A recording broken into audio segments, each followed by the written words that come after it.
Hey, welcome back. I am exhausted. You're still good for D&D tonight though, right? I'm not canceling again. Canceled? No, I've got coffee from Many Worlds Tavern. They're a D&D coffee company.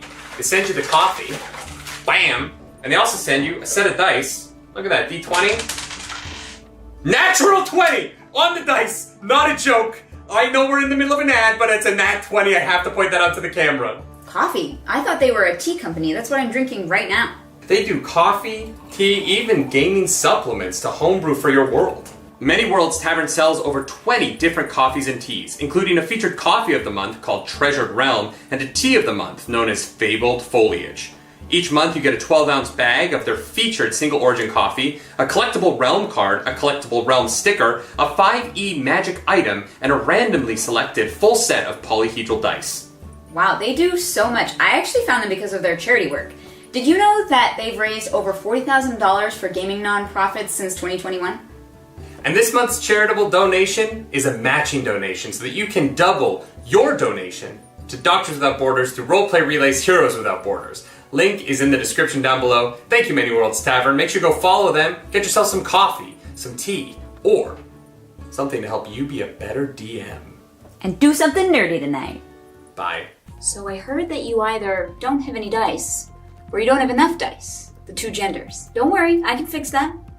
With the sponsor of the Roleplay Relays charity stream, Heroes Without Borders, Dispel Dice. If you wander on over to the Dispel Dice website, you'll find dice. You'll also find dice, and also dice. These beautiful, shiny, delicious looking, but definitely not edible math rocks are just waiting to be scooped up by the local postal service and delivered directly to your door. So thank you to Dispel Dice for being an official sponsor of Heroes Without Borders this year. And remember, if you would like to win your very own set of dice, all you have to do is donate. Dispel Dice, go buy some Dispel Dice. I wish I had a more immersive journal to play D&D with. Did someone say wish? Oh look, a legally nondescript red weasel. Why would you wish for a journal? Wishes are rare and expensive when you could get a journal from Elderwood Academy, a website that couldn't make it easier for you to get the perfect, immersive journal to tell your D&D story. You mean anyone can do that? Yeah, it's on the internet, and the internet is everywhere. It also never lies to you. Believe everything you see on the internet. That's good advice, write that down. But at Elderwood Academy, you can buy a journal that has additional bits and bobs like health trackers, spell trackers. Do you want to know how many 9th level spells you currently have? It's 1 or 0. There's no other options. Elderwood Academy can remind you that you have 1 9th level spell slot. Because math is hard. Math is hard. You're right, little girl. You know what? I'm understanding now. I see what you're putting down. Petite lady, you are correct. Math is hard, and Elderwood can make it easier. They cannot count your dice for you. Nobody can count your dice for you. Do you want a free Elderwood Academy journal? Yes! Then watch Heroes Without Borders on the Roleplay Relay. They're giving 2 away for charity. If you donate to Doctors Without Borders through their Tiltify link, you'll be entered into a possible chance to win, little girl. Wow, I want to win something. That sounds fun. I bet you do. It doesn't look like you win very often. That's great. That's gotta be the end of the ad. That's it. That's the end of the ad. That's it. That was Great. perfect. Great, love it.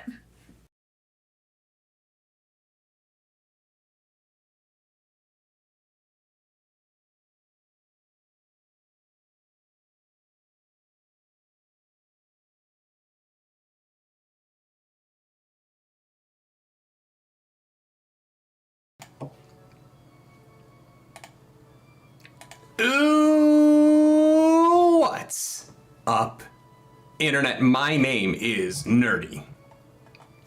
And I am alone. Oh my god, I'm so used to Clarus being next to me when I do this. Hello everyone, welcome to Heroes Without Borders, a role-play relay charity event benefiting Doctors Without Borders, cause that I think we can all agree is always a good place to spend your hard-earned dollars. We have so many exciting things to do tonight as we venture into the Underdark with these incredible players as we start our journey. But before we begin, I have to say another thank you to the people you just saw in those ads. We've got Many Worlds Tavern, their coffees, their teas, their supplements for 5e. And on top of that, we also have Dispel Dice. Dispel Dice are the place to go if you want to roll some of the prettiest math rocks you'll ever see in your entire life. The only thing they ask is that you do not eat them. They do have chew toys for your dog, but don't you eat them. You're a person, unless you're a dog watching this, in which case, what is your owner up to? Where did they go tonight when they left you to watch this charity stream by yourself in your apartment? Final sponsor is Elderwood Academy. Elderwood Academy creates customizable dungeon journals and things that you can use to have a more immersive experience at your table as you play the dungeons, the dragons, the Candela Obscuras, all of the TTRPGs, the Our Brilliant Ruins. If you haven't seen our one-shot in that world, go check it out. Before we get started today, we do get to start with a giveaway. That's right, we have 32 sets of dice to give away in just 8 streams. So I'm going to pull up our random victory generator for someone who's already donated. If you want to be a part of the next giveaway, which will happen at just before we go to break tonight, all you have to do is donate. Go to the Tiltify through the links that are going to be everywhere. Go to the Tiltify, donate any amount for anything. You can help the characters, you can hurt the characters. When you hurt the characters, you get to play as Vecna, which I think is very fun. And you will be entered into the raffle for the Dispel Dice that we're giving away 4 times tonight. You will also be entered into the raffle for the Elderwood Academy journals, the first of which will be given away at the end of episode number 4 of our show, and the second of which will be given away during the finale. But right now we get to give away our first set of Dispel Dice, and the winner of our first giveaway is, my raffle machine is spinning, Chloe. Chloe, not only were you the first person to donate, but you are also the winner. Congratulations, Chloe. Thank you so much. We will be putting you in touch with Dispel so they can send you some shiny math rocks. Let's go around the circle and let us introduce everybody. Oh, if you are over on the Nerdy Nightly channel watching this on the YouTube stream there, that is just a restream of this. The live chat is over at youtube.com/roleplayrelay, so come check us out over there. But with that done, let's go ahead and introduce all of the players tonight for episode 1 of our show. Do you want to start with Lynn? I was muted. Hello. we already have someone muted. Starting off strong. Am I just introducing myself or introducing the character? Introduce yourself. We'll do the characters in game. Okay, fantastic. Hello. I am Lynn. I go by Lynn Unlimited online. I am a variety streamer over on Twitch and a cosplayer from Canada. We do a lot of community stuff, a lot of fantasy RPG stuff, a lot of mental health stuff. And a lot of silly little guy stuff. And that's me. Who's next? That's going to be Northwolf. Oh, gosh. Hello, Internet. My name is Northwolf911. I am an executive producer / owner of Twisted Fates Productions. I am very excited to be here. We are a multi-award winning, multi-show winning actual play production company, and really excited to be here and help this amazing cause with Nerdy and Fam. So I will pass it back over to Nerdy. Okay, next up is Fariha. Hey, I am a personal trainer and a Twitch streamer. I have 5,000 interests and they keep spilling out of my closet, and so I do my best to shove them back in. You really have to see, like, one day, Fariha, you need to make a YouTube video showing the way you've jerry-rigged everything into your apartment with the way it hangs, and it's insane how much you've put into that condo. Vertical space. Yeah.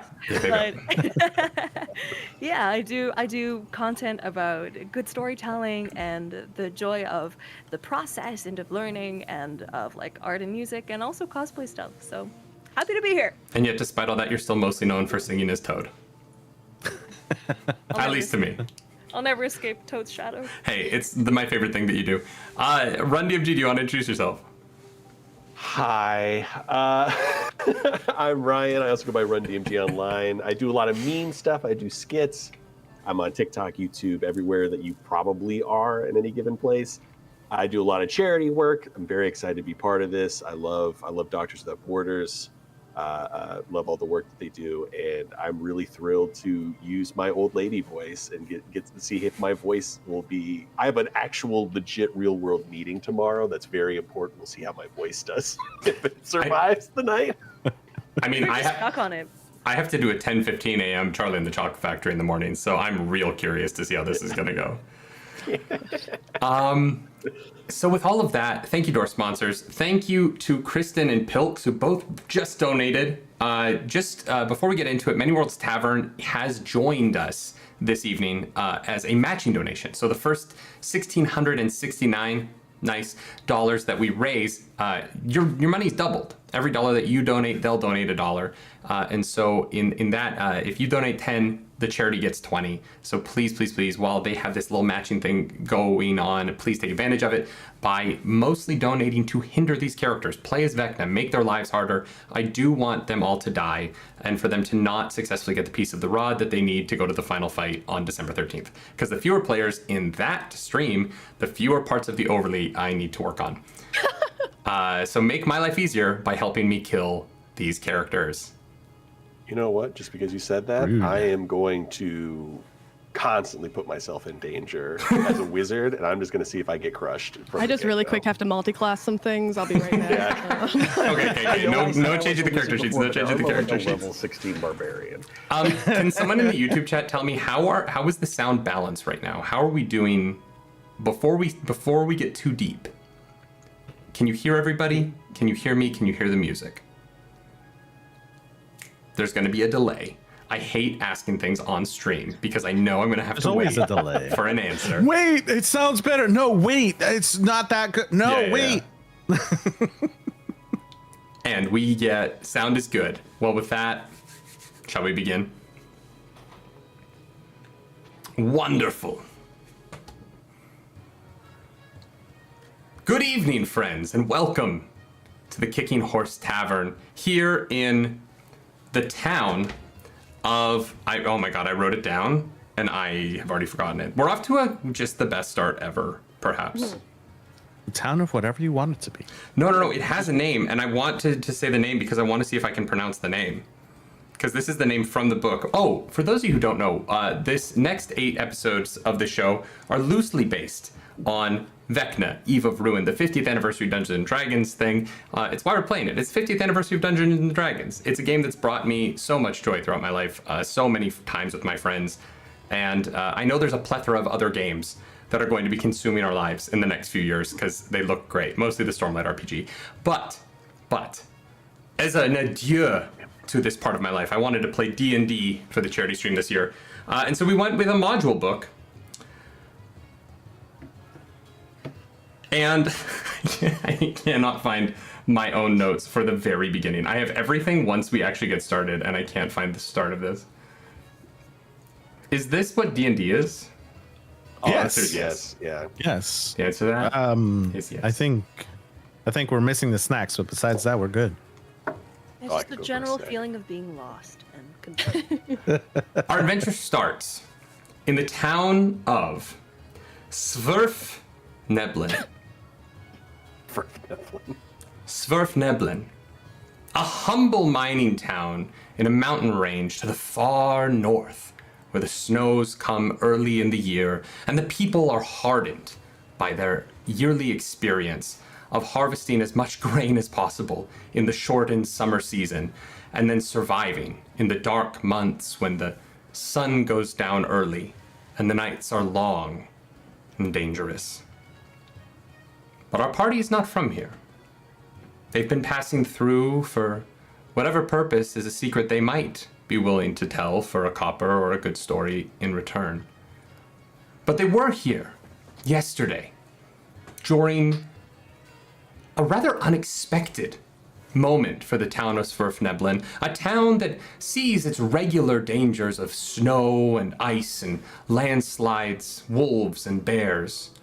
But yesterday, devils, large horned creatures of reds and purples and blacks, came upon this unprepared village, destroying whatever they could get to, before 4 adventurers who just happened to be passing through stood from the tables of this very inn and stood in their path, pushing these monstrosities back to a destination unknown.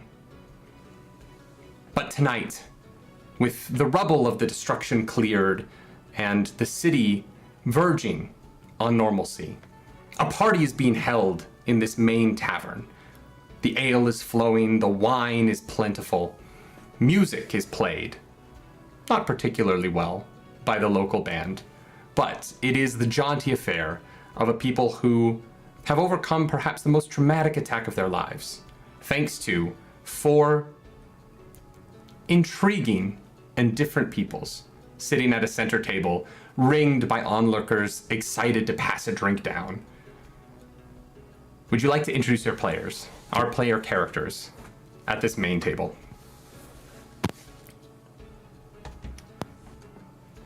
Sure, I could go first if no one wants to go. So the camera would come up on Beans. Beans the Terrible. He's about 3'1" tall. He's got a bluish greenish complexion. He's a fairy. He's fey, and you would take a look at him as the camera would scan up and down towards Beans, and you could see that he's pretty strong for a small little guy. SMOL, right? Small guy. He's a small guy. He's a small, all right, small guy. And his wings, however, when you take a look at them, they used to be this beautiful rainbow color. However, with his adventures and everything, he's a more seasoned adventurer now. His wings were singed by a dragon a long time ago, so he's no longer able to fly. But you would be able to take a look at his complexion, and he's a pretty strong guy, and he's looking around at his group of adventurers and friends, and you would hear his voice, and his voice is very interesting, and you could tell he's very much for the dramatics when it comes to his storytelling. He's very exaggerated, and he'll be like, "Hey guys, how you doing? Hi, I was going around and I had like 20 guys around me with his big sword, and I was swinging, and then he'll look at Agnes and be like, "What was the rest of the story? I forgot." And he'll be drinking a beer in one hand and then kind of falling over in the other. So that would be Beans. You told us to be ready for the voice, and I appreciated. Nothing could have prepared I me for what appreciated the warning. Was not prepared. For the voice of Beans. I did not expect to be playing with Elmo tonight, but I am happy to be here. No corset could have readied my core. Be racked by that voice. You're welcome. Wild, absolutely wild. So just a heads up, I get advantage, thanks to Iceblade. And Ooh.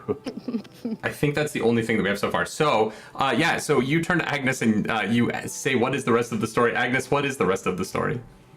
The rest of the story is that you got knocked out by a small gremlin and fell to the ground in a puddle. That's what happened. We dragged you. We had to drag you to safety.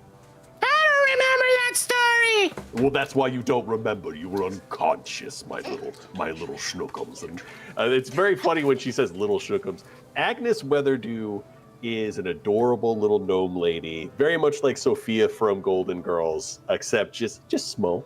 Just small. She is like maybe 2.5 feet tall, decked in a blue robe. Overlapping that is a set of very well-used, well-worn, like kind of gold-tinted armor. She's got like, there's a few like religious symbols that you can see are like scratched out, but she carries like a book that is about the size that she is, like strapped to her back. But she's just like the most adorable little old granny, just fun size though, just like this big. I love a fun-sized granny. fun-sized granny. Just a little. Well, Thistle, what about you? How did you enjoy our heroic conquest? I think it would pan over to Thistle, and it would be kind of like a very like dark character, like big hood up, all dressed in blacks, head down, like sipping her drink. And as she like goes up to answer, the hood kind of flops back, and you just see these big rabbit ears pop out in this like big bush of like berry colored hair. And I feel like she's probably a little lost in the cups and a little confused about what's going on. But yeah, we've got Thistle. She is a Harengon? It can't be Harengon. That's wrong. I think it's Harengon. It can be whatever Harengon you sounds decide. Harengon, okay. Which is Harengon basically sounds a humanoid rabbit. Her facial features do tend to lean more humanoid. She's got very high cheekbones, very large, those like doe-eyed bunny eyes that are soft purple. Her any exposed fur, which is very little, is all this pure white, but you can see her big curly hair is kind of unkempt and kind of hastily dyed with like berries or something. Like she's really, really trying to go for this dark girl exterior as this pure snow white little bunny. Yeah, she is our little rogue, our little stabby. And she'd probably just be a little lost in the cups and be like, I don't even remember what happened. It all happened so fast. I don't know, but the town people are so nice and everything happened so quickly. And oh my God, there was so much blood. But I think we really held it together. What do you think? And I'll turn over to Fariha's character. So over on the complete other side of the long table, you see a small silvery snake come down to the floor and slither over to where the group is sitting. And I'll appear next to Agnes, and this silvery snake, it coalesces into a little floating orb, almost water-like, kind of like liquid mercury.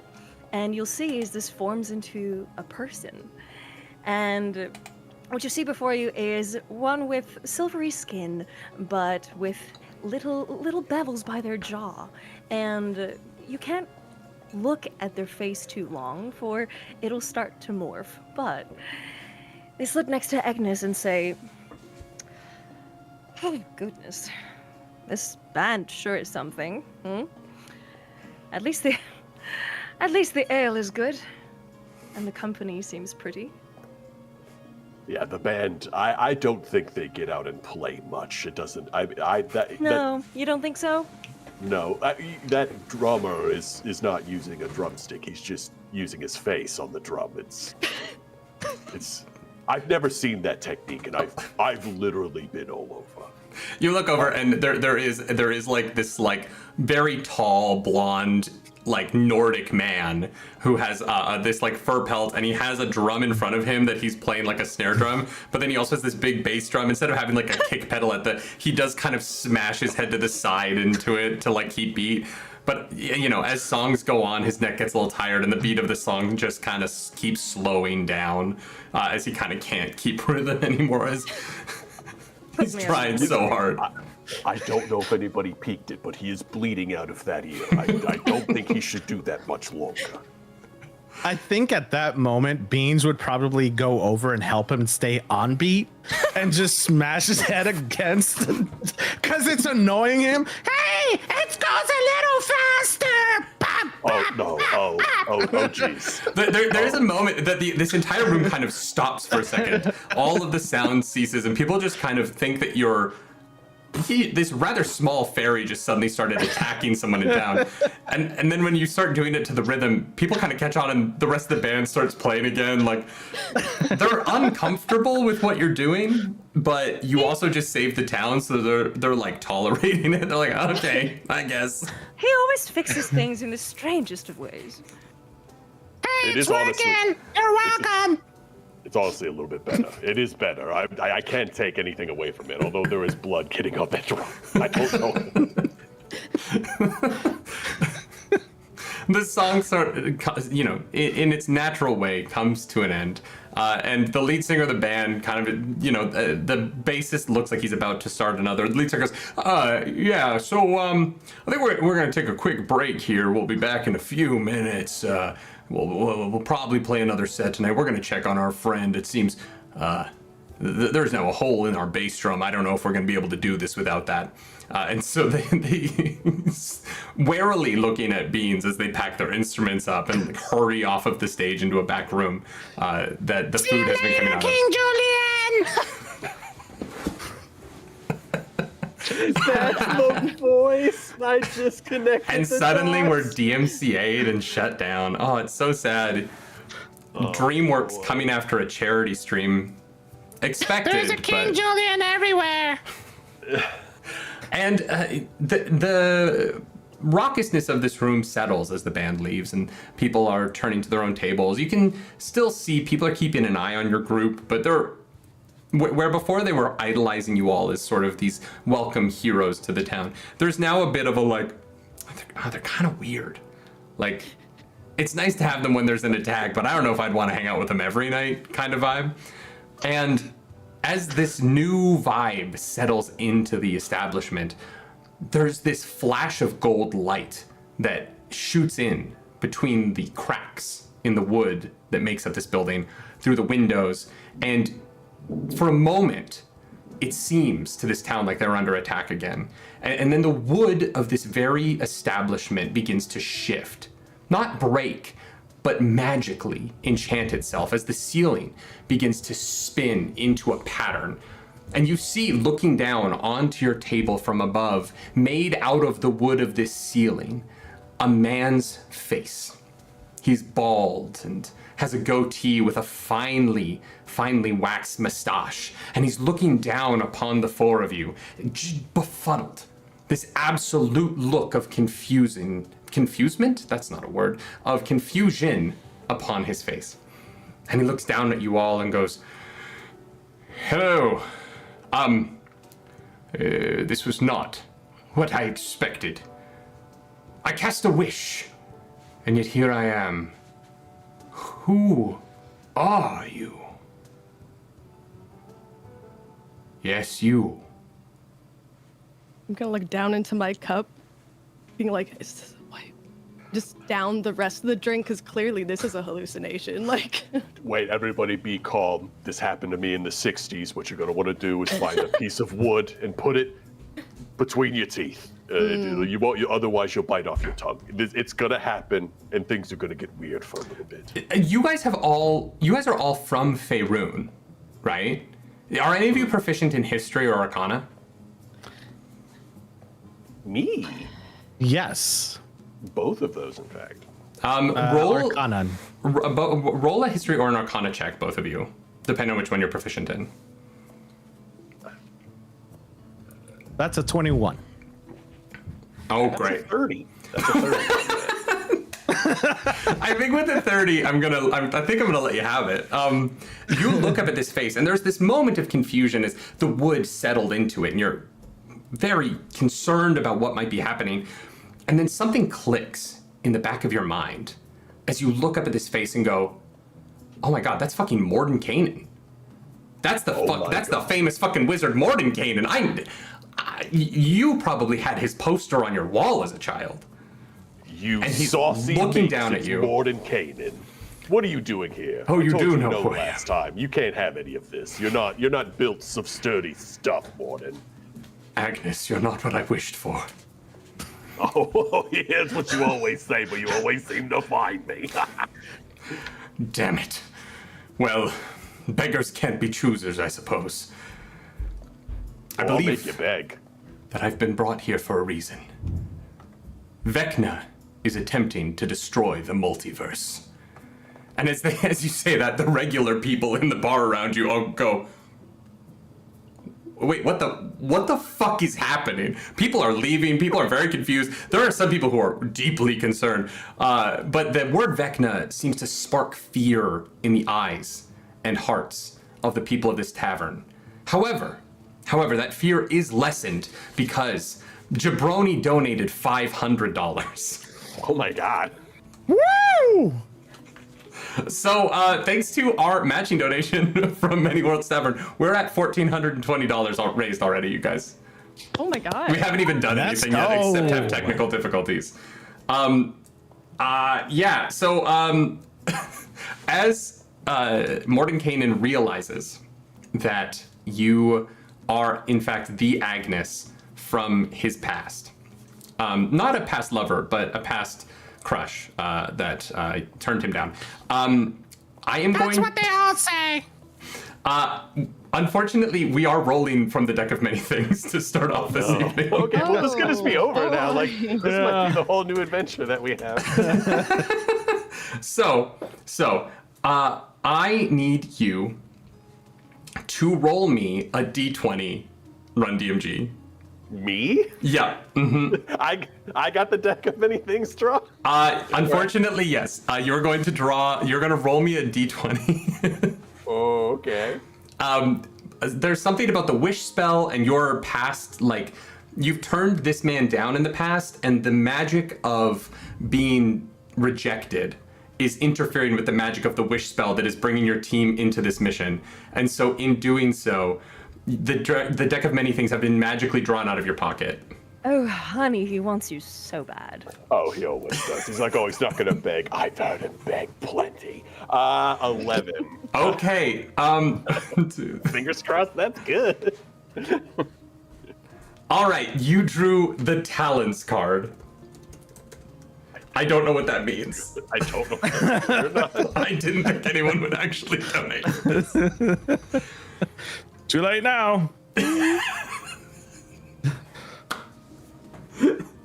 All right, every magic item you wear or carry disintegrates. Artifacts in your possession aren't destroyed, but do vanish. No. I mean, it's not Here in the middle of a tavern? You're just going to start undressing her? So, Run DMG, do you want to run the audience through what magical items you had on your body when this happened? That big book I had on my back was an arcane grimoire, and then I did have like a sentinel shield. Both of those turned to ash on me. That's wonderful. Oh no! Beautiful. So our Why are you getting naked? Mordenkainen, this is the opposite of flirting. We're no longer in this. I did not do that. I merely need to ask a favor of your team. I don't understand. The magic of rejection was too powerful in this moment, and it has interfered with my wish. I am so sorry. Delete? I'm just deleting this off my character sheet real quick. Strangest And in the negging meanwhile- I've ever seen. In the meanwhile, Gemini is playing. Bow, bow, bow, bow. On her loop. And though Mordenkainen's face is made out of wood on the ceiling, you see a blush creep across his cheeks at the music as he goes, please, person, I'm so sorry. They've already rejected me once. Do not fill my mind with the possibilities. I can't handle it. Do not dare to hope, Morden. Do not dare to hope. Especially after this. And so the Mordenkainen is deeply flustered by what has occurred as the backless dress that Agnes is wearing is revealed as the tower shield disintegrates off their back. Oh my god. And he goes, I must go. There's other parties I must meet with, but could you please do something for me? I'm so sorry for these events, but the fate of the multiverse is at hand. Was there a paycheck involved, or I've got a lot of stuff to replace now. I will. If you complete this, I will replace your magic items. Okay, we'll If do it they're, now. not unique and one of a kind. Wait, talking about pay, did we get paid by this last time? I have no idea not what you're yet. talking about. The fate of the multiverse. Please. I'm going to be drawn away so soon. I can only keep this connection for so long. Well, what is it that we need to know before we save the world? There is a temple in the Underdark near the town where you are currently placed. In that temple, there is the piece, one piece, of the rod of 7 parts. If you can bring me that rod, and 6 other teams can also do so on Wednesdays and Fridays between today and December 11th, 2024, in a realm far from our own, we will be able to assemble the rod of 7 parts, and perhaps we will be able to stop Vecna from destroying the multiverse. It is the only way. I've brought together wizards from across the Sword Coast, Gale of Waterdeep, Tasha and her magical cauldron, Elminster, the older pervert man in the corner. I've brought them all together, and they've all agreed this is the only way. Please, I'm begging you. So we need to go underground and find a stick. Yes, a piece of a stick. I got a stick. Hold on. No, it's a.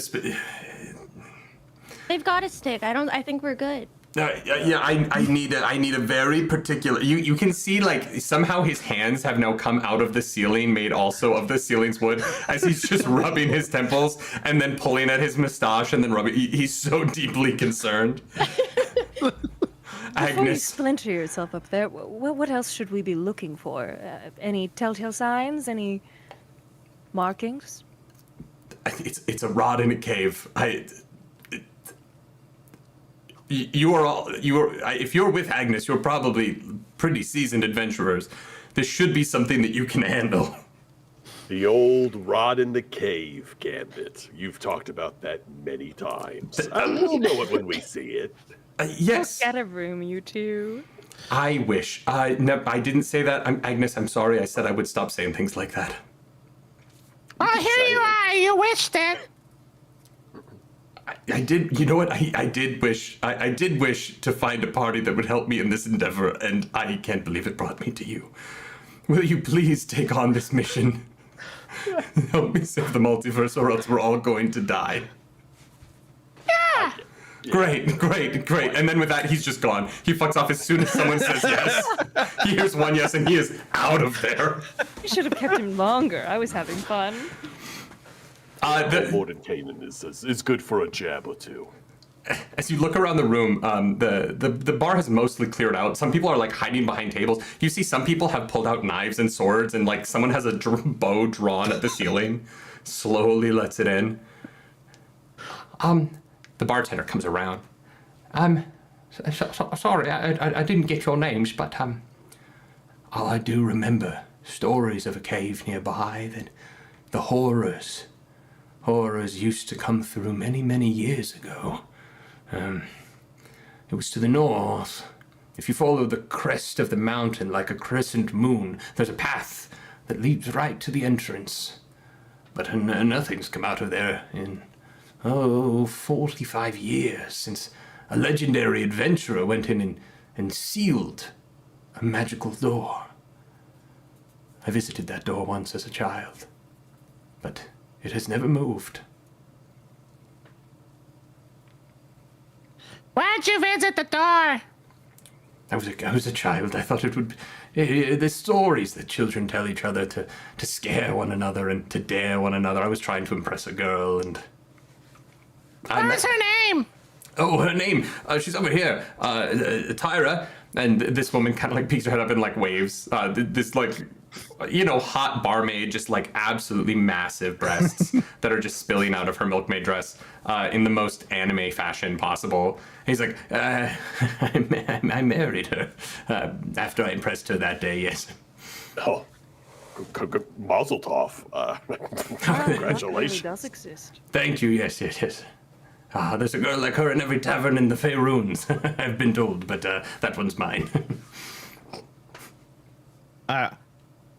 Storyteller, I'd like to create from Druidcraft. Great. And create a whole bouquet of flowers and give it to the old man. Yeah, give it to her. She'll like it. Thank you. I do appreciate that, yes. Tyra, and he goes over and he like kind of like pins it on her dress, and she looks at it, she's like, Oh, thanks so much, dears. How about I prepare you guys for the road? And she just starts bringing out like some rations. There's like this filled pretzel that this town is famous for, and some like stopper jugs of beer, ale, and some water skins for you guys to take with you. Perfect. Who wants to hold on to that? I lost the bag the last time. We could all take a piece and part. You can hold the filled pretzels. All right, well, if they're gone by the time we get there, it wasn't me. I'll hold on to the water for this one's inevitable hangover. I'm already hungover. That's my secret, Mr. Stark. I'm always hungover. Could you point us in the direction of this magical door? Yes. If you take the path out of the town to the north, you will see there's this path that just crescents up the mountain. And if you look at the mountain, you can see the way it winds around and leads straight to the entrance. Well, compatriots, do you want to do anything preparatory before we leave, or should we just get on it?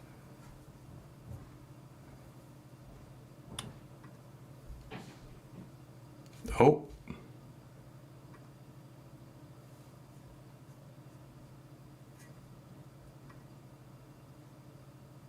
Oh.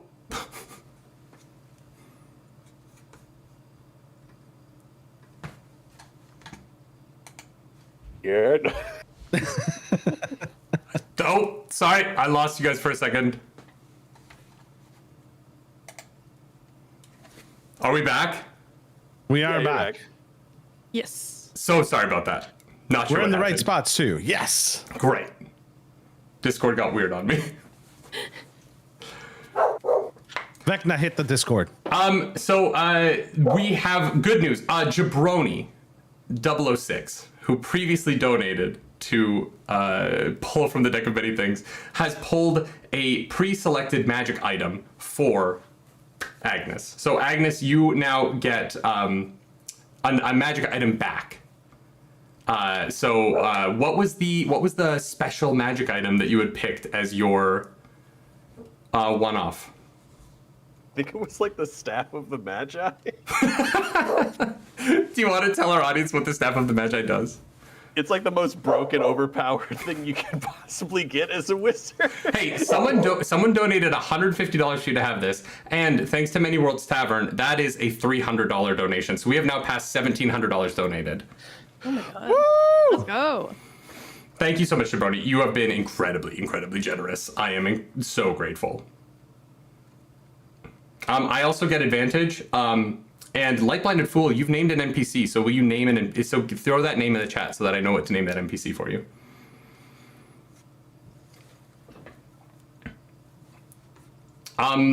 Staff of the Magi. Staff of the Magi. I'm trying to look it up right now.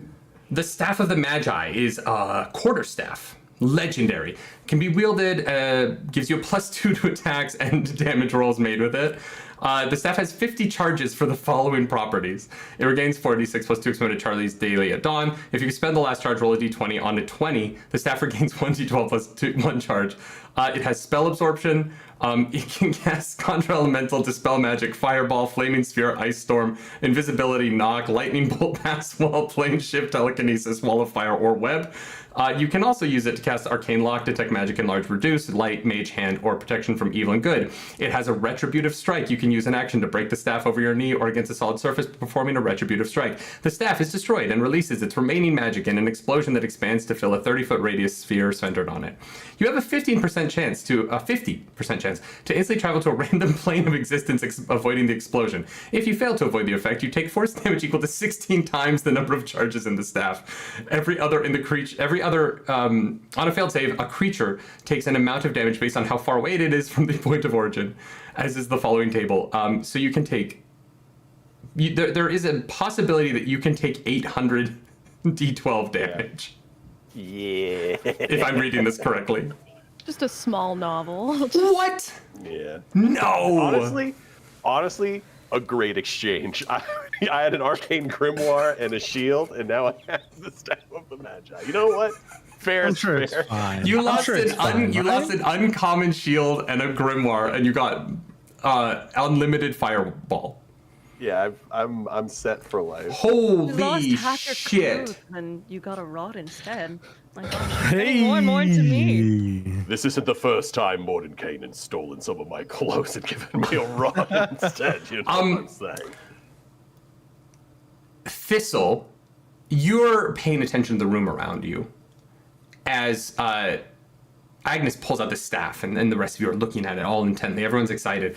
But Thistle, there's just this moment in the mirror where you see this purple face pass through the mirror and this red eye that glints towards the Staff of the Magi for a second as D_Vaughn has donated $350 Oh my god. to break the Staff of the Magi. And so as this magical staff forms in your hand, Well, so are we doing a Vecna retributive intercedes strike, to or is it just shatter it in draw? place.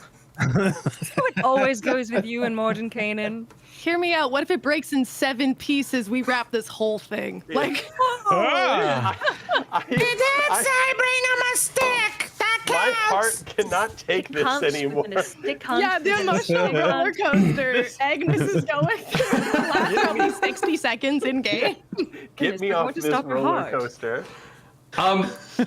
Yeah. Okay, so the Staff of the Magi immediately disintegrates in your hand the second that you have it. I'm Take so that sorry off my about that. sheet. I But look back down into my cup, clearly still hallucinating. What is happening? but y'all, we are at $2,420 donated. Holy An shit. hour into the stream. You know what? Worth it. Worth it. Okay. Agnes All right. is so just like, oh my god, look at this thing. And she's kind of maybe a little seductively, kind of like, and then all of a sudden it just like turns to ash and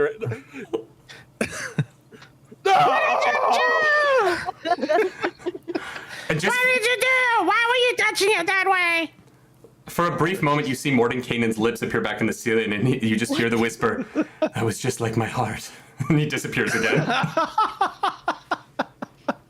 Gemini sees this anguish and she reaches a thin hand over and she says, as a way of using the Bard's Inspiring Leader, which gives all of us 21 extra temporary HP, I'm going to say, listen, Agnes, you have yet to meet all the people in your life who will love you.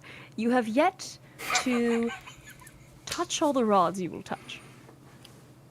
There is an excitement in that. Hold on to it. there's like just no words, just heavy breathing and just let's go to this stupid door and let's go find this rod. Honestly, I think we should definitely get out of this tavern. It's 100% cursed. It's time to go. First it was the anybody- drummer, and the stupid guy in the ceiling, and then the stick. What else is gonna go wrong? I think a sticks fever are dream. cursed. We hate sticks. I'm you know what, I'm swearing off sticks. I'm swearing off rods starting today. That's a First new it's the leaf for Agnes drumsticks. Weatherdue. What a fever dream of a tavern. Oh my god. What's the name of this stupid tavern? Looks up, sticks. That makes sense. You see the bartender, like, he looks up at the side, he's like, that sign clearly says the Kicking Horse. Can you verify You know what they not say, read? sticks and stones break our bones. Let's head to the cave. Yeah, that famous saying, sticks and stones may break our bones, but let's head to the cave. Yeah, I know I've heard that one. The second You know what, half that's is my new separate. that's my new saying, yeah, for sure. All right, yeah, I'm gonna just snag an extra cup of mead because what the fuck is going on? And let's go. Mead is shared as you head out into the night.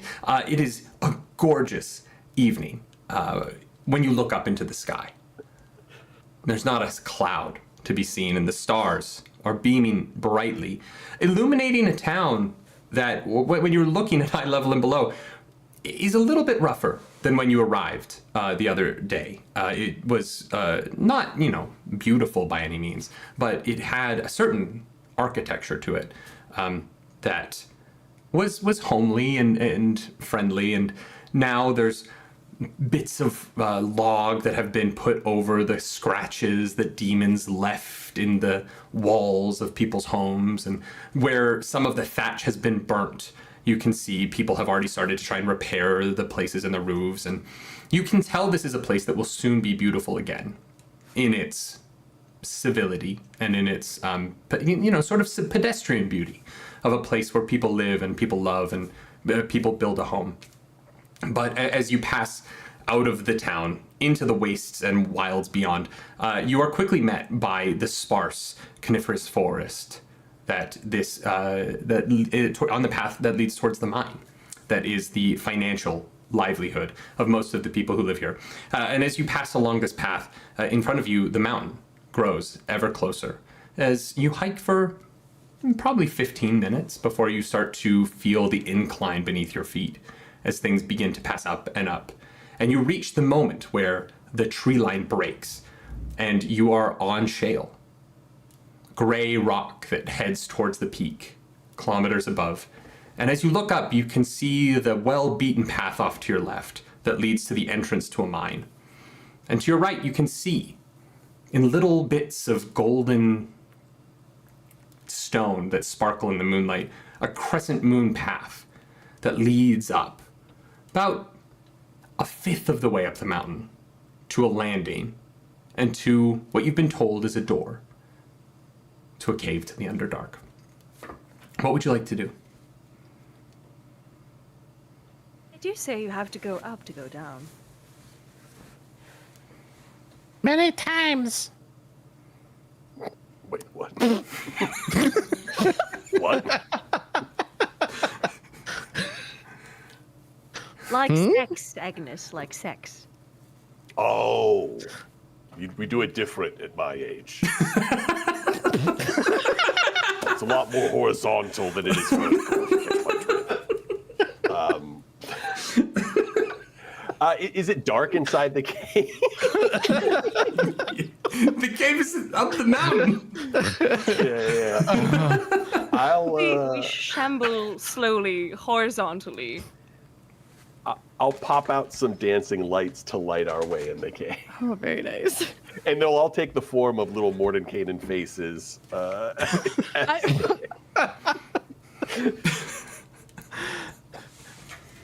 love that. So you have 3 Mordenkainens just constantly staring at you, lighting the path around you. What is the expression that you have animated onto Mordenkainen's face as he's floating around you in this space? He's got just half smirk, one eye raised, so just head slightly tilted. The rest of You really are just playing coy. He really does light up your life, huh? Just a little. It's just like when I could turn him on and off, though. I like that part. I don't have to deal with all the other stuff. Having to escape this energy, Thistle very thrown up and starts going forward as quickly as possible, darting in and out of the shadows. As you head up this path, you see that it is overgrown, but there does seem to be this sort of magical energy that is this gold. As you begin to walk, at first you thought perhaps there was some sort of weird sediment here that was reacting with the moonlight. And that might be what it is. It might be a magic within the rocks of this mountain itself. But the light is not generated by the stone, but rather a magical pathway that is leading you to your destination. Are any of you proficient in religion? Not with the way I spend my weekend. Yes. I am not. Yes, I am. Okay, do you want to roll a religion check for me? I can. That's a 24. You guys, you don't need to give them advantage. They're doing just fine. You immediately clock this light and the way it's reacting to the moonlight, and you know this to be a way in which the gods, a god, has created a sacred path for their followers, a way to either entice new followers or a beacon of safety that is drawing followers to something that is deeply, deeply holy. I think at that moment, Beans would probably be lost in thought and in awe. A lot of people, when you take a look at Beans, he has a very charming persona, the way I like to describe it. But I think he gets lost when the moonlight comes out. Reminds him of home.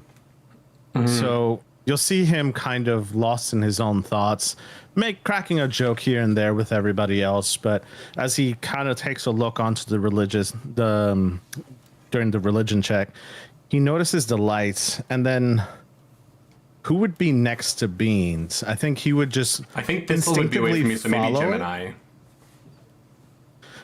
I think he would just instinctively follow the lights and not necessarily say much, but kind of just be following it, and not really signaling anybody else, but I'll kind of leave it up to what everyone else would be doing, but he just kind of just follow the light. Okay. Thistle, you walked off on your own a little bit. Are you just walking ahead of the group? I think I started like moving into the shadows, but if I'm moving about and I see Beans kind of like I don't know how to say, like glassy-eyed, almost like entranced by the lights, and starts doing something a little strange, I might just start like very quietly like moving behind them. So as you try and leave the shadow that you found in your roguish abilities, you feel a hand on your shoulder, and that hand paralyzes your body for a moment, and then suddenly that hand is your hand as you reach out into the liminal space in front of you, and a deck of many things floats out of I try Run DMG out of Agnes's I comfort pocket. myself, but instead the deck of many things. So No. Sanoman 5000 has donated $1,000 Whoa, let's go. for you to draw twice from the deck of many things. We have passed our Many Worlds Tavern's matching donation is done, as we have now raised $3,900 for Doctors Without Borders tonight. Holy Yes. shit! Let's go. You know what? Torture. Sanoman, Stupid. I don't. Sanoman, you're incredible. It's fine. Okay. Lynn, I need I you to hate roll. when I'm in nature and I go to reach for my own shoulder, but instead there's a deck of cards in my hands, and then my other hand draws one and changes the fate of reality. Oh, I'm so I sorry. hate it. I'm so sorry. I have good news. For you, Okay. Lynn. You get a deck of many things draw, and then you get to cast Wish. Whoa. So- Okay. Or you can cast a Wish and then do a deck of many things draw. It's really up to you. Okay. How does one draw from the deck of many things? I've never done I just that. need you to roll a d20 for me. Don't roll an 11.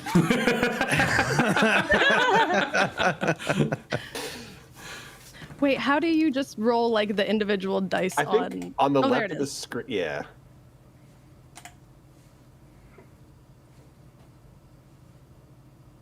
Why doesn't it show? Why doesn't it show? Oh no, I set your cameras with the matching donation overlay. The cameras are gonna look a little fucked up tonight. I'm sorry, I'll have it figured out for Friday. First night technical difficulties. I rolled a 10. Okay, well that's very, very close to an 11. It is. Yeah, I don't like Hopefully- that. Hopefully in a good way, close. Not like, oh, this is similar. Really, it's a good bad situation. Yeah, exactly. Yeah. It has to even out. They're so close. It must be a positive. I don't like. Okay, We find the stick, we win. you have drawn the Fates. And as this card leaves the deck, and you watch as the three haggard women from Hercules are drawn onto a card before you, and one of them grabs the eyeball and another snaps a gold cord. You hear Vecna whisper in your ear, "No, fuck."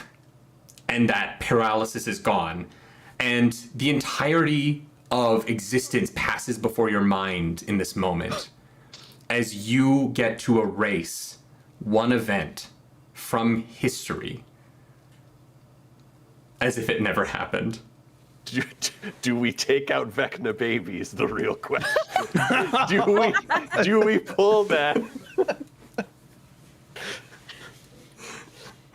You have the ability to erase one event as if it never happened. And you can also you can keep this. So you can use this in the future if you want, but you have the ability Okay, to. 'cause I'm like, we just started, so it would have to be one of the events that were awkward that happened at the tavern, and that feels like a waste. I do love you though. I love the idea of being like, I would like to erase. I feel like I really fucked up like my side eye here, and I would like for that to not have happened. Yeah. I thought that joke was gonna be funnier, and can you just like erase that from existence? Truly, as soon as you brought it up, I was like, she would definitely think about every awkward occurrence that's ever happened in her life.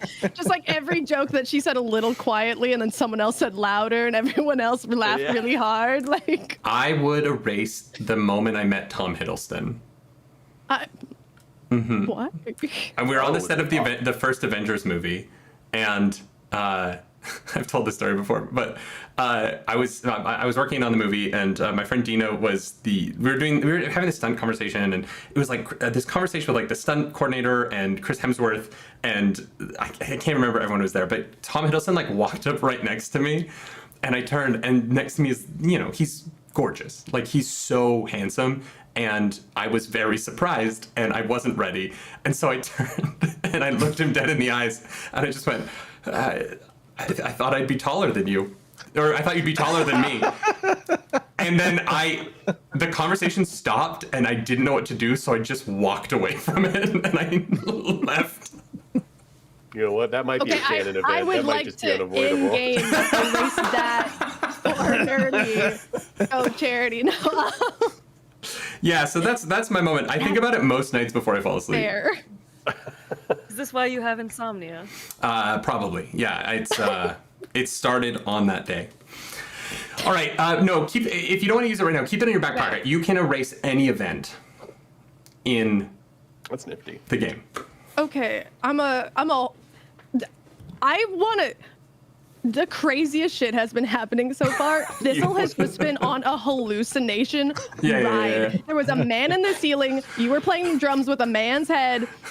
Your shield disappeared. You randomly got a staff. That staff disintegrated because I saw someone's eye in a mirror. I'm seeing things no one else is seeing. I saw that happen, and now I just saw a scene from Hercules, and I now just know that I could change history if I wanted to. And then to immediately follow that up, you can cast Wish right now. And wish for anything. Was it 2 card pulls, or was it card pull? And No, it was a card pull and a wish, apparently. Okay, How that was does 2 wish card pulls. work? You can wish for fucking whatever you want.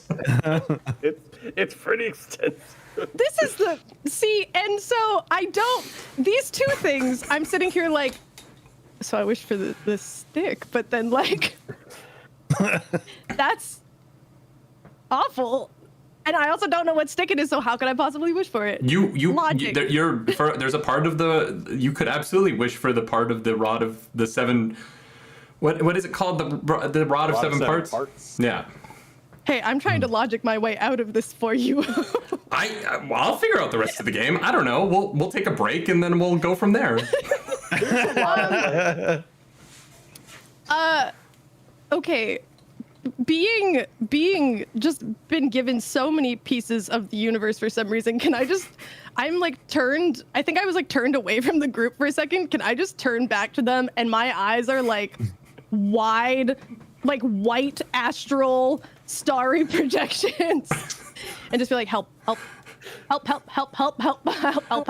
you okay? What's going on? None of you noticed this immediately, so you've been up the path a little bit, and you turn around and way back down where you started in the woods, like clinging to a tree. Thistle's just staring at you all.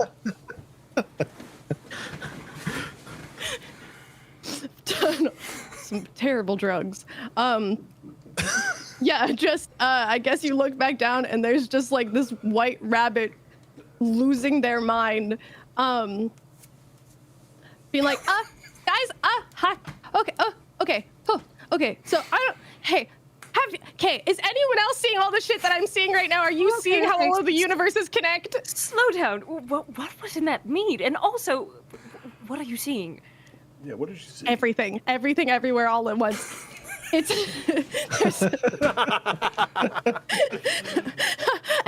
solid. And I am simply a little rabbit. I feel, in this moment that I could ask for anything. Anything. And it would just happen, and I don't know how to make y'all believe this, but it is real. I promise. It's not drugs. Help! That's a lot of weight on a decision. Yeah, for real. I'm trying to like avenge my family and stuff, but now I've got to deal with this. Do I wish for Agnes and their ex to get back together? What do we do here? Well, I mean, I don't want to take them. It sounds like it's your wish. I don't want you to wish. I don't want to steal your wish. How about we take a moment and just take a nice big inhale and a nice big exhale, and we take our time with this. It doesn't have to be right now. Okay. Did you drop your mead cup? Did I drop the mead cup? Mm-hmm. The one that you brought with you? Maybe. You'll see in the background, just whatever you got, I'll have what she's having. Just you see me just drinking the cup. Mm-hmm. Can I say in a state of like analysis paralysis, when you say like take a deep breath, I like breathe in really deep and breathe out and almost like exhale stardust like into my hands. Like, Absolutely, the stars are in my 1000%. eyes. I breathed it out. I have it now. Because we don't know what to do with this. As you all look at this, and then you realize that you have it in your hands, and you're like trying to figure out what to like put it in. So, a bottle, a bag, Hey, Beans. Huh? Pass over that cup.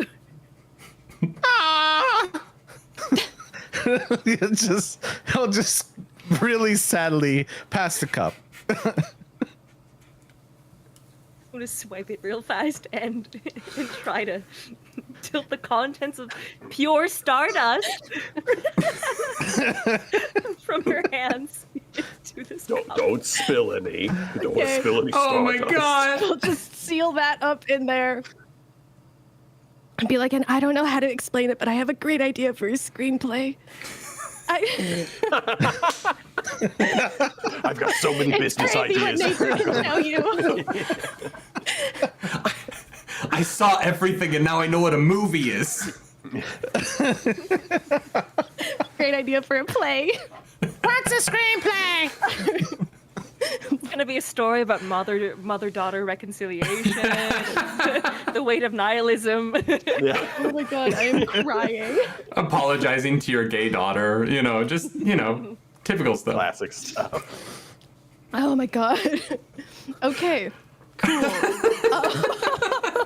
And so Like hands them a little leaf to cover the top of the cup with, I guess.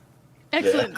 Yes. I would, if you guys needed to, I could craft from just using my cantrip druid craft and craft something to put on top of the cup, seal it. That could be a thing. I would like for you to add wish in a jar to your Wishing. inventory. Wish in a jar. You also, Okay. in the corner of your eye, you can see the thread of fate that you can cut. You just have to decide what it is. Wish in a jar and a thread of fate in my backpack. You are now the most powerful character ever. Yeah. Amazing. Not this Amazing. socially awkward, anxious rabbit being in charge of this. That's not good. We're basically in an isekai where this poor rabbit woke up one day, saved a town, and then became God. Yeah. Yeah, she was in their drunk and now it's like, what do you do? Save the world? Take drugs. Save the cheerleader. Thread of fate. Beans, as this begins to settle and you realize you're able to move forward again, the call of that path of golden light hits you again. As the enticing... Hey guys!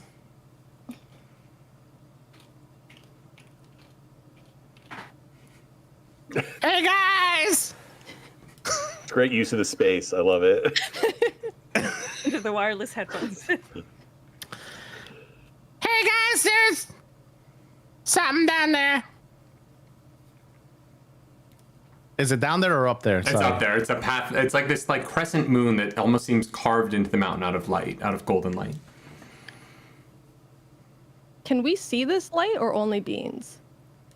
You can all see it, but only Beans kind of is attuned to the fact that it is this like sacred pathway that has been placed there by a god. There's a pathway. You should follow it. I'm gonna take another sip from this magical mead and start walking forward. Yeah. Sure. What's the What else worst could that go can wrong? happen? Yeah, exactly. Thistle, you are so deeply comforted as you walk up this hill and you hike this golden pathway, and nothing weird happens for like 15 minutes. Your life is Holding my just breath the whole time. That's just a big like. totally normal. I like, you're a level 16 adventurer. You've been at this you've seen some weird shit, but today is just something completely new. Sometimes you just wake up and walk in nature and become a god. Yeah, and Wow, but that's deep. Kinda, yeah. the best part is Vecna accidentally is the one who made you a god. And as you get to the top of this landing, you see carved into this mountain is a completely unnatural cave.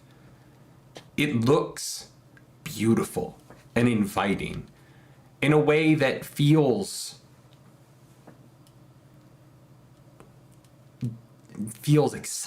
exciting, right? It's not sort of a spooky, drafty cave where you're scared a bat is going to fly at you at any moment. It looks like a rich woman with like a lot of money designed the entrance to her home to be a cave door, and this is what she came up with. It's perfect. Well, I do love a rich woman's cave. Good one. Agnes, do you have a cousin who lives here? I don't have any rich cousins, so probably not. What So would is you- it an actual door or is it like a? It's just- it's- you're, it you're is saying just it's a like- door. It is this black marbled entrance to a cave that is just open and seems to lead Okay. down and into the mountain. Do we think this is the doorway that he said he couldn't be passed through earlier, or is that maybe to come still? He said that it was in the cave, so you Okay. believe that you're going to have to get in there somehow. Gotcha. I just didn't know if like, oh, this magical door that's never been opened is open now or not. But yeah, Yeah, he had said that there in the cave there was a door. gotcha. Is it possible to roll like a perception or an insight or something Absolutely. just to see if this is like safe for us to just walk into? Yeah, or an Arcana check if you'd like to, or if any of you have detect magic or something like that. There you could do that. But yeah, if you want to just roll a straight perception check, please do. I'll do Arcana. Yeah, I was gonna say if anyone wants Arcana, it's not me. Also, Beans, you have advantage on your next roll. Ooh. Or just take an advantage and spend it when you want, just so that you don't burn it on something useless. I won't use it on this next roll, but I will roll for Arcana, and I got a 23. Oh, amazing. I also got a 23 on perception.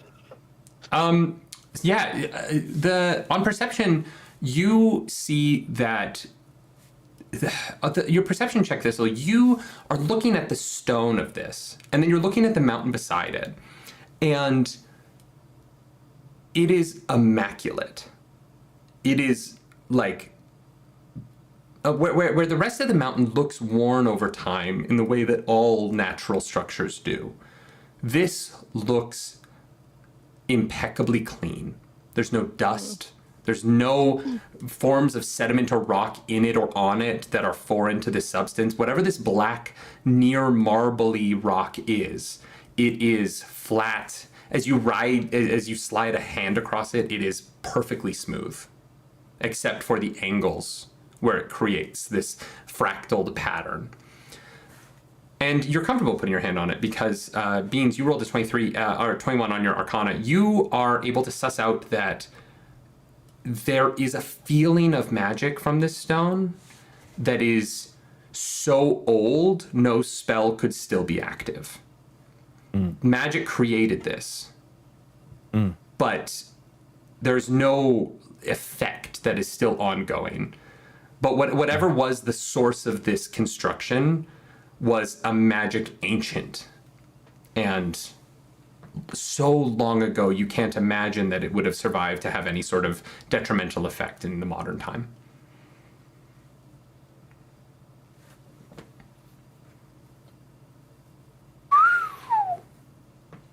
That's it.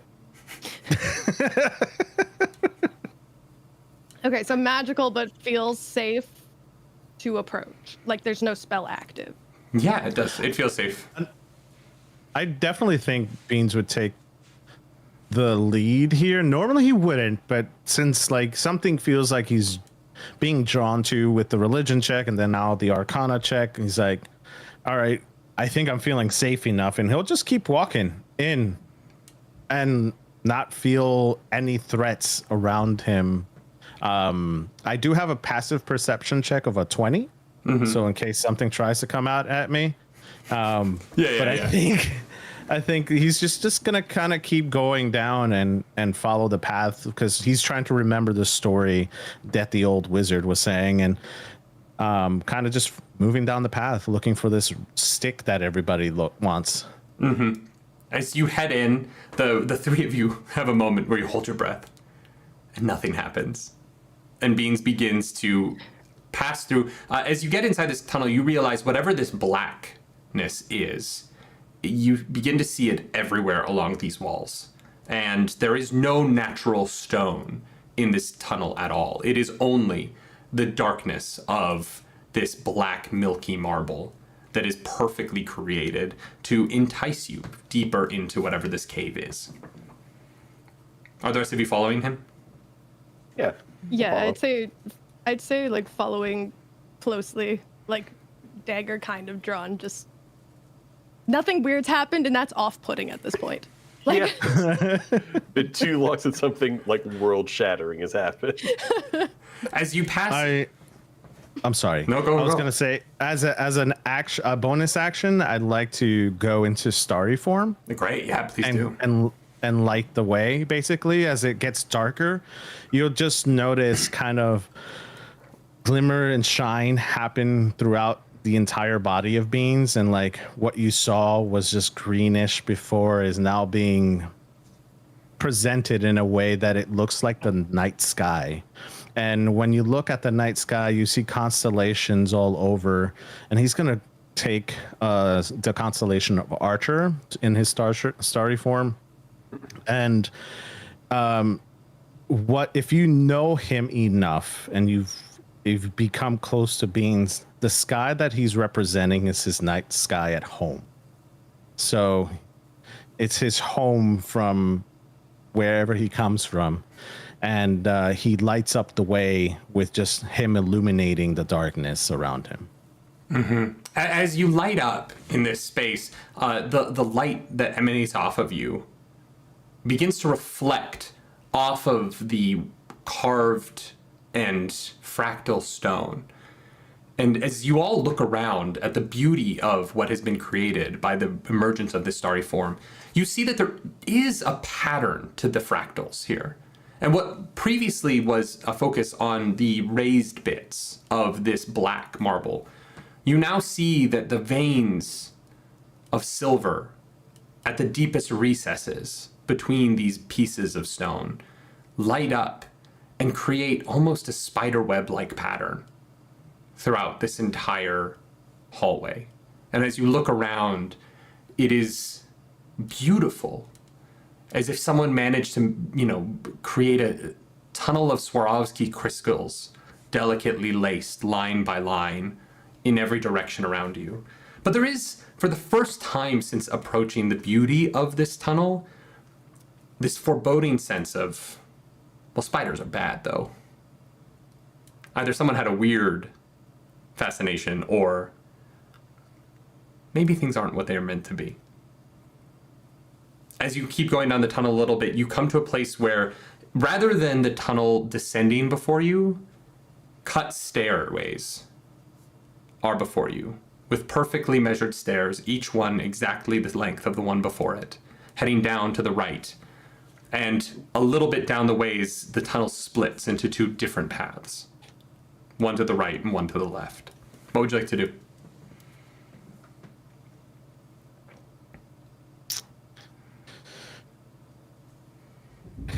Beans will stop at the front and see the fork in the road.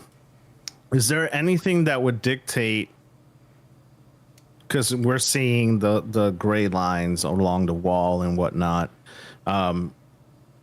one way that's been kind of used versus another way that seems untouched? Or are they both kind of similar in the way they look?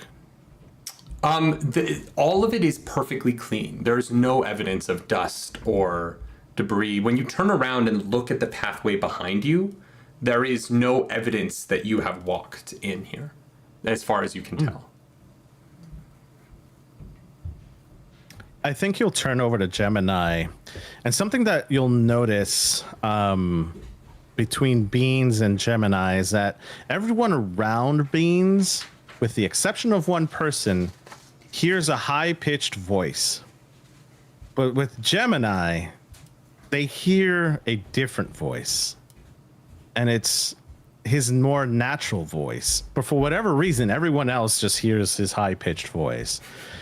And he'll turn to Gemini. He'll say, I feel a little confused here. I don't understand what is happening here. These two pathways, they are in front of us right now, and they are clean. Well, my fabulous Fey friend, I think what we have ahead of us is a choice. Yes, but what is the right choice? Well, I always go for the left boob first, but... That is always a good choice, señorita, yes. You must get in there, if you know what I mean. Just grab a hold of it. Really latch on. But no, I am concerned that there doesn't seem to be any wear or tear. You know, usually you want to even out your attention between the two. If there's a path less traveled, perhaps there's...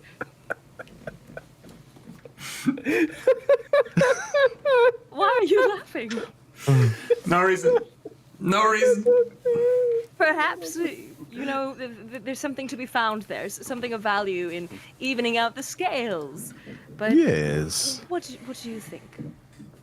Well, my senses are a little thrown off with the fact that the left and right side are both clean at the moment. But we flip a coin, no, and see where fate takes us.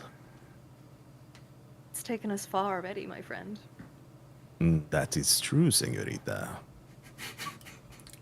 Now I want you to say all of that in your squeaky little voice, please. What you would have heard is, I don't know what the hell is going on around here. I'm just trying to figure out what's happening. We have the left side and then the right side. We should take the left side, but I don't understand. I guess we just maybe take the thing. What's that thing? Your monetary thing. You just flip it. All right. So I'm just kind of like, I shrug, looking at Gemini. It's like, I can't understand half a word he says half the time. What do you think? I think we should leave it up to chance. Seeing as to how we don't have any, leading evidence or information to guide us. Should we flip a coin? Yeah, that's what I said. I at no point in time heard you say the word coin. Yeah, the thing. Oh, okay, thing. We'll flip a thing then, if you don't mind, Beans. All right. So, would one of you flip a coin for me? Does anyone have a coin? I do. Yeah. Or I guess we could do odds and evens on a dice. Okay, so what is left and what is right? I love that we just have empty cameras now. Yeah. Left heads. Left heads. Yeah, it's left tails heads. Right. Yes. So throw it out. Yes. That would be heads. Oh, great. Left. And so the four of you, Boop. this is being particularly quiet because they're just distracted by this like idea of cutting a thread of fate in their eye. But you know, they'll lock back in eventually. You head down the stairwell, and there they are. You begin to turn and head down the left staircase, and you begin to descend. And for a while, it feels like you are losing your sense of time as you are walking down and down and down into what would be darkness, except for your friend Beans floating in the air or walking before you. You don't fly anymore. Walking before you, but illuminating the space around you. And as you continue to walk down and down, you kind of like a glitch in the walls. You see that the pattern is a repeating one. There's something almost reassuring in the repetition of it, in that you are actually passing through something. But after about 15 minutes, there's this feeling of, oh, is it repeating because we're going through the same part of this hallway over and over again? And then you hit about the amount of time it took you to get up the mountain from ground level to that plateau. And the tunnel begins to open up. As you finally hit sea level, and you begin to head into what is actually the Underdark itself. This tunnel opens from what was a 15-foot tunnel, a large enough space that you can easily pass through without touching each other or the walls. Begins to open up as you head down and down to 20 feet and 30 feet until you are in a massive chamber with 40-foot ceilings. You are now somewhere, perhaps deep underground, perhaps almost at ground level. You're not 100% sure. It was a large mountain. But this black metallic oozy surface of rock spreads out in every direction. And in some directions, it goes far enough to the walls where Beans' light is not able to reach, and the silver of the veins of the walls no longer reflect back into your eyes, even though they do close by. And in this chamber, you see stalactites and stalagmites with thin threads of spider silk. Some of them connecting stalagmites, some of them connecting to the ceiling, to the wall. And the condensation collects on them. You see little beads of water as these random strings of spider silk are connecting this cavern to itself, creating a rather miry passage. Do any of you have dark vision? Yes. Believe so. Do any of you not have dark vision for the Underdark mission? Nope. Just kidding. That was a different character. I do not have dark vision. Wait, Okay. where do we see this? Be under senses. It'd be like on the left side Under, of the screen. yeah, under senses. Got you. That's- I don't think so. I have blind sense, but that's Oh, okay. So you can like feel I can tremors like and things. hear. Yeah. So Beans at the edge of only Agnes has dark vision. Oh, I have dark vision. Okay, so half of us have dark vision for the Underdark mission. That's good. That is beneficial. Agnes, you and Gemini, you guys can see on the other side of this cave, there is an open portal through this sort of maze of spider-like silk before you that is randomly assorted from pillar to stone to floor to ceiling.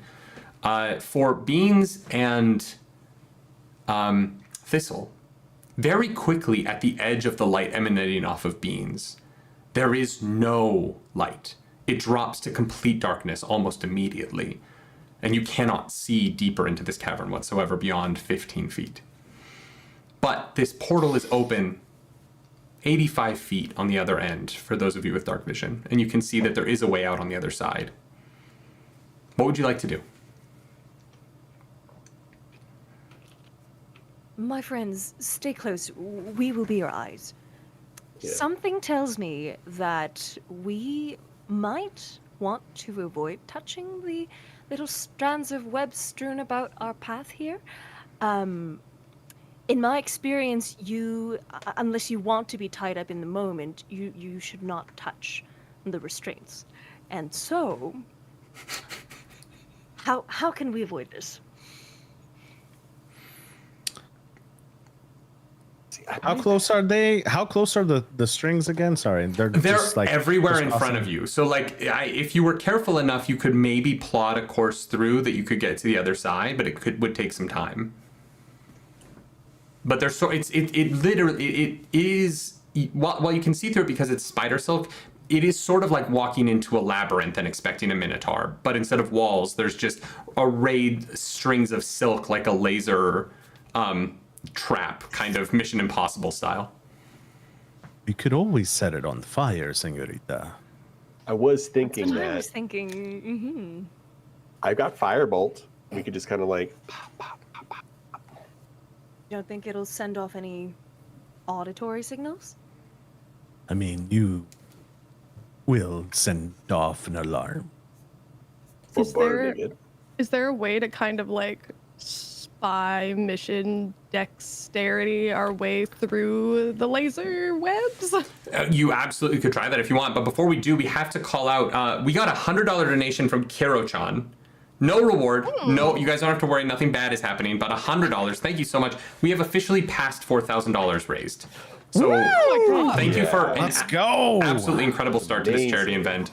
I'm beyond grateful to you all. And also, Basic Quick Girl has rated over on Twitch 100 people coming into the community to come watch the show. For everyone rating, quick recap. Agnes's Run DMG's playing Agnes. Agnes's ex Morton Kanan showed up and asked them to go get a piece of a rod from a cave nearby, and they are currently in that cave trying to get the rod. Lots of other stuff happened. Lynn can erase any event from history that they want, and they can also wish at any time whenever they desire because they have a wish spell trapped in a half-drank mug of beer with a little druidcraft on top. Things have been weird, but they could be weirder if you go to the Tiltify and donate to Doctors Without Borders, because that's what we're here for. Doctors Without Borders, a great cause. I have lost and gained many magical items in the course of literally 5 minutes. So Yeah. You got the Staff of the Magi. You lost the Staff of the Magi. You drew from the deck of many things and lost all of your magic items. It was great. It's been fun. It's been a good time. Emotional roller coaster. Yeah. roller Yes, coaster. that's for sure. Other things were supposed to happen in the town that got like kind of steamrolled by deck of many things draws. This has to be a one shot, and I can't be up all night. I have a show in the morning, so we're skipping some steps. What do you guys want to do about this forested labyrinth of spider silk that is blocking you from getting through the portal on the other side? Fireball? No. Fireball is absolutely an option. I could try to wiggle my way through there. I don't know how helpful that is though. How dexterous are we all? Because I know you're very dexterous. I'm so. I'm okay. But how about Agnes? not very dexterous. These old bones, they don't move the way they used to. Let's put it that way. Like I said earlier, old people do it different. We do a lot less vertical, a lot more horizontal.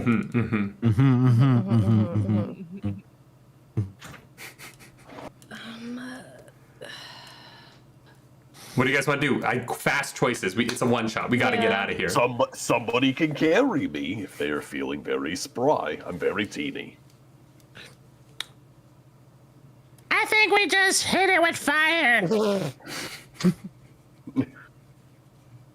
it with fire! Do it! I'll like flame starts to enter into my hand.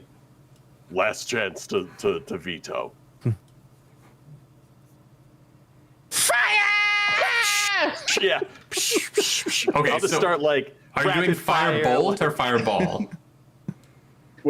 Fire bolt. I'll keep it reasonable. All right. You as you throw out your first cantrip, how does Agnes cast magic? What does it look like when Agnes casts a spell? Honestly, for this, I feel like it's very much like Fire Nation from the Avatar, just like punch, and like streams of fire coming out of her fists.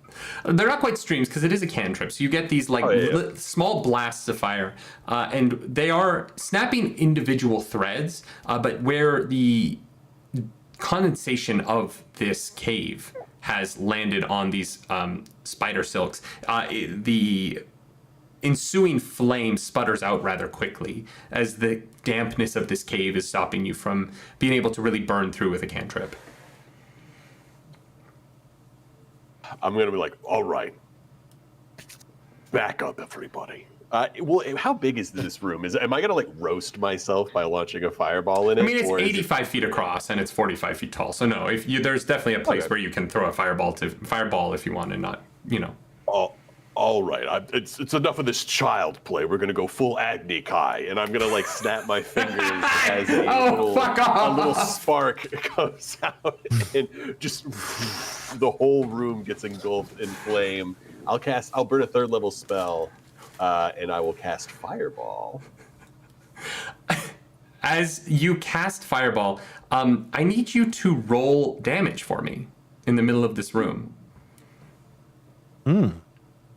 Fire damage 31. Your dark vision is enough to see the other side of the cave, but there are parts of the cave that are obscured in the stalactites and stalagmites and all of this silk labyrinth in front of you. And as you pick a point in the middle of the room where you where you really punch a small bead of fiery energy that shoots into the center and then expands into this 30-foot sphere of fire. Immediately, you hear this shrill screaming in the center of the room as this and stepping up onto a pillar of this black stone, you see a drider standing 8 feet tall with its 8 legs, all of them wrapped in the silk of this room, all of it aflame, as this drider is screaming, "Loaf! Loaf, why? Loaf, I was a good servant to you. Why have you done this to me?" Yeah, why did Loaf do this to you? That's the real question. And why would she do such a thing? You know what? Maybe you need help, as I like whip away the smoke off my hand. And you see, with no more spider silk obscuring your view of this thing, it rears back and falls off of this pillar, landing on its back. And you watch as, in the way spiders do, those 8 legs underneath it curl up underneath itself as these thin trails of smoke rise off of each one. As this thing is no longer alive. Nice shot! Medium-sized oopsie there. He could have been useful, probably. You know what? My bad. That's on me. My bad. As I'm gonna like go over and start like picking at it to see if the drider has any like cool stuff on it. You know what? Nothing can be done. You don't want to cry over some spilled drider. Did this feel like a bad guy? Yeah, you pick over the corpse. You find like 12 gold and probably like 36 silver in a pouch that has been like burnt open, and the gold coins have dropped out onto the ground. You miss the sound of them falling and the screams of this thing dying. And you also see there's a rather finely made falchion style sword that is clattered near its hand. But as you begin to look over it, it doesn't appear to be magical in any way, just a normal sort of falchion. And you find what you think was probably a bow and a quiver. They have been burnt. And so now there's just sort of ashes that you kind of, as you look at the pieces of what remain of this wooden bow and arrow set, you assume this creature had a bow and arrow, but it didn't survive the fire. Oops.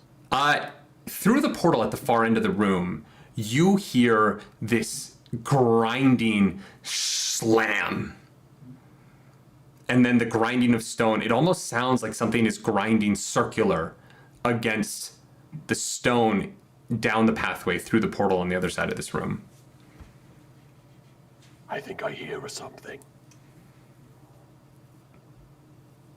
Do you think that maybe someone doesn't want us here? I mean, No as I one look ever down does. I'll look down at the dead dried. It's, I mean, odd to say, I guess, as I kind of like kick it over the dried husk. I mean, anything could have happened here, so. Is it possible to roll some sort of insight check as to like see what the Drider was doing here? Like, if he was chilling, if he was like yeah, you can absolutely roll that. Yeah, for sure.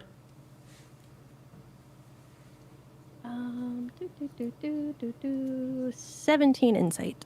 Yeah, as you kind of pick over the spot where he had climbed up from, you see sort of most of it has been burnt away by the fireball, but there is the leavings of where a small fire was previously constructed. And when you're with the 17, as you look at it and you look at the stalagmite that he was behind and you look at the door, you realize that this fire was built in a way where if someone was coming down the stairwell, they wouldn't really be able to see that this was here. And so there you are somewhat under the impression that this Drider was, if not a guard, at the very least a scout, or was positioned in this particular place because of the way it was hidden from the door itself. Okay.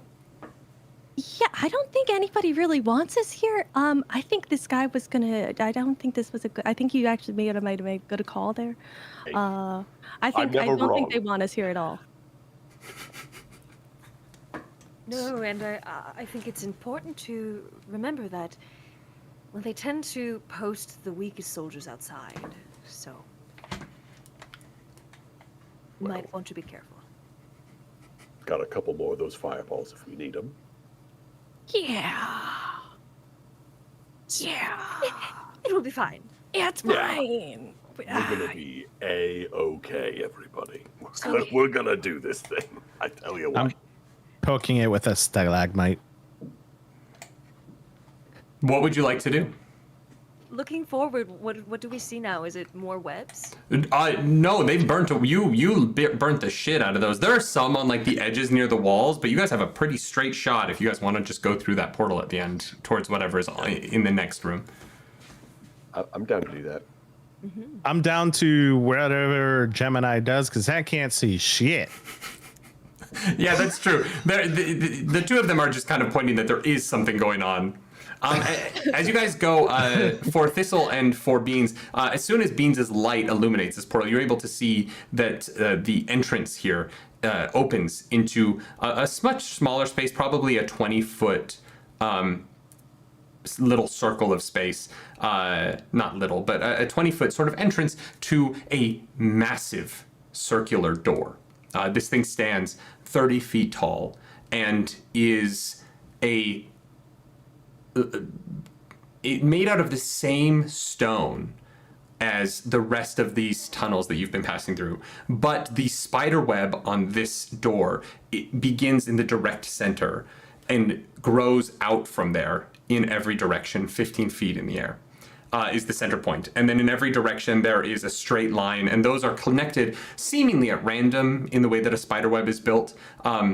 But this door, and it is clearly a door, as you see on the ground, there is a slight pocket of air around it, and you can hear very faintly that there's something on the other side of it. To your right, as you come into this space, you see there is another staircase of dark stone that leads up and away from this place.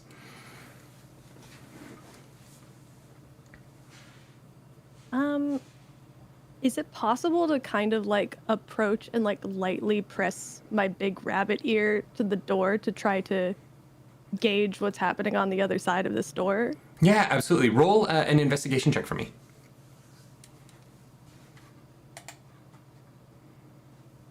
Ooh, well, it's a 6. Okay. You don't hear anything. As you are pressing through, you just kind of hear muffled sounds. However, the other three of you watch as the ear of this Harengon presses up against the door. One of it passes over the line on the door of one of those one of those silky threads that passes from the center to the edge. And as that ear lays against it, it lights up in a bright blue. Just one string, not all of them? That single string that your ear passes lights up in a bright blue. Can we follow if it goes anywhere else in the room? No, it is just on the door. That single thread from center to edge lights up blue.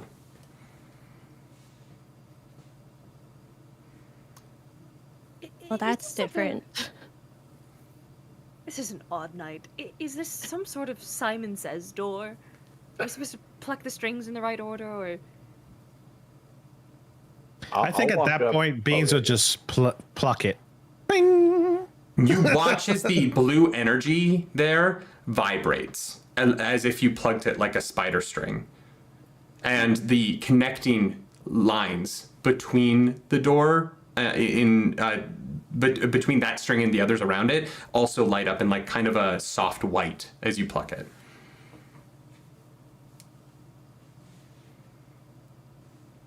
I think we just keep plucking. I'm gonna turn to the bard of the group and be like, you ever played a spider web? It's not unlike other things I've played. I suppose I'll give it a shot, and I'm just going to step up, and I'll take a stab at the string to the left of it. Mm-hmm. So you plucked one like kind of to the right. As you pluck the one next to it, it lights up green as you pluck it, and it plays a similar note, but the color is different. Can I just run my finger like in a circle around it and see what happens? Like it's a harp. As you run your finger around, each one lights up a different color. And not all beautiful colors. There's brown and sort of a gray. There's something that looks almost black. As it seems like there's probably 16 colors total, and every one is different. 16. As you run your finger around in a circle. Ooh, these bitches gay.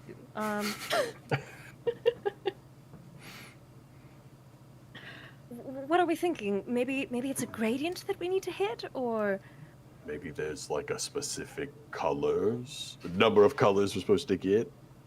Is there any, like, I guess, any paintings or anything inside the room that might have certain colors, or is it all just kind of the same drab kind of spider cavern? But does Is there anything anyone else? have any light spells that we could use to see, like, Oh, maybe yeah. reflections of light on the stones around us? I'll pop out some dancing lights. I'm also emanating a ton of light. Mordenkainen's, where whatever is too high for Bean's, the light coming off of Bean's rather small form to hit, the head of Mordenkainen's Riz face appears, Riz attempting, face, and while it lights everything around Agnes, he is looking at Agnes as if still trying to woo her. There is there is not anything like a painting, but there is just as you look at the door and then you look at the patterns around, there is a similarity in the patterns on the walls and on the door, as if each of the patterns on the wall are pieces of the door, arrayed over and over and over again in sort of a random, not a random pattern, a pattern that does repeat over and over and over again. It looks like musical notes, no?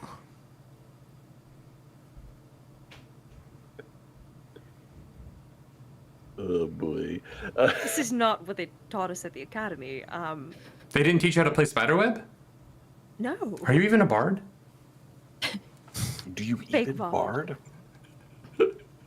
A true bard can play anything with strings at any time. So you said it was a pattern, but it wasn't random. Is there like an obvious starting point on this? You said kind of like wraps around and around and around, right? Roll a perception check for me. Pretty good at those. And also, you said that each of the notes are distinctly different. Are they semitones apart? They're closer than that. They're probably quarter tones. A whopping 4.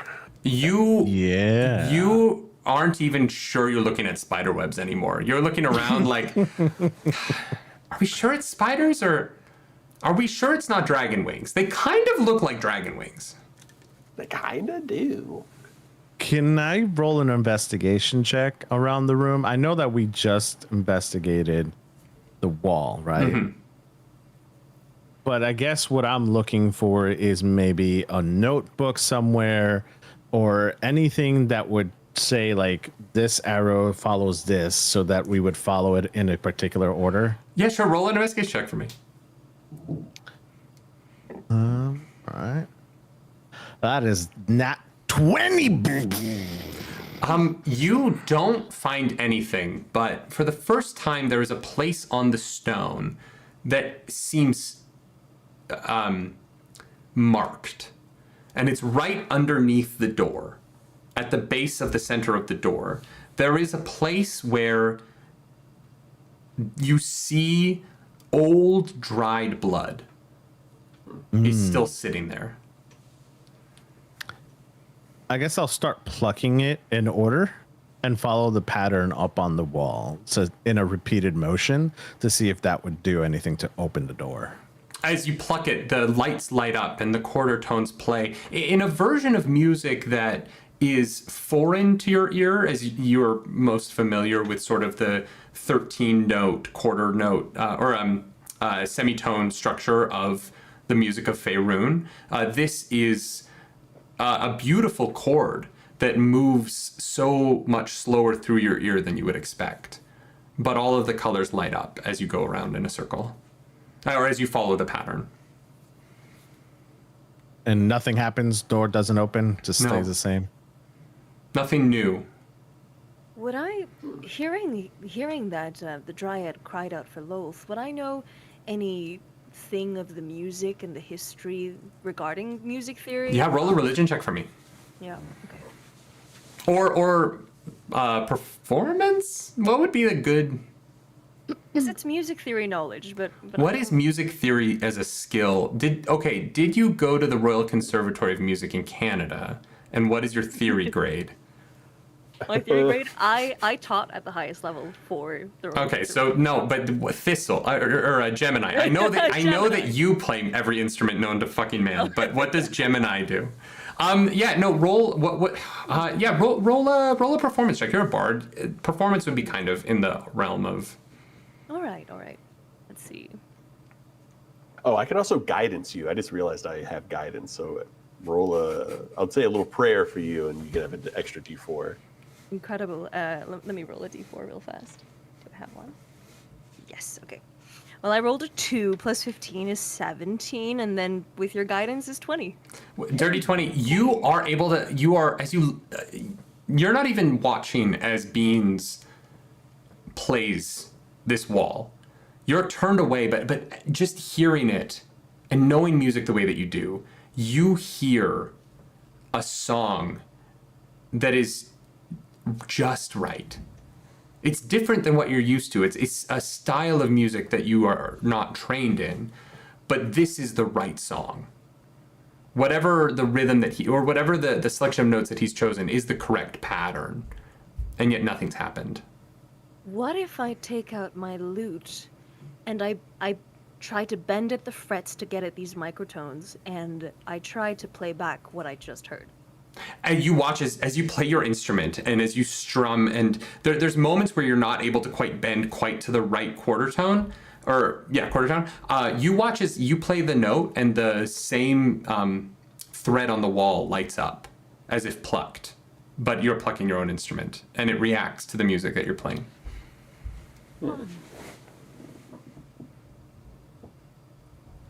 Shit. Skill issue, I guess. Never had that happen before, senorita. There's always a first. Do any Agnes, you're proficient in history, right? Or in religion?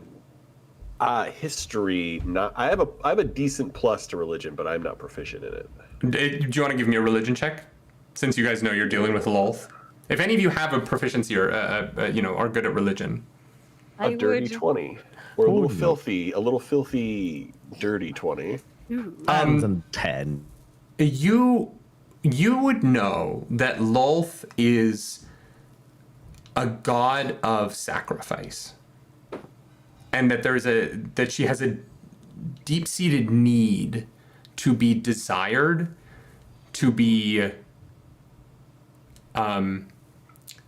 to be desired in many ways, but also to be given towards in the worship of her. What I know of Loth is that she's pretty needy. She likes sacrifice, likes to be given things. Giving something over. Maybe we have to give her an original song. I think looking back, Beans has seen the dry blood and he's plucking it over and over again. I don't think he's paying attention to what Gemini is doing or what Loth is doing. And I think at that point, he's going to cut his palm and just pluck it with the blood on there to see if that does anything. As you slice open your hand and you begin to pluck at the instrument, in the correct rhythm that you saw repeating on the walls around and around this space, you watch as the blood is drawn out of your hand. And where you pluck the string, the blood runs from your hand to the string, and then from the string to the center of this door. And over and over and over again, you feel little droplets of your blood drawn from the center of your palm to the string and to the center. And by the time you reach the end of the song, the center of this spider's web is completely filled, and it presses into the door. And then the door itself begins to open. And this loud sound of stone as this large door turns on itself and then begins to press in.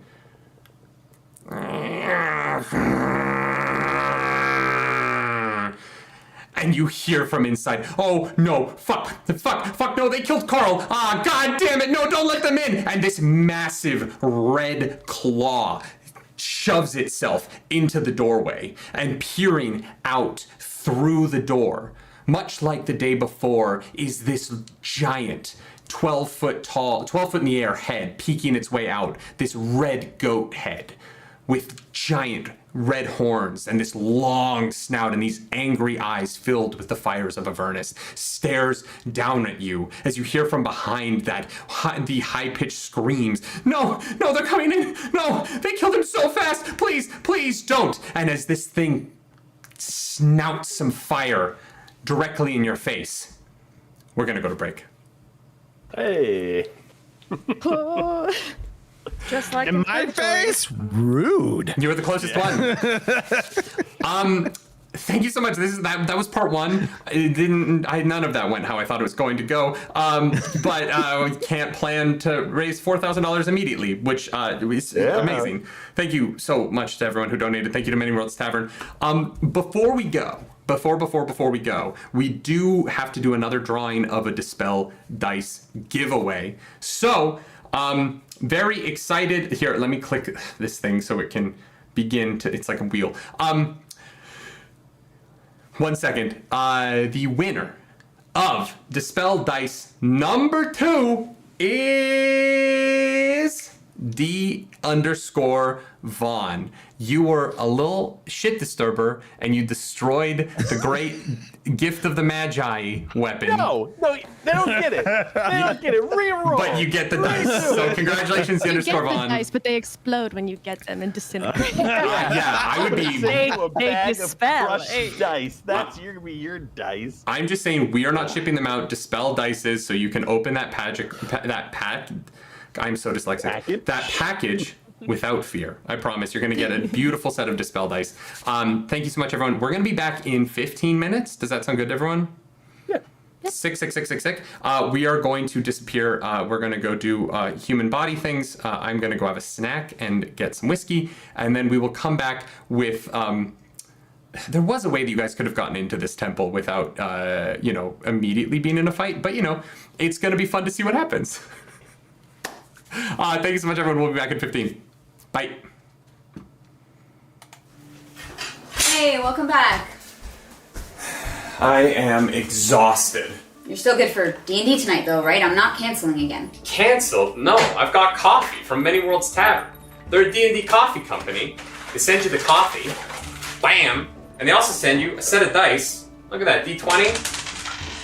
Natural 20 on the dice. Not a joke. I know we're in the middle of an ad, but it's a nat 20. I have to point that out to the camera. Coffee? I thought they were a tea company. That's what I'm drinking right now. They do coffee, tea, even gaming supplements to homebrew for your world. Many Worlds Tavern sells over 20 different coffees and teas, including a featured coffee of the month called Treasured Realm and a tea of the month known as Fabled Foliage. Each month you get a 12-ounce bag of their featured single origin coffee, a collectible realm card, a collectible realm sticker, a 5e magic item, and a randomly selected full set of polyhedral dice. Wow, they do so much. I actually found them because of their charity work. Did you know that they've raised over $40,000 for gaming nonprofits since 2021? And this month's charitable donation is a matching donation so that you can double your donation to Doctors Without Borders through Roleplay Relay's Heroes Without Borders. Link is in the description down below. Thank you, Many Worlds Tavern. Make sure you go follow them, get yourself some coffee, some tea, or something to help you be a better DM. And do something nerdy tonight. Bye. So I heard that you either don't have any dice, or you don't have enough dice. The two genders. Don't worry, I can fix that. With the sponsor of the Roleplay Relay's charity stream, Heroes Without Borders, Dispel Dice. If you wander on over to the Dispel Dice website, you'll find dice. You'll also find dice, and also dice. These beautiful, shiny, delicious looking, but definitely not edible math rocks are just waiting to be scooped up by the local postal service and delivered directly to your door. So thank you to Dispel Dice for being an official sponsor of Heroes Without Borders this year. And remember, if you would like to win your very own set of dice, all you have to do is donate. Dispel Dice, go buy some Dispel Dice. I wish I had a more immersive journal to play D&D with. Did someone say wish? Oh look, a legally nondescript red weasel. Why would you wish for a journal? Wishes are rare and expensive. When you could get a journal from Elderwood Academy, a website that couldn't make it easier for you to get the perfect, immersive journal to tell your D&D story. You mean anyone can do that? Yeah, it's on the internet, and the internet is everywhere. It also never lies to you. Believe everything you see on the internet. That's good advice. Write that down. But at Elderwood Academy, you can buy a journal that has additional bits and bobs like health trackers, spell trackers. Do you want to know how many 9th level spells you currently have? It's 1 or 0. There's no other options. Elderwood Academy can remind you that you have one 9th level spell slot. Because math is hard. Math is hard. You're right, little girl. You know what? I'm understanding now. I see what you're putting down. Petite lady, you are correct. Math is hard, and Elderwood can make it easier. They cannot count your dice for you. Nobody can count your dice for you. Do you want a free Elderwood Academy journal? Yes. Then watch Heroes Without Borders on the Roleplay Relay. They're giving 2 away for charity. If you donate to Doctors Without Borders through their Tiltify link, you'll be entered into a possible chance to win, little girl. Wow, I want to win something. That sounds fun. I bet you do. It doesn't look like you win very often. That's great. That's gotta be the end of the ad. That's it. That's the end of the ad. That's it. That was Great. perfect. Great, love it.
Why are we muted again? Okay, now we're not muted. Hi, welcome back to part 2 of Heroes Without Borders. A stream that would feel like a disaster, but we've raised $4,000 for Doctors Without Borders as a unit tonight. And that feels pretty good to me. So if our characters all die at this point, they can die knowing they did some good in the real world. $4,219 raised. We're going to do another quick draw for a dice set. But before we get into that, Quebexican has given advantage. Quebexican, you didn't say who you were giving advantage to. So, wait, what is that? Oh no, Clarus told me to copy and paste a thing and it broke the stream. Yeah, I said copy and paste it into the one that already exists. I did. And that's how... And it's There's here no now. technical difficulties happening. Look at the dog, everyone. Look at the dog. Don't worry about it. Don't worry about it. Yes. Nothing's happening. Unshow it. Dog. All right. Don't you have the string of And then fate add thing? it That to the never one that happened. exists. This never happened. This. There, Which is I why erased I all saved it. technical difficulty. Oh, I understand. That should fix it. Okay, now we're fine. We'll see. Guys, we raised Honestly, I don't even know $4,000. what Stop you're judging doing. me. I'm only the sweatiest human being alive right now. Okay, so a couple things. Quebexian needs to tell me what was the person who gets advantage. And also, we have another magic item. But Kano, you didn't tell me who's getting a magic item. So I need to know who's getting their magic item. I have 2 advantages now from chat, thankfully, that I have not used yet. And one of you is going to get advantage if Quebexican gets back to me on who that is. And if not, I will assign it randomly, and we will hope that Quebexican is happy with who I chose. Or actually, no, you know what? If we don't hear from them, you guys can choose to have a group advantage to pass to someone in a moment of danger. Danger. But we're gonna do Clarus. We're gonna try a different wheel thing. Clarus found one that might not take 12 minutes. So Clarus, if you could do the random name generator for me, and tell me who wins the 3rd set of Dispel dice for this evening. This might take longer actually because she has to text it to me. How are you guys doing? Before we get into part 2, how's everybody feeling? Doing great. We're feeling great. Yeah, we're all happy. Are you kidding me? Yeah, I'm Yeah. good. I went and cracked a mead to cope with my new godlyhood. I just vibing over here. Brian. I don't know which Brian, but Brian, you just won a set of Dispel dice. That's Yes! right. They're going to be coming to you as long as you give us your address. Y'all, we are going to need all of your addresses by December 13th if you win. So we're going to be reaching out. We're going to be trying to figure out how to get involved with you, Chloe, D_Von, and Brian. But please, please, please make sure that you respond to. We don't want your address for weird reasons. We just have to. We want to send you free shit. So sponsor stuff out of the way. Charity. All good. We've raised a bunch of money. Our characters are about to be fighting, so if you want to donate advantages and things, now's a good time. And we'll figure out who gets the item. Oh my gosh! And Tank Tolman is here. Tank Tolman, hi. Welcome in. Thank you for watching. What's up, Tank will be playing in this later on in like stream 7, I think. This will be a much more well-oiled machine by then. Okay, should we dive back into the game? Hell yeah. Yes. Hell yeah. All right, we have music. As this large stone door has pushed partially into the room, and the goat-like red face and claw that looks like a crab's claw, large, leering down upon you is a Glabrajau, a demon of Avernus. And you can hear in the room sounds of driders like the one Agnes burnt to a crisp in the hall outside, screaming in fear at your approach. I would like for you all to roll initiative. Ooh. Didn't that get spat in the face? No, mouth it open. like sniffed a little bit of flames out of its nostrils at you. It wasn't like an attack. I can't take a surprise roll because you guys were definitely not surprised with all the screaming going on. Thistle, mark down that you have a greater healing potion. From Brian. From Brian. Is this the one that happened earlier, or is this a different one? That might be the one that happened earlier. Claris is handing me notes to remind me of things, like Thistle, healing potion. Okay, I put that one in my. I have Great. Claire's in the little. Greater healing. I think I've got the rest of these. Thank you very much. Sick. All right. Roll initiative. Oh, sick. Oh, yeah. Get fucked, players. I don't like that. Yeah, right. It's okay. Don't worry about it. All right. Has everyone rolled? Yes. Okay, give me 1 second. All right, anyone roll over 20? Yes. No. 29. Nice. 19. 29? Wait. Let's roll back. 29? Yeah, I have a plus 11 to initiative. Jesus. All right, sure. I think you win. We believe in you, Agnes. Lead us. Gotta go fast. All right. What happened to get fucked, players? I mean, yeah, seriously. Let's go. Anyone over 20? 21. Okay. Gemini's at 21. Anyone from 15 to 19? Yes. What was yours? Northwolf? 19. 19. Okay. 16 plus 3. Oh wow. And Lynn, where's Thistle at in all this? I got an 11. I have a +9. But I have. I mean, 11 isn't bad. With the +9, it's kind of bad. I mean,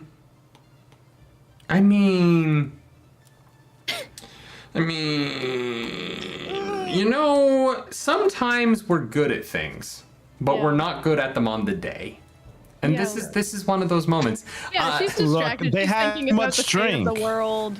They had too much to drink. Yeah, she drank a bunch of mead. Yeah. Agnes, as you as this door opens and you watch Beans get just a little lick of flame to the face, an amuse-bouche of flame to the face, if you will.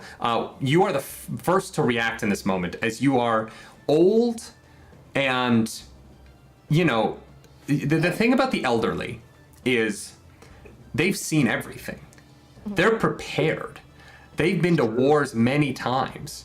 Sometimes they haven't actually been to wars, but they will talk as if they have, because they were alive while the war was happening.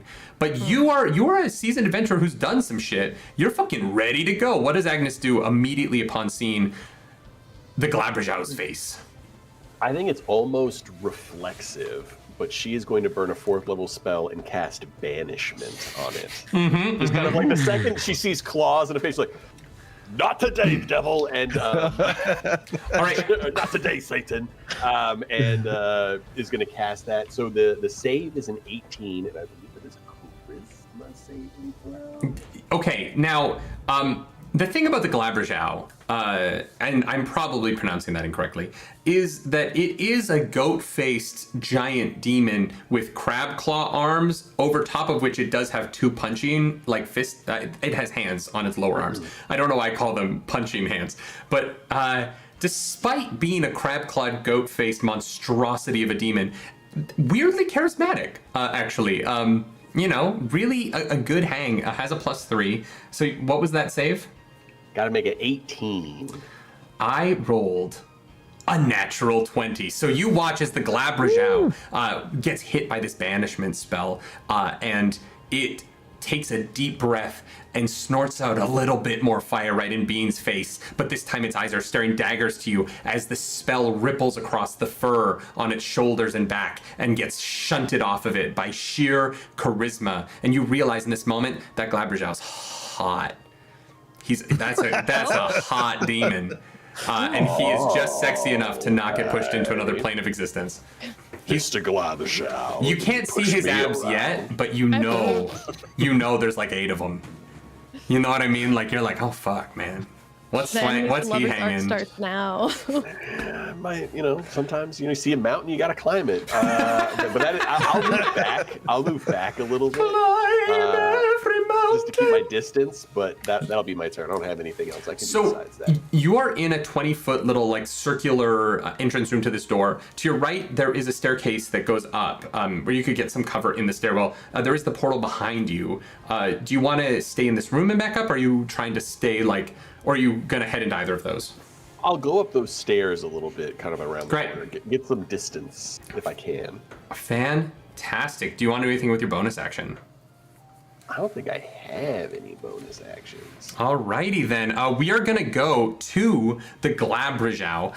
You can hear from the room behind this creature, there are these Driders yelling at it, "Close the door! For the love of Love, close the door! She doesn't want us to sacrifice ourselves this way, I don't think. Maybe she does actually, I take that back." And the Glabrajau doesn't listen to them at all. He is pissed, because he was almost sent back to Avernus, the one place he definitely doesn't want to go. And so he grinds that stone further apart, and you watch as a couple of Driders are pushed back. They were trying to push the door closed as he was trying to open it, and he rips that thing open 7 or 8 feet. You're able to see now that there are 3 Driders on the other side of this door, who have a variety of weapons. One has an axe, a couple have some like crossbows, and he is going to charge out, running past Beans. He doesn't really even care about this small fairy creature as he turns and runs towards this staircase to try and get after you. Beans, it is going to pass out of your melee range, so if you wanted to, you could take an attack of opportunity here. I wasn't prepared for that part. Well, we are in combat, so... Yeah. Does that take up a bonus action? I don't remember. No, it's a reaction. It's been a while. It's a reaction. This is what happens when you start playing Candela Obscura full-time on your channel. Telling cool mystery stories that people are really enjoying. I'm sorry. It's been a while. Okay, so... I think Agnes, you have an action surge on your next turn, and you have advantage. I'm sorry, who? Agnes on their next turn will have an action surge and advantage. Nice. I don't have a yeah, you know what? No, I don't have a reaction. I probably try to swing at it, so if anything, I'll try to hit it with my scimitar sword, and that would be a... I know it took me forever to figure out what I was doing, and I apologize. Just roll a d20, and then add your attack. It'd be a 16 plus 3. That hits. So as this thing, ignoring you, swipes by, grinding its giant crab claws into the stone, trying to get to the stairwell where Agnes is currently hiding, you swipe and you manage to clip at the back of its heel, doing how much damage? Oh, I didn't roll for damage. A million points of damage. No, 6. Just 6. Just It's 6. a moon sickle. And I was just like, I wasn't prepared. I was like, whoa, and just swung whatever I had in my hand, which at that time was just my moon sickle. Beans manages to wound this like ancient demon of hell, accidentally going, oh my god. Amazing. So since technically the action surge way that we work for charity is immediate, as this Glabrajau is running towards you, Agnes, you can take an action right now if you would like to, or you can save it for your next turn. I might take an action. I will. You know what? Smoke them if you got them, I think is what this is really going to be about. I will cast Hold Monster. Okay, what is the Very save? nice. We're burning spell slots today, kids. Oh yeah, we're burning spell slots. So that is going to be a Wisdom saving throw this time. It's still going to be 18. 18, here we go. Okay, so the Glabrajau is equally wise as he is charismatic. And he rolled a 16 plus 3, so that's a 19. Just beating your DC as he feels stiffened for a second as he finally gets to the open portal of the staircase. And it's a tough fit for him to get up, so he kind of stays in the door, but that long crab claw-like arm is just long enough to get to where you are at. And so it is going to come through with its pincer, and it is going to pincer up at you, and it is going to take its first attack for... that is going to be a 16 to hit. I'm going to use shield. Right. My AC is 16, so I'll use shield, and I'll bump it up. I'll take off another spell slot. So that's your reaction now. That's my reaction. And that takes you to 21, right? Yeah, it takes me to 21. All right, so its first attack misses, bouncing off your Arcanic Shield, but its second hit comes through. It rams that pincer back and thrusts it forward as hard as it can into your shield. It is so angry at the way that you keep trying to take away its freedom and ability to do what it wants, and it swipes at you with a natural 20. So it is going to have an attack here that is doubled in damage, and I'm very excited for that. So we're going to roll some dice. Goodbye, Agnes. You don't got a lot of hit points. That is going to be 23 points of damage as these pincers come up and they squeeze into your middle. And you feel these two pincers enter you right beneath your ribs. The shield is able to prevent it from completely bisecting you into two Agneses, but you do feel those poke into some sensitive, like one gets maybe a liver, the other is right in your kidney, and you're just feeling quite a bit of pain here. Like, if you wanted to get this close to me, you could have just asked. Oh, God. That's going to be the Glabberjaw's turn. One of the Driders is going to peek his head out from inside the door, and he is going to whip up his bow, and he's going to take a shot at... who's still in the room? Beans is too close, so he kind of like pokes around the door, and he sees Gemini standing back a little bit, and he's going to take a shot at Gemini. That is going to be a 3 plus a 4. That's going to be a 7 to hit. No, it doesn't hit. Yeah, no, he's so nervous because he just, heard the blood-curdling screams of his friend's death, that his hand shaking is not quite able to steady the bow as this arrow pings off of the wall. A couple, almost close to you. He almost did a good job, and he freaks out. That much, honey? He freaks out, he ducks back behind the door, he's like, no, not today. And that is going to be Northwolf. It is now your turn, Beans. What are you doing? Can I do a quick assessment around the room and find out what, like, those three, are they going to be an issue for me if I turn my back on me? If I turn my back on them? I skipped over Gemini. I'm so sorry. Yeah. Gemini. I was like, wait, Gemini is still going. Let's do Gemini's turn now. This arrow misses you. I can't read my own notes, everyone, so that's a problem. You're good. Gemini, it is actually your turn, so you go. So, help me understand the lay of the battlefield right now. So So you're in like a portal. You're in a circular room that's about 20 feet around. It's fairly tight, to your right there is a giant Glabberjow ass, as you can see it's blocking the stairwell that is leading up to where Agnes is hiding. And in front of you this portal sits. Through the portal their door is halfway opened, and there are 3 drow that you can see. There's now 2 because one has ducked back behind this doorway, and the other 2 drow are standing there. One of them has an axe and the other has a crossbow, and they're kind of like getting ready, trying to figure out what they want to do. I see. Well, seeing as to how I just watched the Glabberjow run after Agnes, I'm going to turn my attention to the stairwell. And let's see, hang on. Do I need to be in range for this? I mean, you're probably within range. You're within. You're within melee range of this thing right now. So I just watched this Glabberjow take a swipe and stab into Agnes, and I'm going to say, "Oh, we can't have that. You've been very bad. You can't just go into someone like that without consent." And I'm going to draw my steely little fingers up the side of my thigh, where it collects this metallic material that then forms at my fingertips into these cuffs and constraints. And I will send it straight to the Glabberjow as I cast Dominate Monster. Great. Very kinky. What am I rolling? You're rolling a wisdom save. What's the save? 19. He rolls a 16 plus 3. Jeez. That is now, I've made the last 2 saves, but that is both of the advantages that chat has bought me. So I am now out of advantages from chat.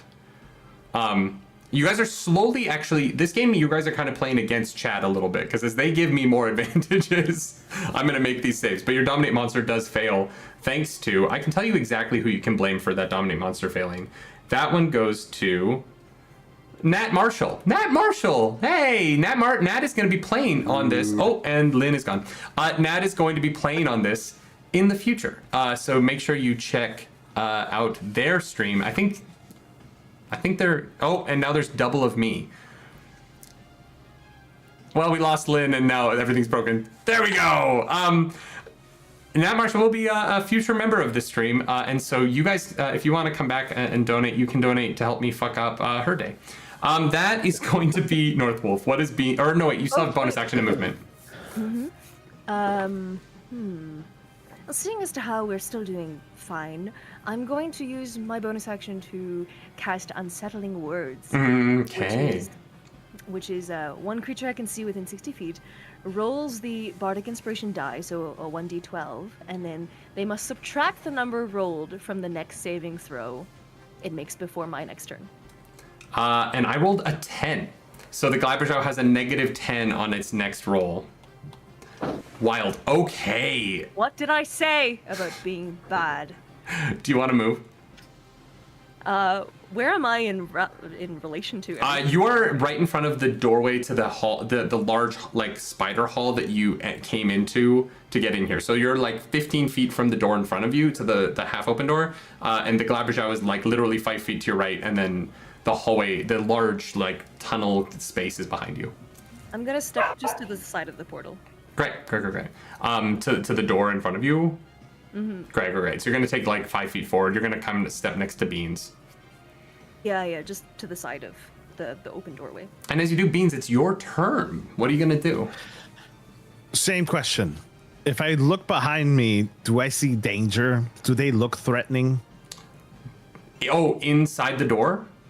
Yeah. The Driders, I mean, like, they look threatening in that they're currently holding weapons and they're 8-foot-tall spider people, centaurs, with kind of like oily black hair in patches that like hangs off of their head, like seaweed that's been like taken out of the water. They're off-putting to look at. They all kind of have the like deeply white skin of someone that you think might be diseased. Sure. But they also look deeply terrified of you. So it is hard to kind of figure out if they're a threat or if you should pity them. Or you just killed Carl, like... Carl was violently murdered by fire, so... Yeah, I think I kind of do one of those looks where he looks behind and he'll be like, look at Carl and look at them and be like, you're next if you do anything. And then he'll look back at the beast. And he is in starry form right now. So this thing, I don't remember a lot of D&D lore, but I'm assuming this thing is a devil, and radiant damage and devils don't do well. So I'm going to go ahead and shoot an 8th level spell at him. Because I don't play. I don't play with devils. Beans and devils don't mix. So he's going to shoot out from where he's at. He will shoot out Guiding Bolt at 8th level. Jesus Christ. Okay, roll to hit, I guess. I really hope you hit. That is a 28. Pretty good. Yeah. Where exactly on the body do you want to land your blow? You get your pick. 28. You can basically hit whatever you want. Sure. So I'm going to. You know what? I'm gonna do it this way. I'm gonna do a little flavor. I'm gonna roll for damage and then I'll tell you how it Go works. for it, please. All right, because there's a lot of freaking dice. It's 11d6. That is 58 points of damage. Okay. 58 points of damage coming from Beans. And what you're going to see is Beans take a different stance. He's been kind of very goofy looking the whole time. But as this demon just busts through and hits Agnes, no one touches his friends. And you see a demeanor change as he kind of just stands up, takes out a bow, and then strings it back. And as he does that, radiant damage is going to be pulled, and an arrow is going to form as he's pulling the string back. And then he's going to shoot out the arrow. And as it does so, it expands bigger. And as it's getting closer to the beast, it shatters and goes into about 11 different locations throughout the entire beast's body, raining from above, hitting it with radiant damage. Absolutely. And trying to pin it down. And what you see is he's not done, and he'll pull the bow back again to shoot another one as a bonus action using Archer, which is his secondary form. And he'll hit it again, hopefully, as his bonus action. And I gotta roll for it. Come on. Where is it? There it is. All right, and that's for another. That's a 26, so it'll hit for 1d8 plus 6. So I got to roll a 1d8. What is your god in this instance? Who is it that you pray to? That this divine, whose divine energy are you invoking in this blast at this beast? So there was a reason why Beans loves the moon and the stars. He is a huge believer in the goddess of the moon.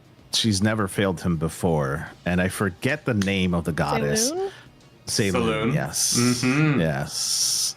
And you'll see just a beam of light hit Beans again as the second time he pulls out and just strings back another bow and lets it fly. But this time, instead of shattering into a bunch of pieces, it twirls into one huge arrow, and light wraps around it to hit it with radiant damage and make it all glow, so the next person who hits it has advantage. So it'll be 1d8 plus 6. Great. Amazing. So what you roll on your d8? That is a 5 plus 6. Is that, or 8? What did I say? Hold on. Well, you said plus 1d8 plus 6, right? I think so. Hold on. So that'd be 11 plus yes, 11. 11 points of damage. You watch, Agnes, you do not have dark vision. And so, or no, you do.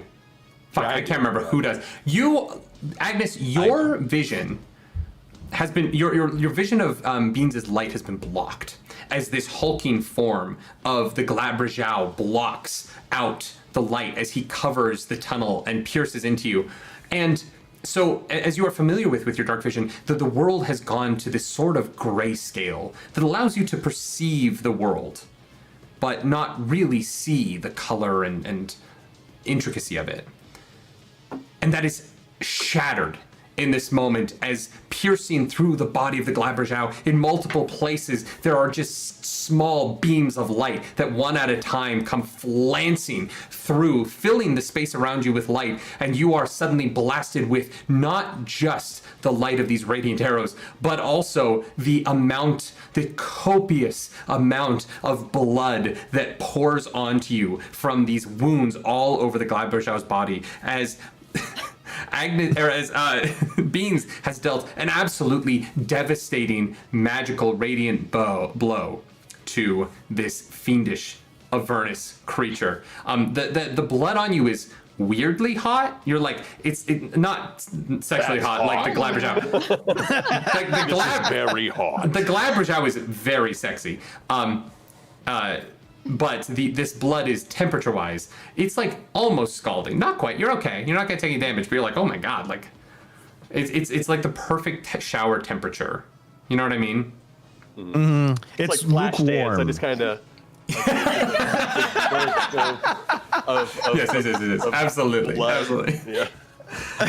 Write that down. Crimson shower. Okay. All right. Crimson shower. As this Glabberjow, barely still standing, is lanced with this 8th level spell, the Driders inside the portal, Thistle, you're up next. As you think they're going to get an attack on you. It looks like they're going to be able to swing a little bit faster than you, but they see this shower of golden arrows as this 8th level spell absolutely massacres this giant creature they thought was going to protect them, and they turn and they flee down to little caverns I was gonna behind. say And so that lineup you did before of like I look at them and tell them this is what's coming, and then do the biggest damage. Those guys are gone. Thistle, it is now your turn. And as you look at the only thing left in the room with you is the Glabberjow, and it is glowing in this weird, enticing way. Move towards the light. No. Okay. All the enemies are gone except the Jabberwocky. Yes.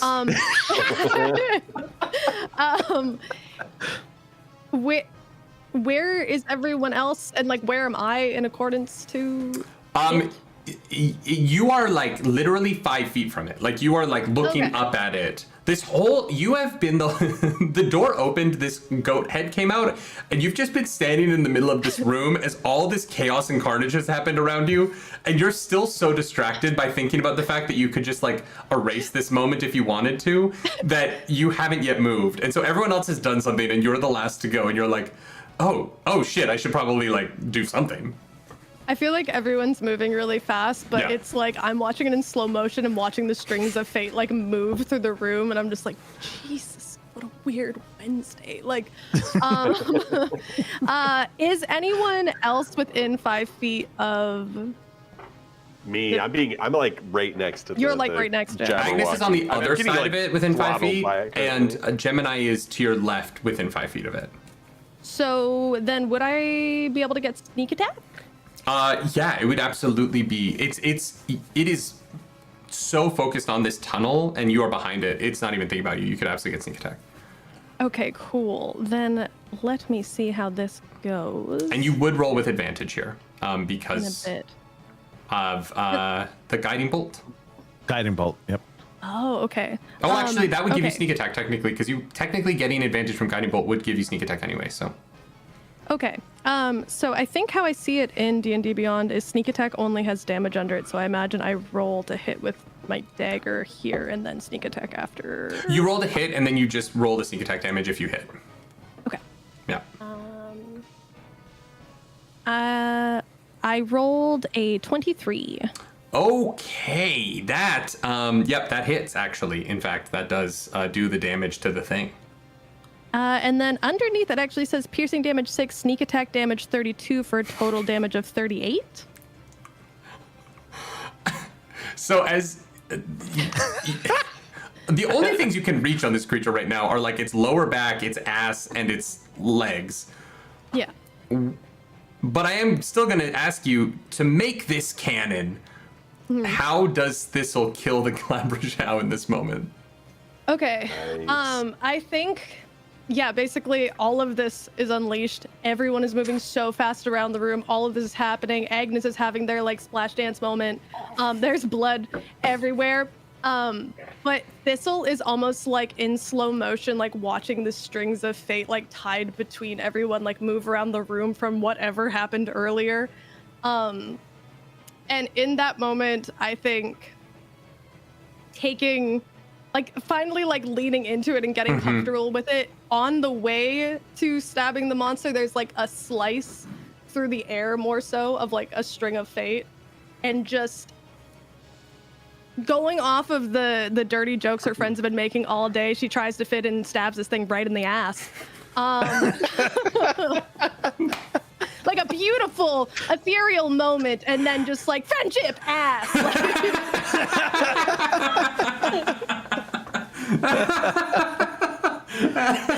It's been such a weird day. All right, yeah. You open this thing's ass, and like tapping a maple syrup tree, blood begins to gush out as the last vestiges of what could be keeping this Glabrajau alive empty onto the ground before you. And Agnes, you see it slump and fall prone, dead. Not quite blocking the stairway, you could climb over it, but this Glabrajau is fully deceased and just littered with holes. So many ways that you have penetrated this thing's body. Unreal. Fariha, you got an action surge and a spell slot restoration from Thunder. Hey. Let's go. So save an act. Thunder, thank you so much for the donation. It's a huge donation. Yeah, it's incredible. But Fariha, yeah, next fight you will have an action surge, and you get one of your spell slots back. Amazing. Thank you so much, Thunder. So inspired by seeing that guy fall that you're like, I gotta go so fucking fast. I gotta go like, so hard. I have adrenaline. I have a very important question. I have a very important answer. The spell Simulacrum works by making a copy of a creature. Does the creature have to be alive? I don't know. It doesn't specify. Good question. Run DMG, have you made a video about this yet? I have about Simulacrum, but it was about the Simulacrum spam type thing. Yeah. Simulacrum. I don't know if it has to be alive or not. I don't think it does. And I also know that it uses snow or ice, but Yeah. Yeah, you need to put. amount. Do you have a powdered ruby worth 1,500 gold pieces? I Yeah. would. Yeah, you're level 16. I buy that. If you can, okay, if the team can come up with a way to have snow or ice right now, I will let you pull it off. Super easy. Hold up. I have druid craft. I'm a druid. I can form water, create water. Yeah, we can make snow real fast. Sure. Yeah. Yeah. So, are you casting Simulacrum right now? I think I am. Okay. This creature will never find pet. Technically, it has to be a beast or a humanoid, but it's a one-shot, and I don't care. So, rules lawyers, I'm acknowledging that yes, you're right. This doesn't work, but I also couldn't possibly give a shit. Beans creates a small little puddle, and much like bringing Frosty the Snowman back to life, a simulated Glabrajau grows with a top hat and a corncob pipe, and is ready to do your bidding. Incredible. I didn't think you would let me. Actually, so for this far ahead. rules lawyers, Druidcraft can create a cloud that brings falling snow. Yeah, so you're good. So Yeah, So it's a large pile of snow because it needs to be the same size as the creature that it'll make. sure. So I mean, if you guys want to the say you next took a 24 short hours rest it to do snows in this, this you spot. can, but no, we'll say it works because who cares?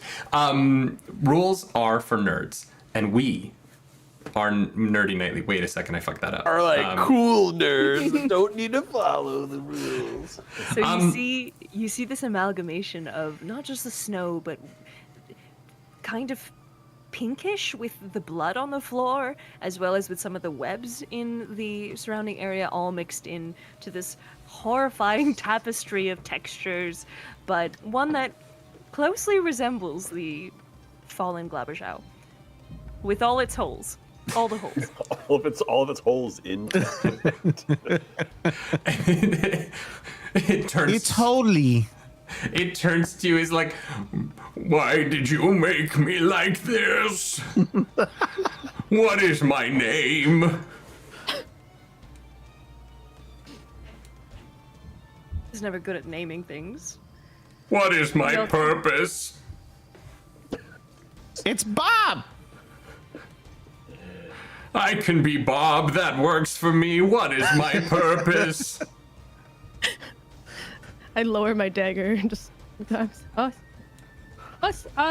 Sorry, man. Sorry. Hey, sorry about that. Sorry. Hide the dagger. Why is the little one apologizing to me? I was born into misery. Why do I have so many holes? Do we want this guy here? He's kind of, I'm going to be honest, he's a bit of a downer already. Oh no, I didn't mean to be I'm so sorry. I didn't mean to be a downer. I was just confused why I have holes in every I can shut up now. I'll be helpful. What is my Can we purpose? pack some extra snow into the holes? Because it's not snowing, I'm just gonna start packing snow into the holes. He like pretends to be satisfied, but you watch as it like quickly starts to melt out of his like not snow temperature body. No. But he's not acknowledging. He doesn't want you guys to know that he's like worried about it. So he's just like, this is fine. This is okay. I'm happy. What is my purpose? See, that is the real question there, Bob. What is your purpose? Also, welcome to the party. Okay, what are we doing? Where are we going? Why are we here? Also valid questions. My face hurts.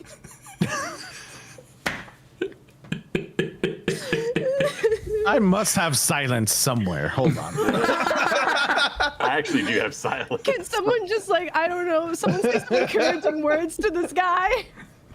You're very holy. Don't worry. It's okay. Why does that thing sound like that? I don't like that. I like that less than the holes. I'd rather have holes. Listen, Bob. Having holes is a good thing. It's a blessing. We can still build you a beautiful life. Okay. I'll go where you go. Come along now. Where? That way. Where to? Where are you pointing, Beans? Wherever the obvious direction is. Oh, and Bob's like, okay, and he goes through the door and he starts looking around. There's one Drider that's like, oh fuck, they brought it back to life. Everyone run, scatter. Oh, yeah, your Is there any purpose other way is out to of kill here? Driders brutally. These Driders, Killing them will fill your holes. as you go into the space, you see like there's just like this one little puddle of Drider pee where one of them like clearly like wet themselves before running off into a tunnel. I can't breathe. You have absolutely. These are like these are followers of a truly evil god, and you have shattered them so completely. Just a team of little guys. They're so little. You're all so small, but you're so scary. Thistle smears more black eyeliner around her eyes. Gets 10% edgier. I have to go to a hot tub. Oh my god. Let's go. Have to get hot topic. Oh my god. So Gemini is going to walk up to Bob. Mm-hmm. He's going to lay a hand on his core and be like, listen, Bob. Your job is to help us find this rod and kill anything in the way of that. All right? Okay, I can do that. Except us. Except us. Bob doesn't kill Fill friends. the emptiness inside of you, Mm-hmm. and you will be free soon.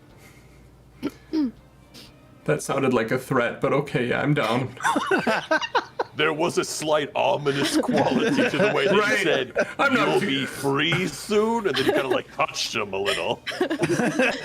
I'm glad I'm not the only one that I'm only like 4 seconds old, but that felt loaded in some way.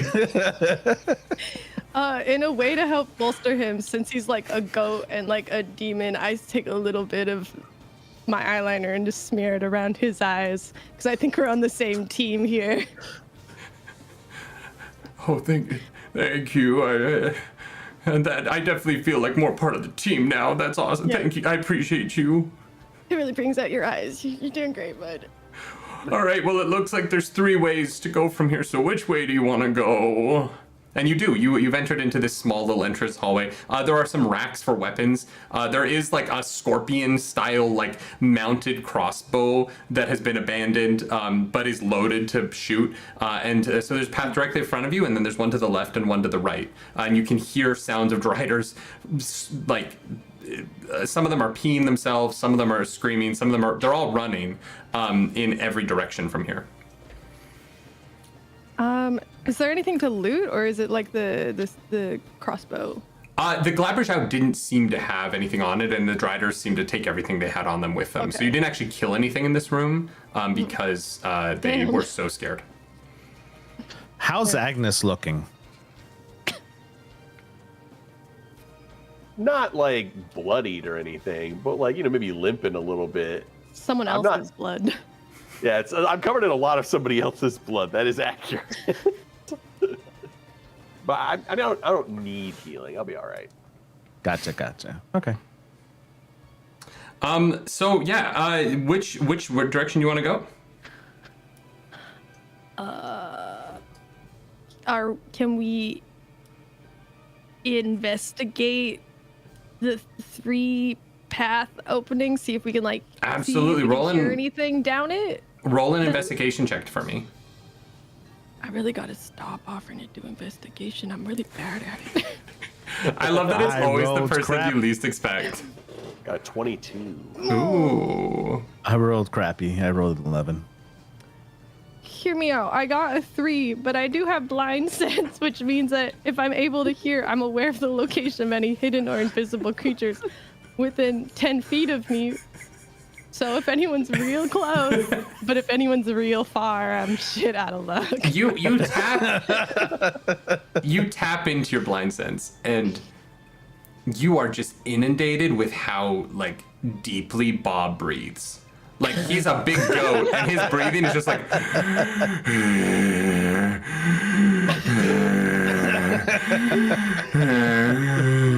It's all the holes, I think. There's a whistle in it from one of the holes in one of his lungs.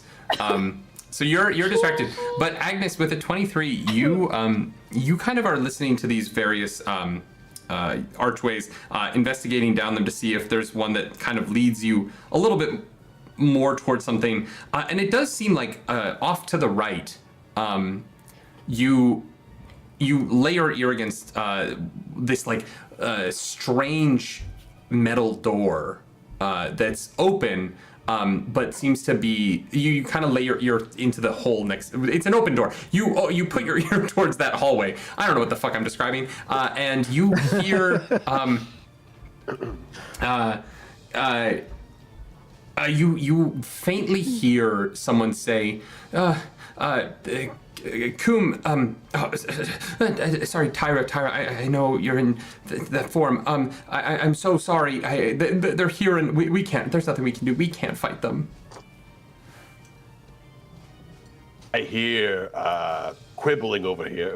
What was the name? Was it Tyla? Tyra. There's somebody named Tyra taking a form. I think they seem to be in charge. I think we should go beat them up, maybe. You should just open the door. And he opens the door. I think the door's already open. It's an open door. Sorry. Yeah. Oh, okay. Yeah. Also, these people Just one. seem really scared of us. Maybe we could talk to them. I don't know. Yeah. Yeah, talk to him with our fists. Okay. I love the idea of Blanche from Golden Girls being like, yeah, talk to him with our fists. Some fists. Covered in blood. Yeah, I'm drenched in blood. I'll start heading that way. Great. I mean, I could press a digitate if you want, but that's up to you. As you go through this door, you see there's 2 ways out of this room. One is far to your right. There is a iron gate and through that, in the dim light, with your dark vision, you can see that there are a few metal cells, and you can see that there's clearly some kind of a prison over there. You can't see what's in the prison currently from where you are, but if you wanted to go investigate, you could maybe see if there's anybody in there. And then to your right, you see down, there is a tunnel, this like long path that leads to a spider web that is blocking whatever is at the end of this tunnel. A true spider web, not the design in the walls, but like an actual real spider web. So, prison of spiders. I mean, hear me out. What if Bob just sticks his head in there and goes, "Hey guys, I'm actually fine and everything's good." Don't, just his head though. He'd be like, "Don't come out here. Don't look at my body because it totally has the same amount of holes as it had last time we spoke." But I'd actually just chill in here. Can we pour blood on top of his head so that he's red again up there? Oh, yeah. I'll just kind of like take some of me and squeeze some out of Agnes's clothes and just pad them up a little bit, you know. So Agnes takes off their shirt, is standing there in their brassiere, dripping blood onto this giant goat that's like leaning down to be drenched. Yeah. It Oh, yeah, that'll do. Oh, yeah, scrub it all over. Oh no, put your shirt back on! I don't want to see that! It's a moment that shouldn't be erotic. But God, You're it right, is. it shouldn't. It shouldn't. Oh, no. It shouldn't. But like, Bob, the simulacrum, Bob is based on a very sexually attractive goat man with crab claws, and you know, Agnes is the woman who stole Mordenkainen's heart. So the two of them engaged in. Agnes is kind of just like giving him a facial of blood. all of us are just kind of standing side by side watching it like. It should have been me. Should have been. Charity. So sorry. So, Jesus Christ. you cover this goat man in blood, and Bob goes, "Okay, so you want me to go over there and tell them that I'm actually okay and that bad things haven't happened, but to not come look at my body and to just let me talk for them from the portal, right? That's what I'm supposed to say verbatim." Hey, I mean, are you a good liar, Bob? Do simulacrums have the exact stats of the person they... I think so. Bob, lie to me. so. Lie to me right now. You know what? He likes beans. Lie to me. Lie to me, Bob. I mean, he's like, Perfect. I don't know how I know this, but I have... Statistics? I don't know how I know this, but I have a +3 to charisma. So Okay. yes, I'm a decent liar. Also, one of us has guidance, right?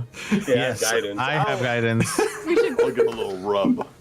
Yeah. And that'll be the guidance. Jesus. Give him bardic inspiration as well. Yeah. You can absolutely give him bardic inspiration and guidance Rub a little extra blood.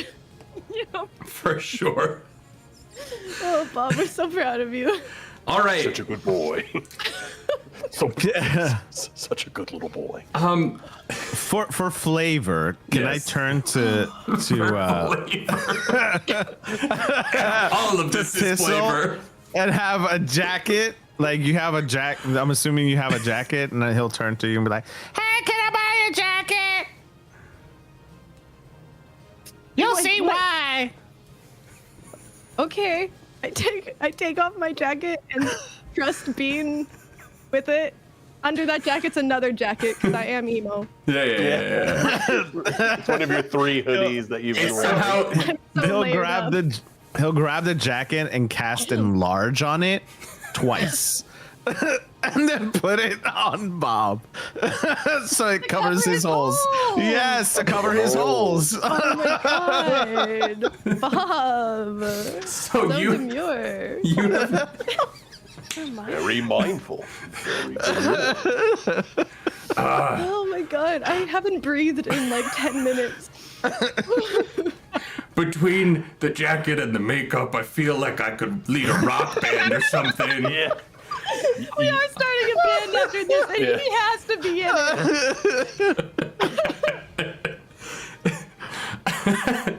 it. And so Bob goes, okay, I'm gonna go tell them that everything's fine. Covered in blood, with eyeliner, and wearing a confessed emo hoodie. He looks like a clerk at a Hot Topic.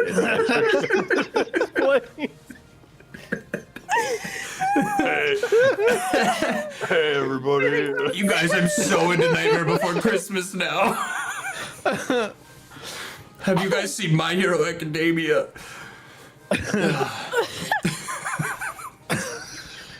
Oh my god. So I'm crying. Okay, so Bob is gonna go. He goes to the spider web, and he doesn't quite know what to do, so he kind of just like knocks on the spider web. It doesn't make any noise. He just brushes it away, and he peeks his head in, and he says, "Hey, hot human woman, totally normal human woman." And the Drider with the axe standing next to her. I'm Bob. Everything's fine. we can all calm down. It was a misunderstanding. Wait, we gave him so much guidance. Okay. Called us up a different name. Oh, I'm sorry, that's my true name that Asmodeus gave me. I wasn't supposed to say that. None of you guys know what the actual Glabrishow's name was. So Freya, what is your so he rolled a 15. What is your bardic inspiration dice? Is it D8 or is it D10? It's a D12. D12, okay. Plus a D4. It just works. He rolled a 30. Bob, no. Amazing. You hear, I guess I should roll to see if they notice. I don't know how they could.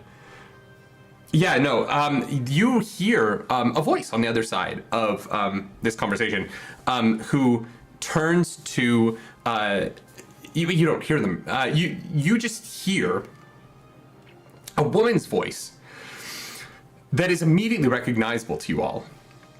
Go, oh, you stupid Drider, why did you think that why are you coming in here bothering me for when I've got work to do?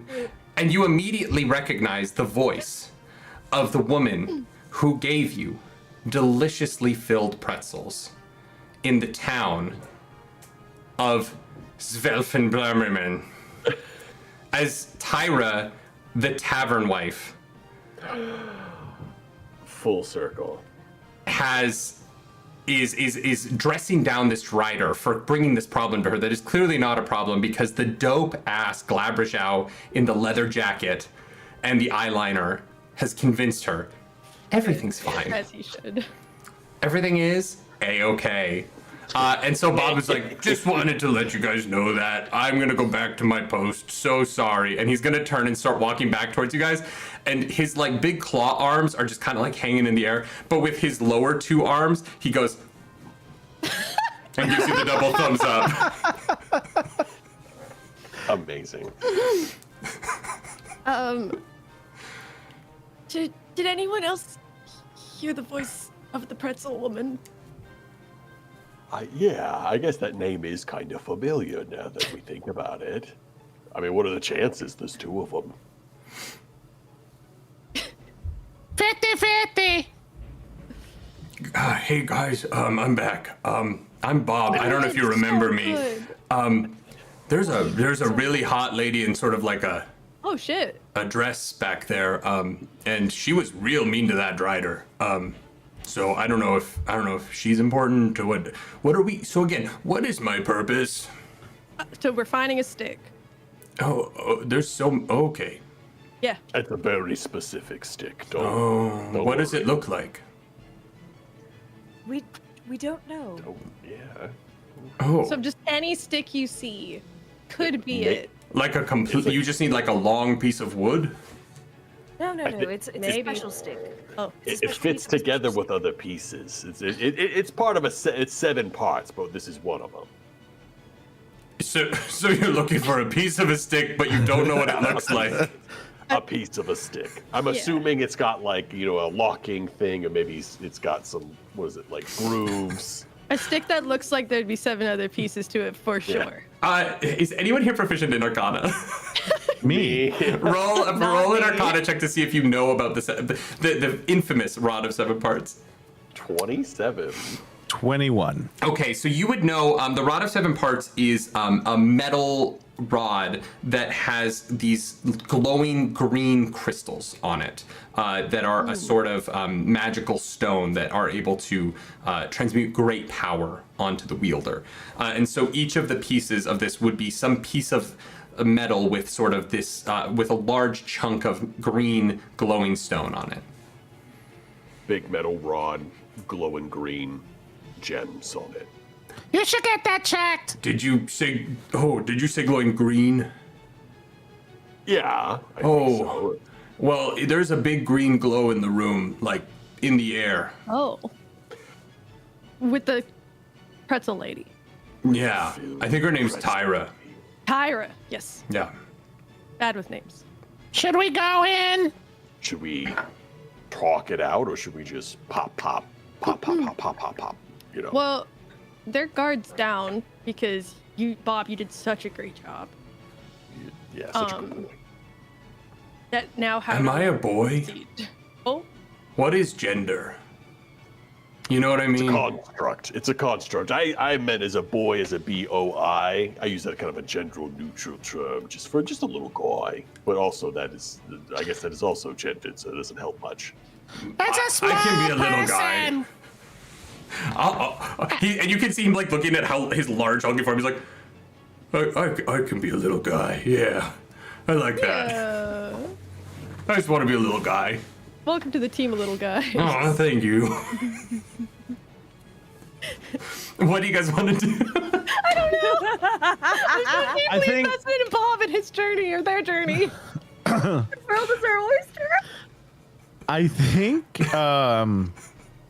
at the mention of the rod being in the room, yeah, Beans would quickly turn to everyone and kind of just like, should I do the thing?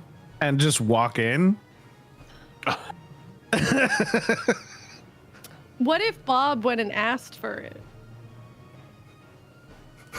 Sure. Yeah. Rapport. I gotta go to Hot Topic. I need the rod. I don't know, because I'm like, okay, the guard's down. Do we go in there and start shooting anyway? We don't have to start shooting. We could just go in. Kind of could just go in, yeah. Oh, true. I guess she knows us. She knows us from the She bar. knows that we're here to steal what she has. Does she though? Yeah, she was there. She wasn't listening. When the guy in the ceiling was talking. Oh yeah, it's true. That was a big giveaway. Yeah, she wasn't listening. Conversation. I'm not a part of this. It was an illusion, remember? You drank too much. Amazing. Hear me out. When the guy in the She knows what we ceiling. look like.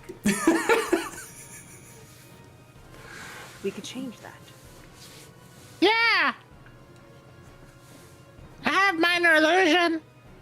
That's not going to change your form. You're going to have something a little bit more powerful than that. Major illusion, seeming. I've got like assassin, like changing stuff somewhere if I can find it. It's my favorite spell in D&D, assassin changing stuff. Assassin changing stuff. I have polymorph, so I can make somebody into something else. Just a littler guy. God. This Have poor invisibility. simulacrum. Where is it? I mean, unless anyone else has any. ability. I don't have any like illusion stuff. Me neither. I have illusion stuff, but I didn't prepare it, so that's cheating. I can create a false identity over the course of 7 days. Let's take a chill. You guys just pill. move in, Relax. spend a week living here. 7 business We'll days stay in there later, for we'll a all come week. back. Oh, I have the ability to unerringly mimic another person's speech, writing, and behavior. After a study of the person for at least 3 hours. Guys, we're doing a one shot. You gotta move faster than this. I say we either try to talk it out or we go in guns blazing. I think that's kind of where we're at. I think right now, how far? Okay, could Bob tell us specifically where that rod is? It's just floating in midair. Yeah, he said it's just floating in the midair in the center of the room. Tell me if this isn't the way this spell can work, but I'm gonna suggest something. It might be a little crazy, a little nuts, so just listen. Could I cast Dimension Door to where the spot is, put my hand through the door, grab the stick, and pull it out? No, Dimension Door places you there. You wouldn't be able to get back out until your next turn. Okay. You like pop through the door all of a sudden, but it's not like it opens a portal in space. Okay.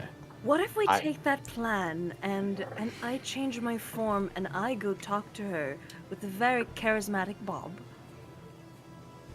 Mm-hmm. And we could turn some attention away from you while you do that. So we got teleporting stuff. I also have Bigby's hand. So if you're distracting, I could like send the hand out to nab it and then like float it back. That also is an option. I should have. I have 3 hours to 7 days. I feel like I could really help here, but if not, I'll back you guys. I offer eyeliner. For eyeliner applications. But wait, I mean, it won over couldn't Bob. you so- hide? Aren't you a rogue? Couldn't I send you through the door, get the rod, and sneak your way out? I do have plus 14 stealth and plus 14 stealth sleight of hand. I think that's a plan right there. So we're thinking what? Distraction, send the rogue? Distraction, send the rogue, and then she's out. Yeah. Okay. Great. So, okay, Gemini and Bob going in. Distraction, risen him up. You Dimension Door me in near the Out rod. of there. Or out of there. So I have to sneak in past them? Sneak in past them, and then I can dimension the way out of there, so you have a fast escape. So as soon as I grab it, you can Dimension Door I me can out. dimension door you out. Yeah. It has that kind of range? 500 feet. Oh, incredible. Yeah, I mean, with that range, you could literally teleport her almost halfway to the village. You know what I mean? Teleport. Too much of a nuisance. Get me out of there. Okay. Is that the plan we're going with? I mean, that sounds like a plan to me. Yeah. Bob, how do you feel about this? You think you can do that again? You did great. I'm starting to think that I'm very charismatic and hot, so yeah. Yeah. Oh, absolutely. I could Have you see seen that yourself? hot lady's eyes light up when she saw me, and I think that I have a masculine charm that gets me in and out of situations that I need to watch out to make sure I don't get a big head about in the future. Gotta say humble, Bob. Yeah, humility is the soul of wit, is what they say. Holy shit, you're so wise. You just see so hearts far in form 5 around minutes. Beans' eyes, like. And what he said doesn't even make sense. It's not even like the true quote, but it's like close enough that you're like, that's smart. Quick question, Gemini, Bob. I can guide one of you to assist you in your ploy. I don't think I need it. I think I'm good raw dog in that life now. I can cast guidance on Tissel. I was like, name with a TH. Oh, yes. Yes. Great, I will Gemini. cast guidance for Tissel. I would happily take some. High five. You have a D4. It lasts for a minute, so you don't have to use it like a me. So I would cast guidance by like massaging your like arms and be like, You can do this. Don't worry. I got faith in you. You can do it. You can be sneaky. and like just really hype you up, like get your confidence so boosted that you just feel amazing. Great. I love it. I have a Awesome. question. When we met Tyra, did it look like she looked at her husband with disdain or with affection? Roll an insight check for me. Okay. Passive insight of 20. This is more of a, you're like, this is an intentional choice. Okay. Okay. 16. Neither. The thing that you realize about her now that you're like thinking back on it is it seemed like she was eating up the attention of everybody in the room. And that she was very aware of the fact that she was like, you know, her body's proportioned in a way with the, like, her, she's overly curvaceous and overly gorgeous. And also was a teenager with this old bar man. That makes sense. But still is like a hot young woman.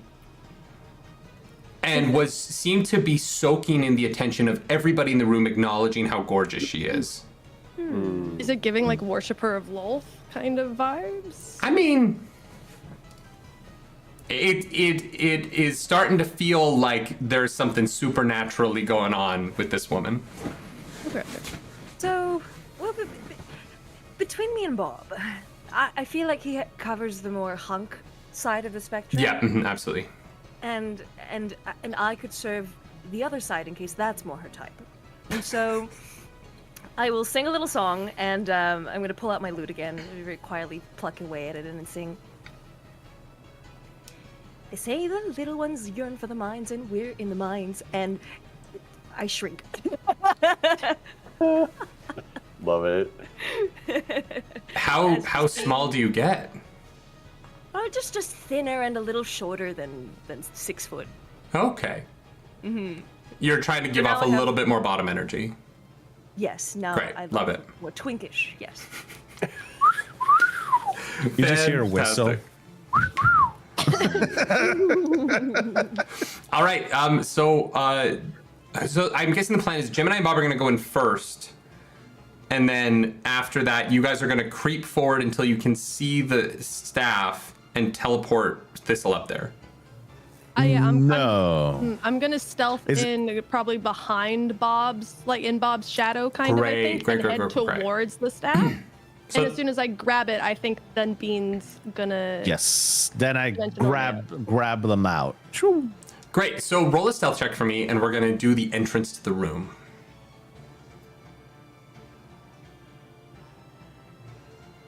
Okay, for me. You have guidance on that. What does that also- do exactly? 1d4. Yeah, you add a d4 to it. Could I also give a bardic inspiration to Thistle before all of this? Yeah, absolutely. You just sang a song. You could say that you passed that magic off to her. Okay, let's see. Where's are you hiding? You are. So this is to see how well you were able to like creep in behind them as they enter in a very, I'm assuming, showy fashion to try and hide the con going on here. Okay, so I rolled a 24. Amazing, Plus okay. 3 for guidance is a 27. Great. Nice. You are basically Bob's shadow. Like you are moving almost perfectly in sync, which is a little bit easy because he's so large that like staying within his shadow isn't that difficult. And Bob and Gemini enter into this room. Bob goes, sorry, I'm back. My name's Bob. We met earlier. This is my friend Gemini. She wanted to join the cult too. Gemini? Cult for religious purpose. Scuffed Andy just gave a greater healing potion to the party. So if someone, unless Scuffed Andy wants to drop it in the chat, you guys have a greater healing potion to share among you to be used if we get into combat here. I've always I've always heard the most amazing things about the people who study and follow after Loth, and just seeing you only bolsters that resolve further. Well, hello, Gemini. You're here for the rod, right? Like, I was in the bar when the face in the ceiling asked you. I also forgot to mention, my face would change during this, so... Oh, okay. You did forget to mention that. I thought you should have just walked in as a person she knew. Person. I am a changeling. Like, this is... You go as a different person. Now I'm just like, this is Gemini, the person you met before. It's true. It's true. That part of the plan was not explained to me Start so far. at all. I'm that's on me. All right, so Bob, okay. Quick. Much like the power that, oh my God, this fucking clown song. You guys can't hear it, but it's in the playlist as a joke, and it always comes up. Thistle has a power to rewind time from an event. We're gonna do that one. This one's for free. So Bob comes in and goes, hey guys, Bob, we just met. This is my friend. She also wanted to join the cult. Hello, I'm Talia. Talia. I'm Tyra. Am I in the right place? I think I am. All my studies, all my searching has led me here. Roll a deception check for me to see how well this introduction has gone for you. Mm-hmm. Remember, you have guidance if you need it. I think you also have an advantage from chat at some point. I will roll a guidance. Let's see. D4. How do I roll a D4? Why does it keep adding dice? You click the red dice, you click the number of dice you want, and then click to roll everyone at the bottom. Are you guys rolling on D&D Beyond? Because I also had that. I cannot use that rolling system. It drives me crazy. But I Not also the can't best find any of my user dice because we just moved, and so in the new house, I don't even know where dice are in this house. That's a 17. Okay, let's see how you do. Okay, she goes, Talia, okay, yes. What excites you about following Loth, the Spider Queen? You do notice her voice has changed significantly. The country bumpkin-y kind of lilt to it has fled, and she's taken on a far more regal and far more domineering air in this space, as if to try and lead this conversation. She doesn't know who you are, so she's putting on kind of a different face for this interaction. My life, it has been littered with loss. And no matter how I tried to run from it, I realized that the only way to find comfort in all the loss was to lean into the sacrificial aspect of it all. To lean into the inevitability, to lean into the pain. And it's hard to find other people who are like-minded in that aspect. I like to hear that. So you are a partaker in the receiving of the pain, rather than the giving. I could be partial to either. I myself am drawn to Loth's unquenchable thirst for being desired. That's why I take this form. That's why I reside in towns where the men are easily manipulated, controlled. I do love controlling men. As this is happening, Thistle, you are walking towards the center of the room, and I'm crawling on the ground. you're army crawling in the middle of the room, and you're looking up, and about 30 feet in the air above you, suspended in a spider web, that is keeping it hung in the air is a piece of the Rod of Seven Parts. Okay.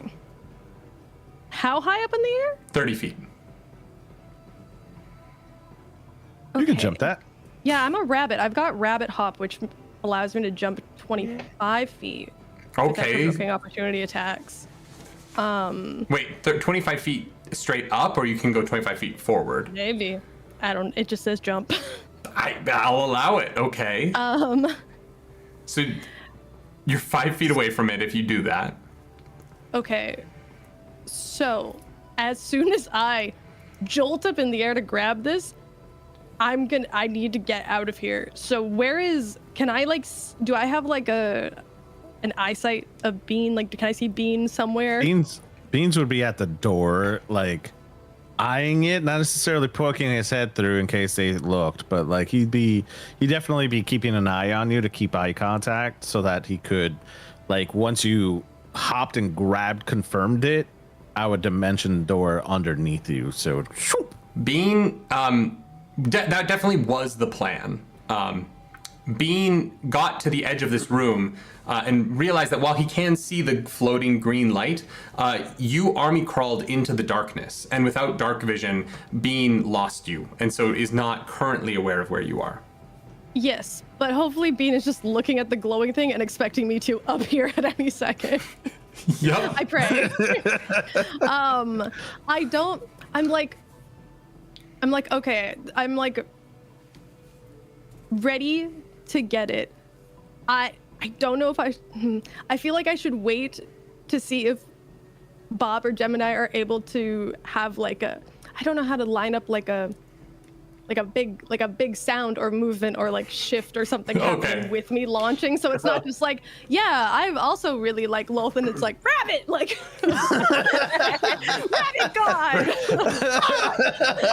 I might have a solution. I have fly prepared. I could see you kind of like sizing it up, trying to figure out a good moment, and I can snap my fingers, and all of a sudden you become weightless, and you can just drift up. It shouldn't make any sound.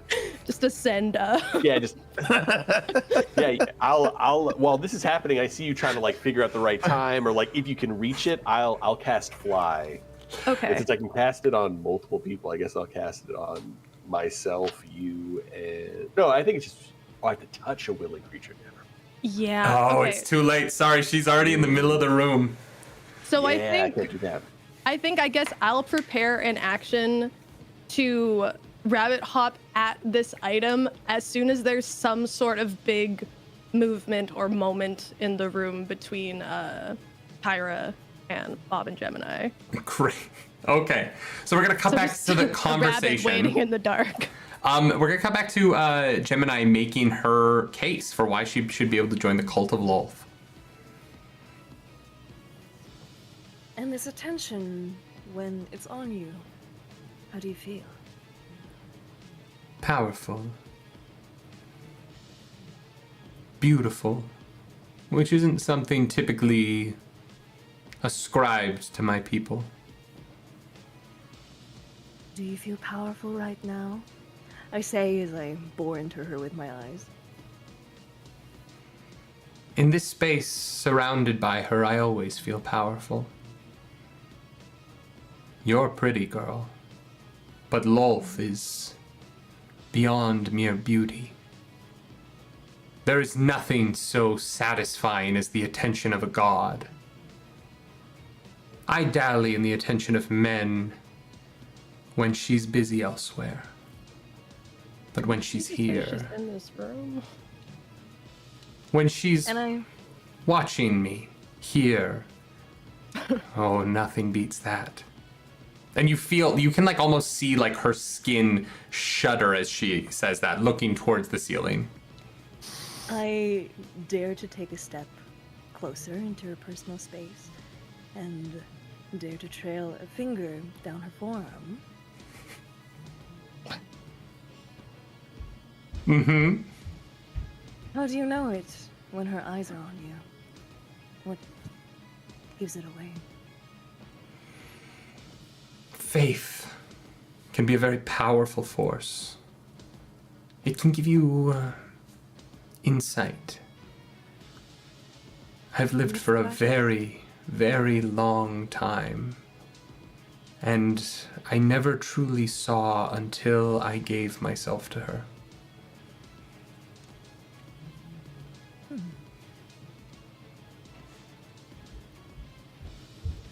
What did you give? Everything. I am hers. I defend and protect what she asks me to. Oh my god, Gemini, you have 2 action surges. So I think you now have 3 action surges. These are from kinesiology. So on your next turn, you can take 4 actions. You are Sonic. Jesus, kinesiology, thank you so much for the donation mid-sexy conversation. Is there Y'all, a we way are at to know 4,600 AD. Sorry. I guess we don't need to know. Part of me is like, is it possible to roll an insight check if Lulf is here and watching? But I think she's been like, yeah, literally, Lulf is watching the thing I'm supposed to watch. Give me a I don't know if I would know that. I don't know that I would know. You can hear this the conversation. danger of it. So if you want to give an insight check towards what's above you, you absolutely can. Or like a perception check or an investigation check. Any of those would be acceptable. I'll do an insight. It's Dumb question, but not dumb question because I don't know the lore. Is Loth an undead? No, Lolth is the Spider Queen. She's a god. She is like a true of the pantheon god, not like a minor deity. Rolled a 15. 15. As you're staring up at the green light emanating off of this piece of the rod of 7 parts, beyond it in the ceiling where these bits of spider silk are connected to, you briefly catch this motion of silver, almost like a deep breath being taken by a large creature. Wait, the silver is where? Above it, on the ceiling. Above this. Oh, almost like it's giving almost like a net or something of protection. Something, yeah. Okay.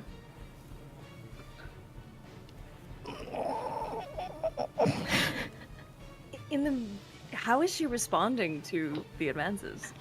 She seems open.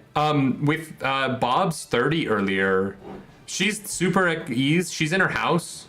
The Driders are freaking out, but they're like fucking, peasants to her.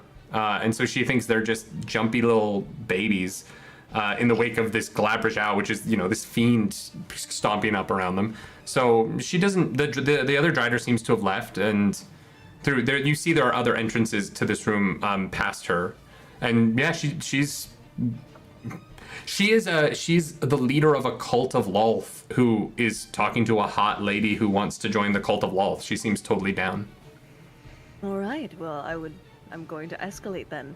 I lean in just a little hair closer, and I say, well, that act of giving yourself away.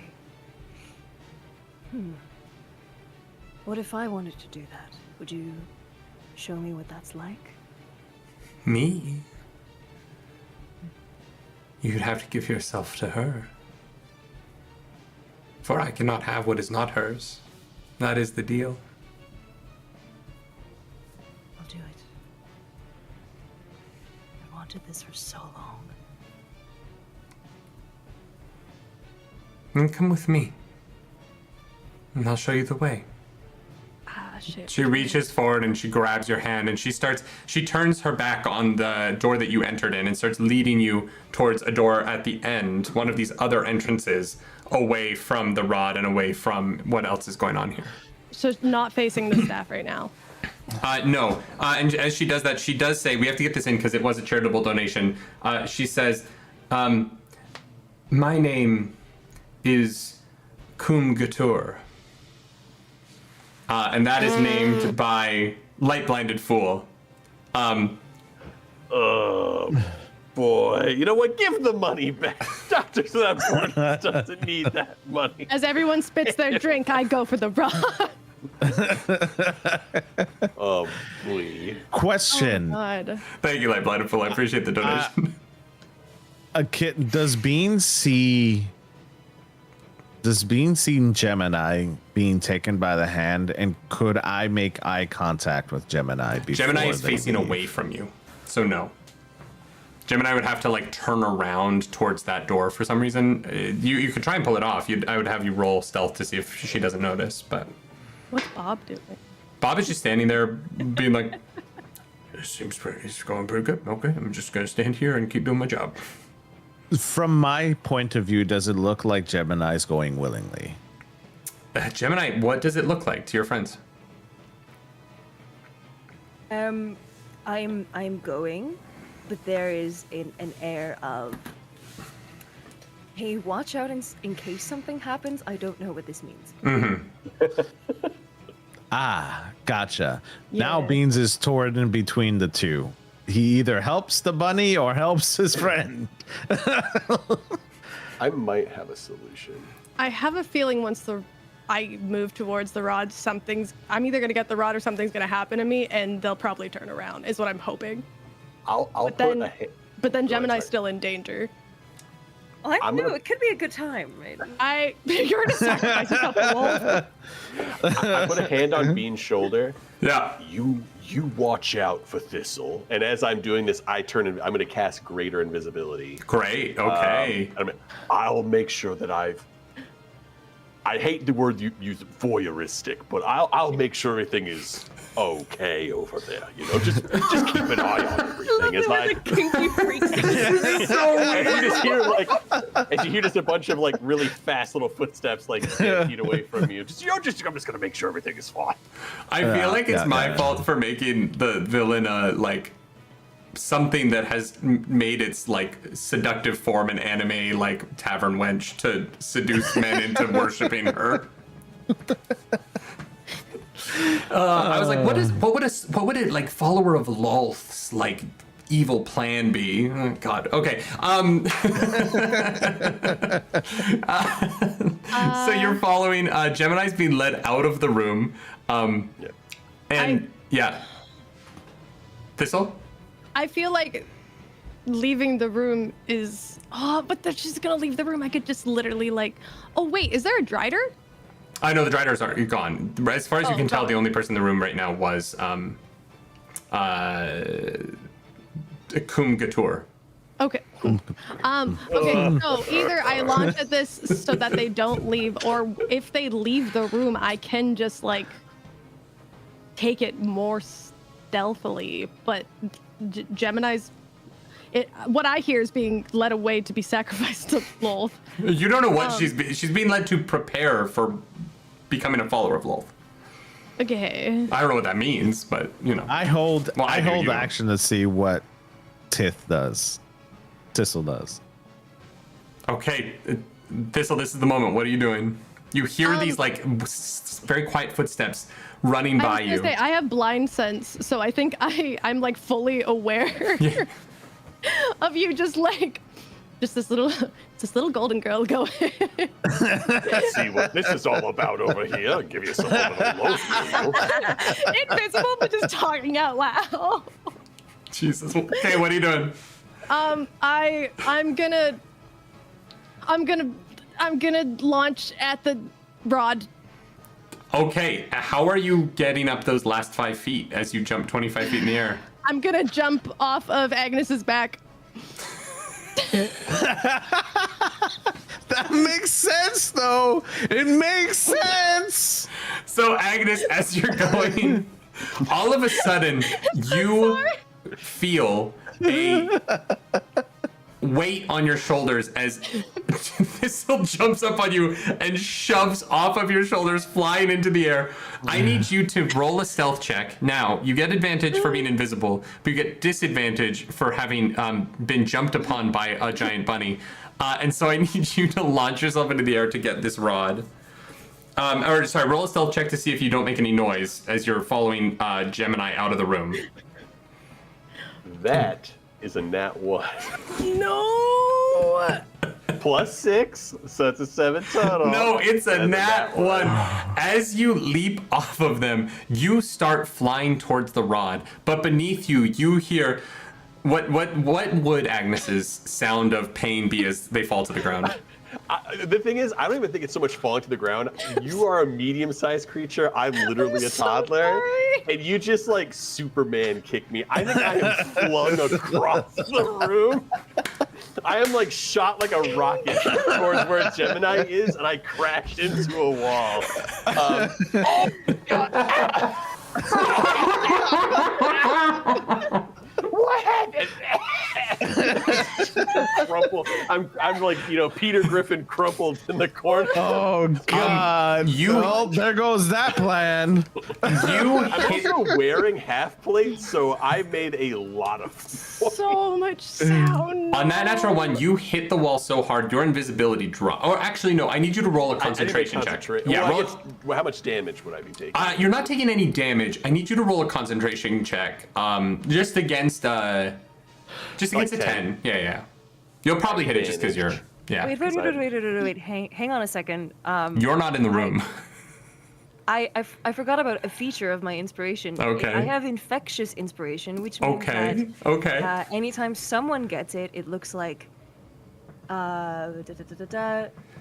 any other creature who can hear you within 60 feet can also get inspiration. Amazing. Okay, so you get. Can we retroactively say? Yep, you get an inspiration. I'll keep that inspiration because I rolled a 26. Oh yeah, you're so good. Yeah, pretty solid. So you keep your invisibility up, but Thistle, as you launch into the sky, you see this beautiful, very athletic bunny performing this absolute majestic skill of acrobatics. And Thistle, you're looking up at the ceiling, and just above the gold, or the glowing green rod piece that you're trying to get, you see an eye open as this head swivels towards you, and 7 other eyes open on it. And the maw of this dragon with 8 eyes pierces down towards you. You grab the rod. Beans, you see a fist wrap around the rod. What do you do? Help. I think, okay. Legit, do you say anything? Do you scream or do you keep quiet? Because I think this happens so fast that there's not even time for them to make an audible reaction. They just see these eyes and grab the rod. Okay. You're holding action. What are you doing? I would then dimension door right underneath that. Great. Where are you dimension dooring them to? Me. Okay, so this purple energy swallows them as this head descends, and as Thistle appears beside you in this like similar pop of purple energy, you both are standing in the portal entrance to this cavern as from the ceiling falls a giant dragon-like creature with a long 30-foot body with a head shaped like a dragon with 2 horns that come up under its jaw like tusks, 8 eyes, and along its body is 8 legs. This is a spider dragon, and it is furious, staring at the entry hall where you have just teleported. Gemini, you hear this as you are being led to a room. You've left this room and you've turned a corner, and you are staring at a stone slab made out of that same black marble, and on the where the regular arms would be, where a person lying on it their arms and legs would be, you see sort of these arcanic manacles that are open and ready to trap someone to this table. But as you are being led towards this by Kum Gatur, you hear this massive roar from behind and the slamming of its body on the ground, and Kum Gatur looks at you and immediately knows something is up. I'm gonna need you all to roll initiative. All right, let's go. Now that we have the rod, is there anything cool about it, or is it just a stick? I mean, Great question. you don't know yet. You don't know what it does. It feels very magical. Like I bonk it with it. Like, Well, I guess- Like what? Is it magical enough that you would just immediately know what it does? I do. I guess I'll I bring say- it back. I will say to yes. Beans if you have Arcana about it or anything. Did that dragon spider speak? No, it just roared this massive roar as it landed, and that's where we're rolling initiative. Got it. Okay. Cool. I rolled. Okay, let me get those down. What did we roll here? 21. Great. 19. 19. And 17 for me. Oh my god, y'all rolled real well. And then I need to roll for the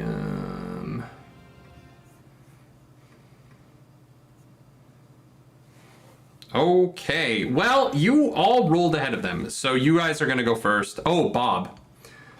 Oh yeah, Bob is just standing in the room. He doesn't know what to do next. Just hanging out. Gemini left and he was just like, and then you got kicked and he heard the slam on the wall. He's very confused by this invisible slam on the wall next to him as he's just standing like next to the firelight in the corner of this room, not knowing what the plan is. He also rolled initiative ahead of the creatures. All right. Bob. I love that Bob rolled a higher initiative than you, Freya. And then, and all right. So first up in this moment is Northwolf. You are the first initiative. What do you want to do as you are staring into this room and this spider dragon is staring down at you? Okay. So, funny thing is, Beans has a lineage of dragon. So he is going to look at this draconic beast, and that's why I ask if it said anything, because he speaks draconic. Yeah, it has not spoken yet. Okay.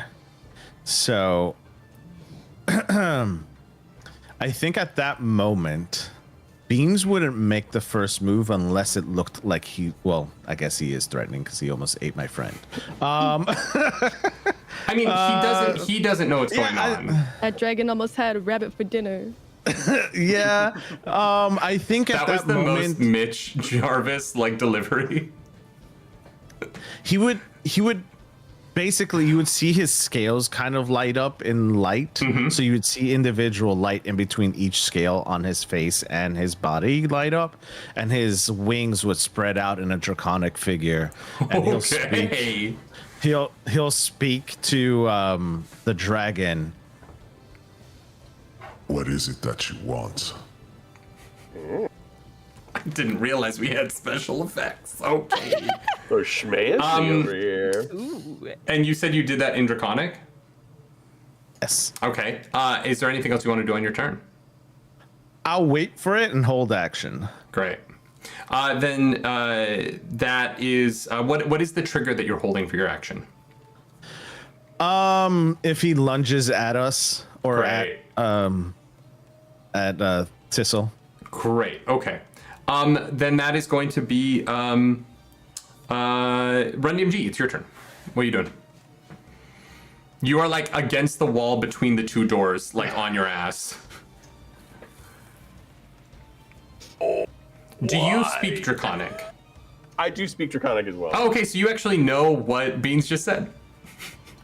What is that? He's starting to make sense. What is that? I'm gonna try and stand up. Probably using half my movement for that. I then is Gemini in view from where I'm at? Do I see what's going on with Gemini, or is that? No, Gemini's gone around the corner and is in the hallway between rooms, but around the corner. So Gemini can't see you and you can't see her. Dragon Gemini. Dragon, Gemini. This is a tough one.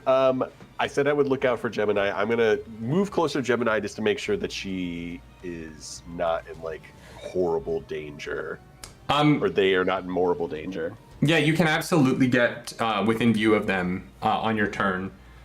Yeah. I'll do that and see what's going on in there. Great, yeah. As you come around the corner, you see entering into this room that is clearly some sort of sacrificial, like sacred room. You see Gemini and the tavern wench form of this. You don't know what it is yet. Staring daggers at each other in this hallway. Oh, so I think like maybe this is turned sour? Yeah, it definitely looks like the sound of the dragon falling has caused, I don't want to say their name. I'm trying to say anything other than Kum Gatur, but Kum Gatur looks like they know the jig is up. Gotcha. All right.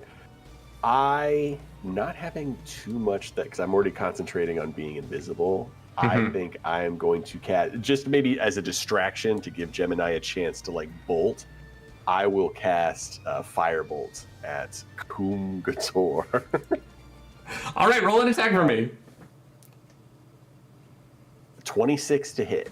Oh, that absolutely hits. You guys have rolled so well tonight. For It's 20 disgusting. points the damage. On a fucking cantrip? On a 3d10, it was 2, 9, and 9. Jesus Christ. So sorry, you said 23 or 20? Oh, just flat 20. Flat 20. Damage. All right, your invisibility drops as you launch. It's greater invisibility, so it sticks around. Oh, fuck. I forgot. Yeah, no, you're right. This firebolt comes out of nowhere, splashes Kum Gatur in the Kum Gaturs, and they take this damage. They're backed up against the wall, where the tavern dress that they're wearing, the sort of traditional white center, blue sides, so traditional that it's clearly fake. You know what I mean? Like they have created an image of something that they believe. The fabric like singes away and then reforms as whatever the illusionary form that they've put on themselves is, stays in place. And they scream in pain as they dart their eyes towards nothing, and they look confused, but they're not like fully taking their eyes off of Gemini. Do you want to do anything else with your turn? I don't have I'll keep where I'm at. I will use a free action to be like, dragons here, time to go.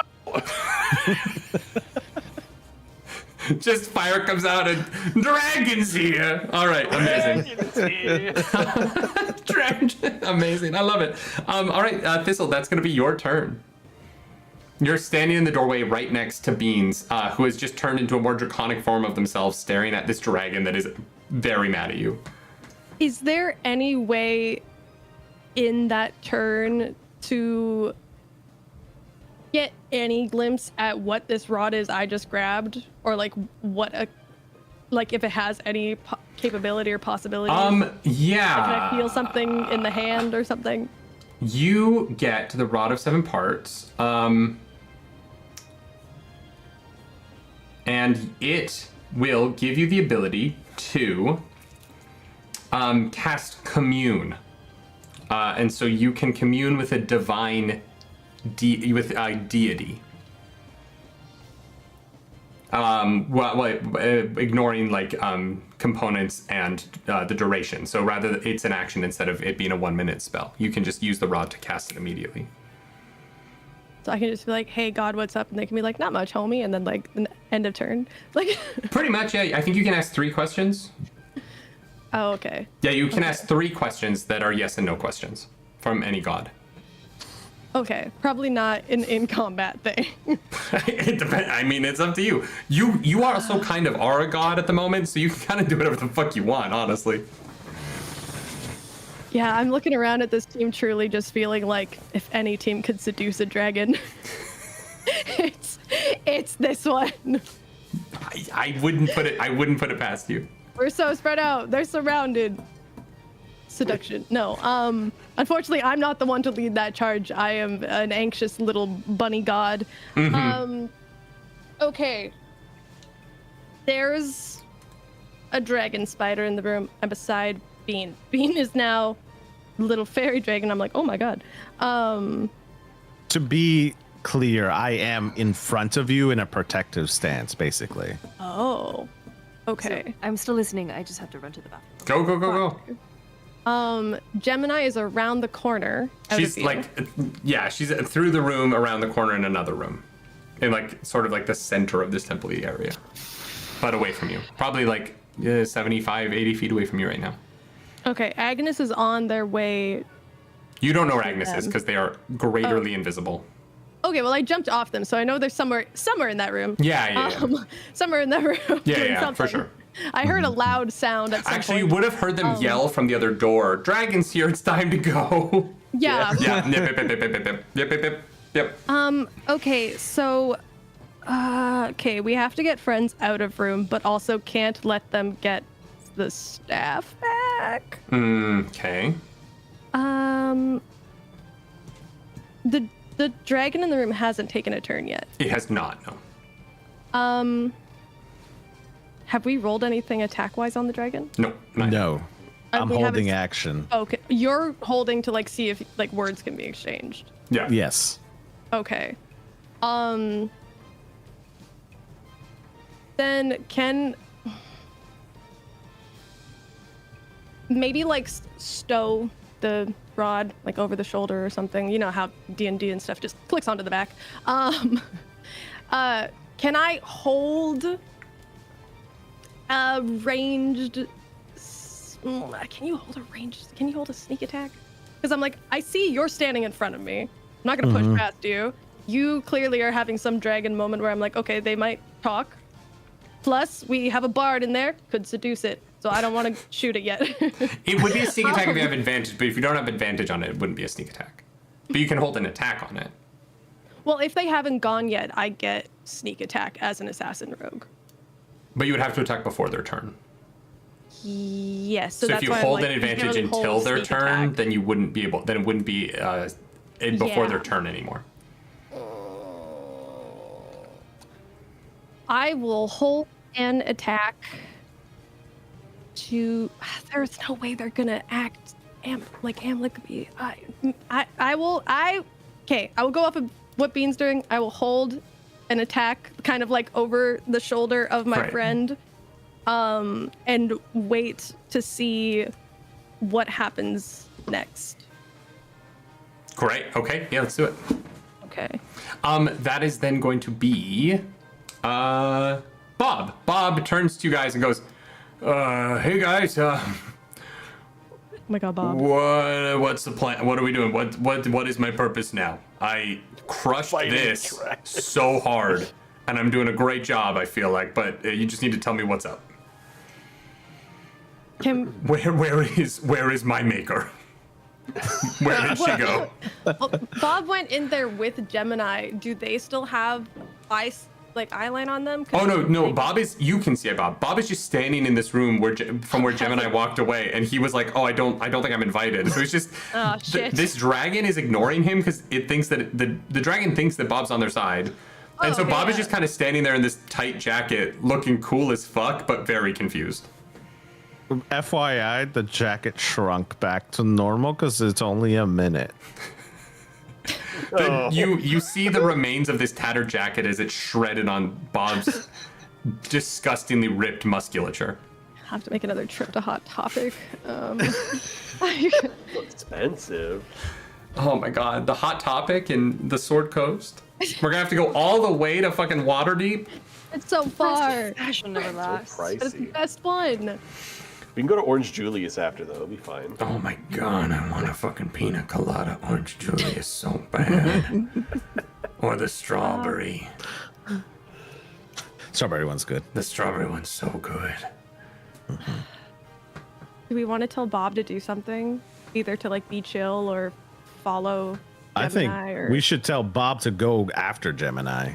Yeah. If you want, you could get Bob to stand next to the dragon, and that way you have somebody, an ally next to the dragon for sneak attack if it does become hostile. totally see that, but also I could never put sweet Angel Bob in danger. Maybe just like he takes the side of the dragon, gets next to him out of line of fire. He's like, potentially. yeah, what's up, bud? Yeah. Okay, so how are you going to communicate that to Bob without the dragon knowing as you yell into the room they're both in? That's you know what? Valid point. I think Bob just needs to go find Gemini. Is that what you tell him? Yeah. Bob, you know what to do. Okay. Bob is going to dash because he can't see Gemini, so he's going to run through the door on the other side.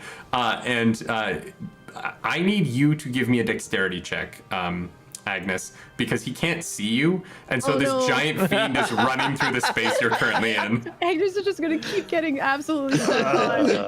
I am concentrating, and I'm a war mage. So I get an extra 2 to the saving. No way. Okay, yeah, go for it.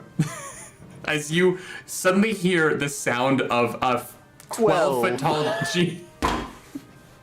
Fuck, I don't know what the DC was. I'm gonna roll the DC right now. We're just gonna let the dice decide. If I roll above a 12, you're getting fucking blasted by a charging. I rolled a 10. You are able to deftly dodge out of the way as the Glabrachel peeks its head, and you are like kind of pressed between its ass and the wall as it peeks its head around the corner and goes, Gemini, they told me to come find you. What's the plan now? We're getting out of here. Oh no. Oh, I've been in worse places.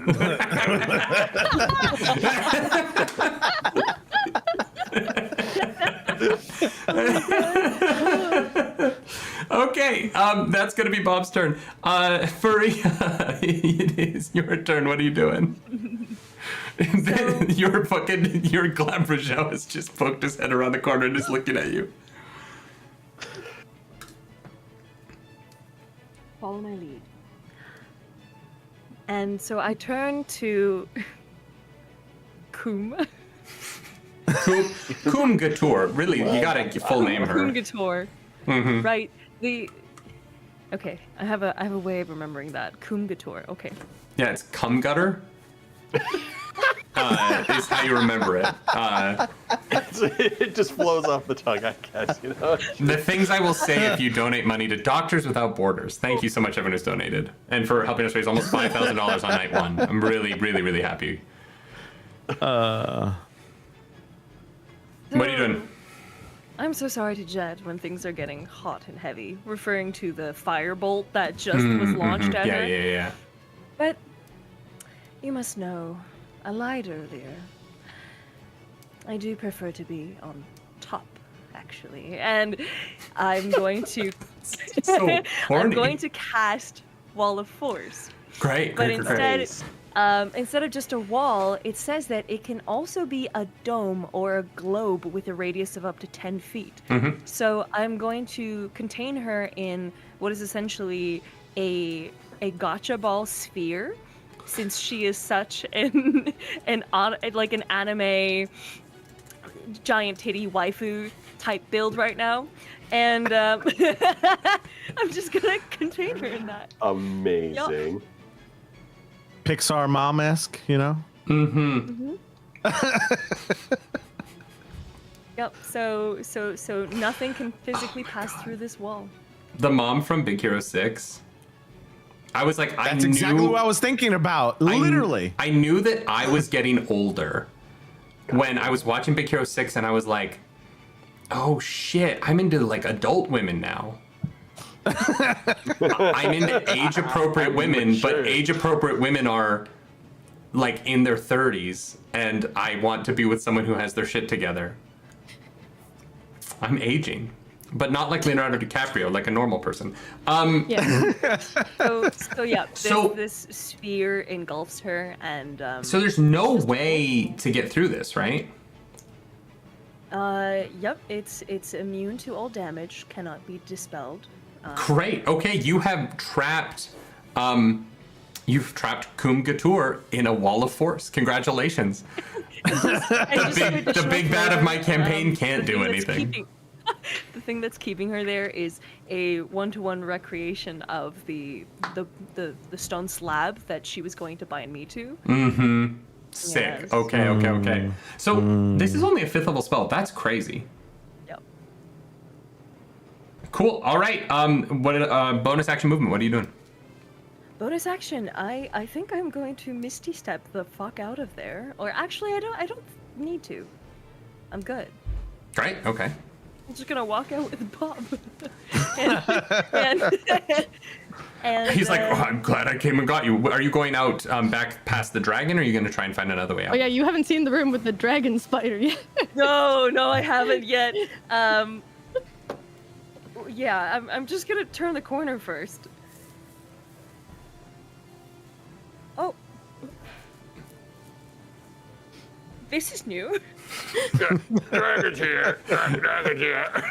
This giant 30-foot serpentine creature with 8 You legs. hear the voice of Agnes coming from behind its butt.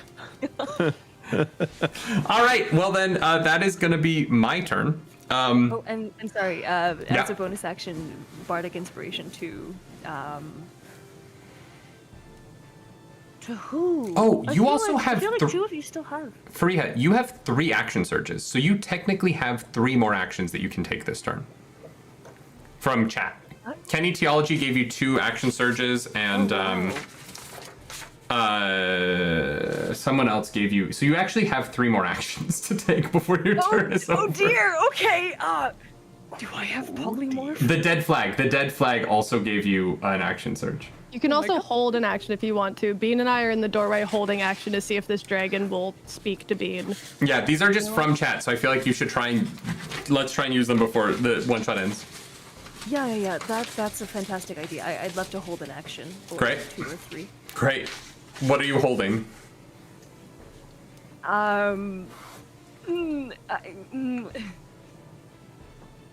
Dominate monster? Do you want to hold that, or do you just want to try and use that? I'm just gonna hold it. Okay. Just in case it works. All right. All right, so we have a dominate monster being held. It is my turn. I am going to... so, Kum Gatur... Does anyone still have eyes on Kum Gatur or no? Because you left the room. Might. So, I might. I guess it depends on Bob's ass. Bob turned to follow Gemini. So, Agnes, you see in the Wall of Force the form of Kum Gatur drops.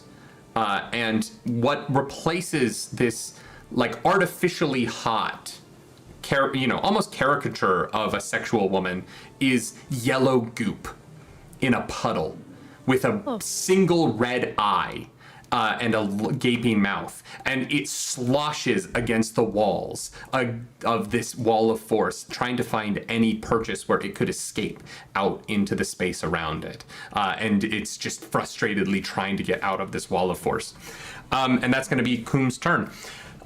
You are going to then see...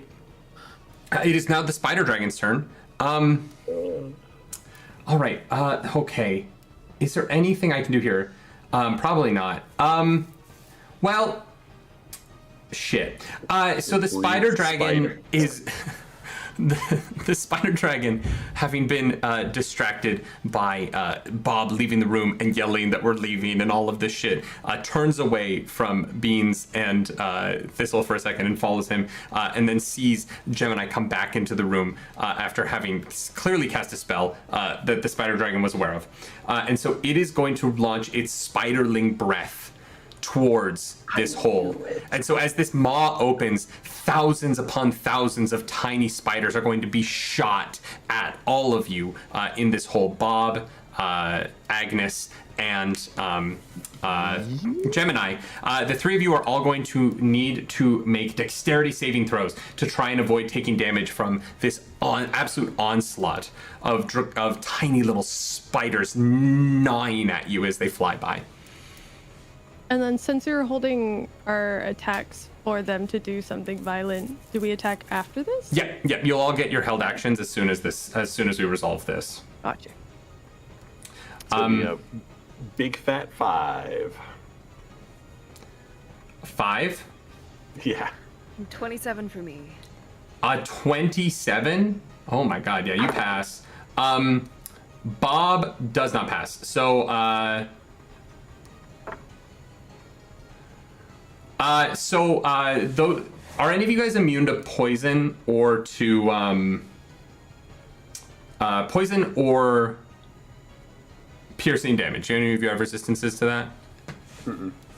Hold on, I might. You're not getting attacked right now, Northwolf. Okay. This is hitting Agnes. So you are without any resistances. Agnes, you're gonna take. You're going to take 73 points of damage. Can I reaction silvery barbs this by chance? No, you can't. Because there's no roll to make. There's no roll to make them reroll. It's just a breath attack. I guess you could silvery rolls my terrible. Oh yeah, you could silvery barbs the saving throw. But there's not a big chance I'm gonna pass this. I only have a +3 to Dex. So. You've also got bardic inspiration too. Oh, I mean, if you want to use silvery barbs to give me another shot, I won't say no. This is. I would love to. Yeah. All right, I'm gonna try and reroll. This is way better. Better. It's a 21. Oh yeah, you pass. Anything. Yeah. I pass. Okay. All right. So yeah, awesome. who are you giving the advantage to? Oh, I guess it would be. Fariha, you get to give advantage on the silvery barbs. Okay. I'm going to give advantage to Thistle. Correct. So Thistle, you have advantage on your next roll.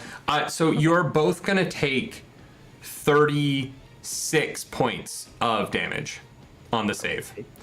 And Bob is going to take 73 points of damage. No! As tiny little spiders fly through him and gnaw at the already gaping holes all over his body that were at one point filled with snow that has long since melted away. And you watch as the holes around Bob and new ones form. They get bigger and bigger as he is gnawed away at. And Bob falls to his knees in pain, going, "Oh, guys, I think I'd rather we started a band than do more of this shit." And that's going to be the spiderling is going to then that's going to be its attack. The spiderling is then going to turn and charge at you two, Beans and Thistle, as you guys get your held actions off. So Fariha, you're casting Dominate Monster. Mm-hmm. So I'm going to roll a d20. What is the save for Dominate Monster? It's a Wisdom saving throw at 19. 19? Yep. He rolls an 11, so he's currently dominated. And then Beans and Thistle, what were you guys casting? Okay.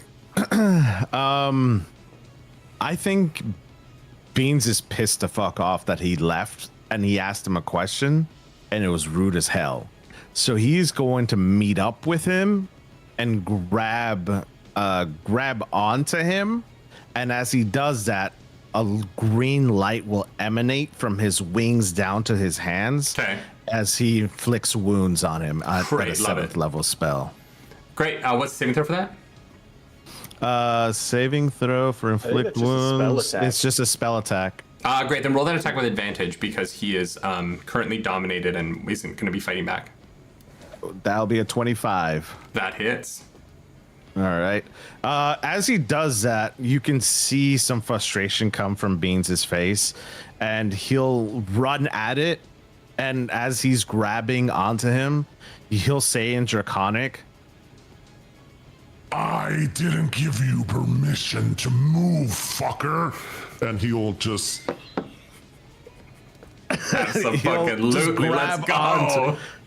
He'll grab onto him and inflict wounds onto him, which does a total of 63 points of damage. Amazing. Oh, fuck. Okay.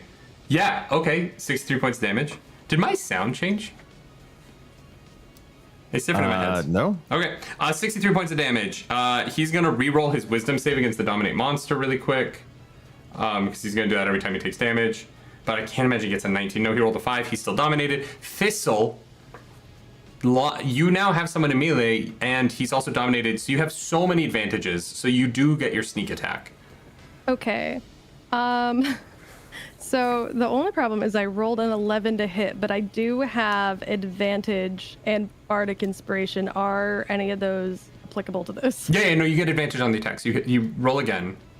Okay. Let me see. Where are you? And you can use the bardic on this as well. Okay, then that is a 17 That hits. plus bard. Oh, amazing. 17 hits. So roll your attack plus your sneak attack damage. So that was 6 plus 36 for 42 points of damage. Okay, so you guys have done 105 damage so far. And Oh, I'll wait. use my bonus action maybe to duck down. Quickly before we move on, I need Fariha and Run DMG. I need you both to make concentration checks for me. Oh, I did on mine already. You're good? Oh, Yeah. On the good. 33, so you need to roll above a 17. okay, wait. Where do I click for the concentration saving throw? It's just a con save. Yeah, it's just a Oh, con wait, save. wait.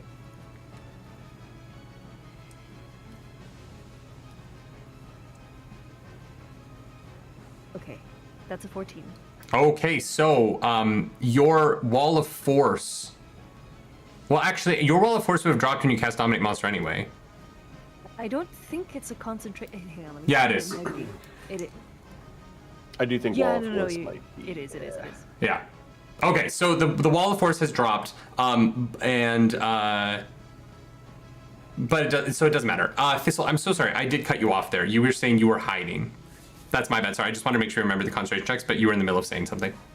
Oh, I was just gonna say I'll use my bonus action to just like duck down. Great. And still be in the doorway, but be like hidden. Perfect. Yeah, absolutely.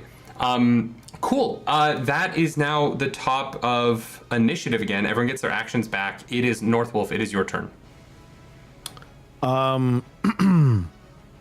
Where's the mouth of this thing? Like directly in front of you. It's staring down at you. You're like grabbing onto the tusks, inflicting wounds. Oh, okay, perfect. I look over to to Gemini, and can I see Agnes yet, or Agnes, are you still invisible? I'm still invisible. I maintained Okay. concentration through it all. Okay, so You actually wouldn't even be able to see them will- anyway because of the dragon between you and the door. Like it's yeah. Okay. Okay. Cool.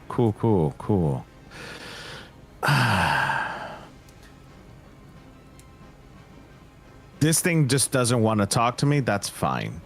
I think at this point I'm taking it personal. Okay. And and The inflict wounds wasn't personal, but this will be. You only did 63 damage last time. yeah, So I can't imagine what you're think gonna do this time. this is a little bit more personal, and I am going to guiding bolt too close. I'm grabbing onto the damn thing.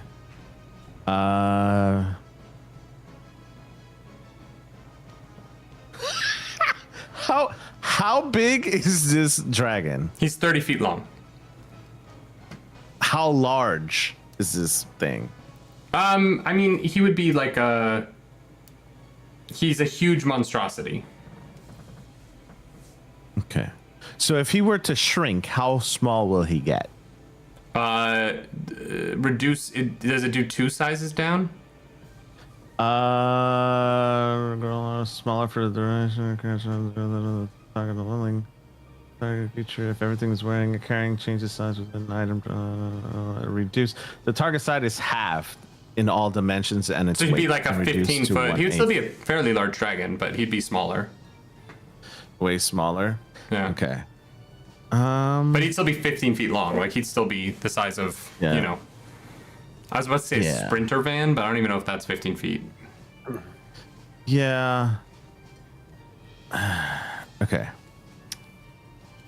Okay.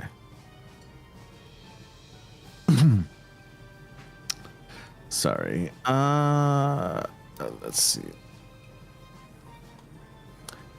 I'd probably do another inflict wounds on it. Great. So probably another inflict wounds. I would probably hear the screams of our friend Bob and get even angrier at that as Beans grabs onto his tusks and brings his, because Beans is actually pretty strong for his size. He's got a +3 for his strength.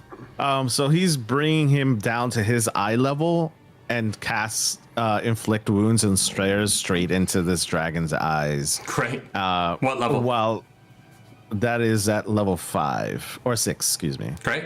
Okay. Roll an attack to see if you hit with. Well, actually, yeah, it would be the dominate person was after the concentration check would have happened. So you can roll with advantage because he's technically dominated right now. He's in a daze. He's not doing anything against you here. It's a 27 to hit. That does hit. That does hit quite hard. Yeah. Okay, and then I roll for damage. And that is 53 points of damage. As you pump this magical energy into this dragon, you do end its life very quickly. So, how would you like to make this canon? I think. So here's what I'm gonna make it a little cinematic, if that's okay. Absolutely, so please do. I think as Beans watches his friends being engulfed by thousands of tiny spiders, and Bob is being disintegrated, and his friends are being eaten. It flashes back to a moment that he failed when he was younger. The moment that he failed to save someone, and he made a vow at that moment that he wasn't going to let anyone else die on his watch. And he can hear the screaming agony come from Bob, and the anger enrages within his soul, and he can look to see how he, for a small statured fairy, look and grab onto the tusks of this dragon and brings the dragon down to his eye level, and his spell that he's about to inflict grows ever larger inside of him as those feelings start to erupt to the surface and the eyes start to water as he doesn't want to hear and make anyone feel his pain anymore. So he basically grabs onto this dragon and yells, I won't let anyone die anymore! And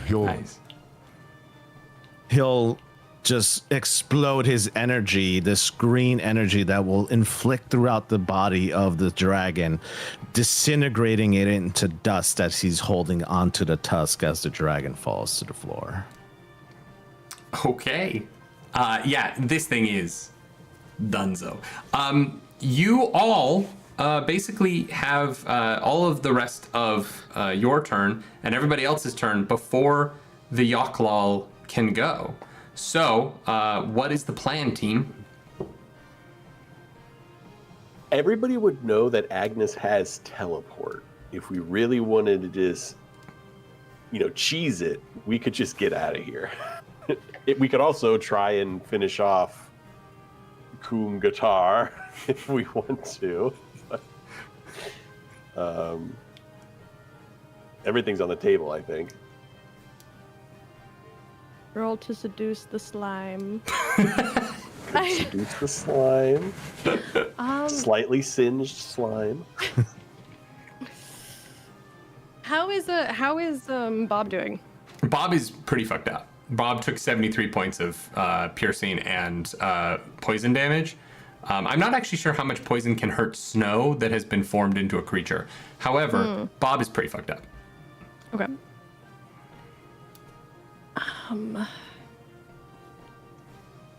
I think I'm gonna run over to Bob and give him my. Oh, you can't. They heal different. Yeah. You can't heal They something don't like do that. heal potions.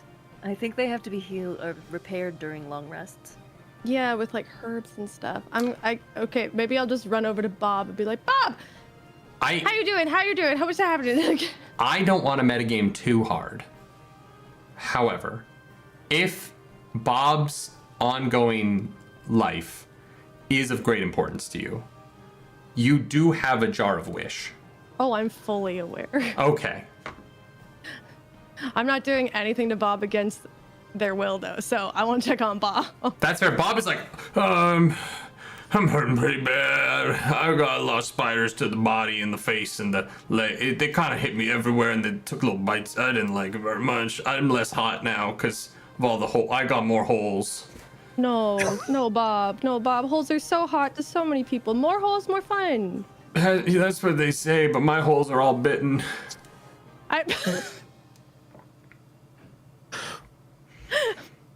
Sometimes you like a nibble, but I didn't like this nibble. You know what I mean? It's a bad nibble. It was a real bad nibble. So many nibbles. I'm so sorry, Bob. You have not had the best exposure to life thus far. Should we name our rock band Bad Nibbles? Yeah. Okay. Yeah, we can, Bob. Absolutely, Bob. I'm not feeling too good. Mr. Stark. Amazing. I like that there's a slime in the other room and this is happening. A slime that is free, so. Pardon? A slime that is free. Gemini knows the wall of force has fallen. Okay. I think I'm gonna have a hand on Bob and in like a very quick moment, like look up to my team and be like, I can fix this.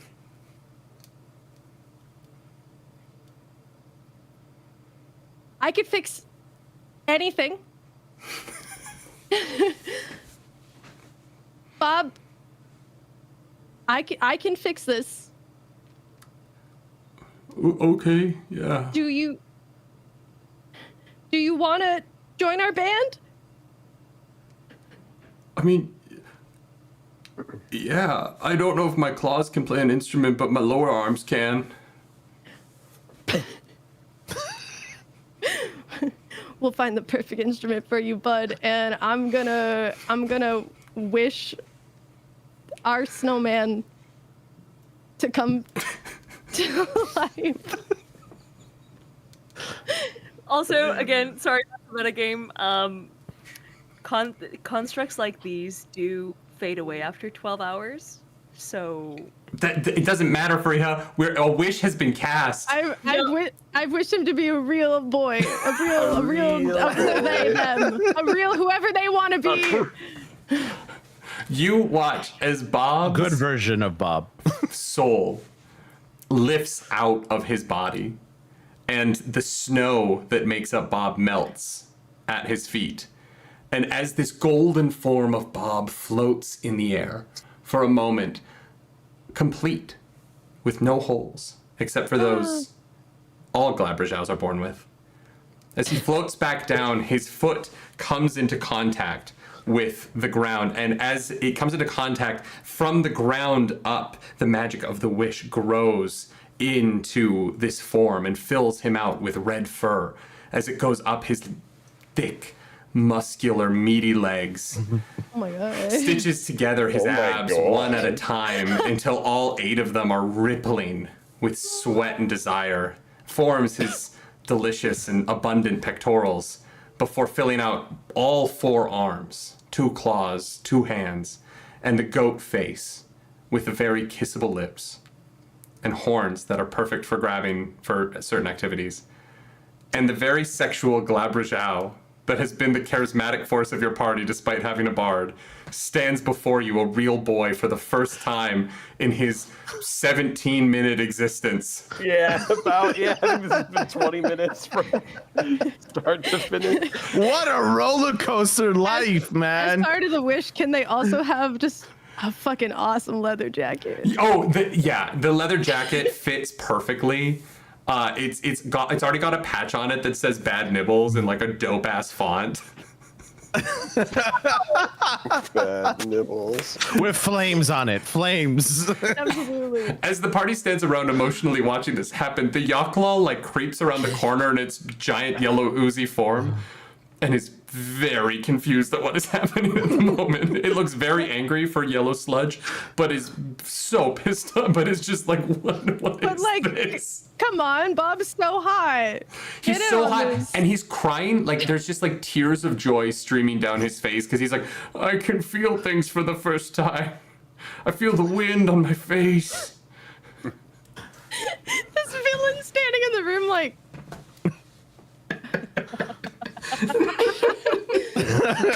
Are we doing this? Yeah.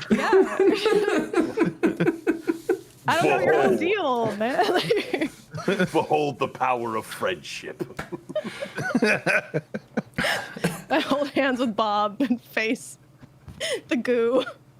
It's just standing there like, I can't. My soul belongs to Lolth. I can't let you leave with the rod.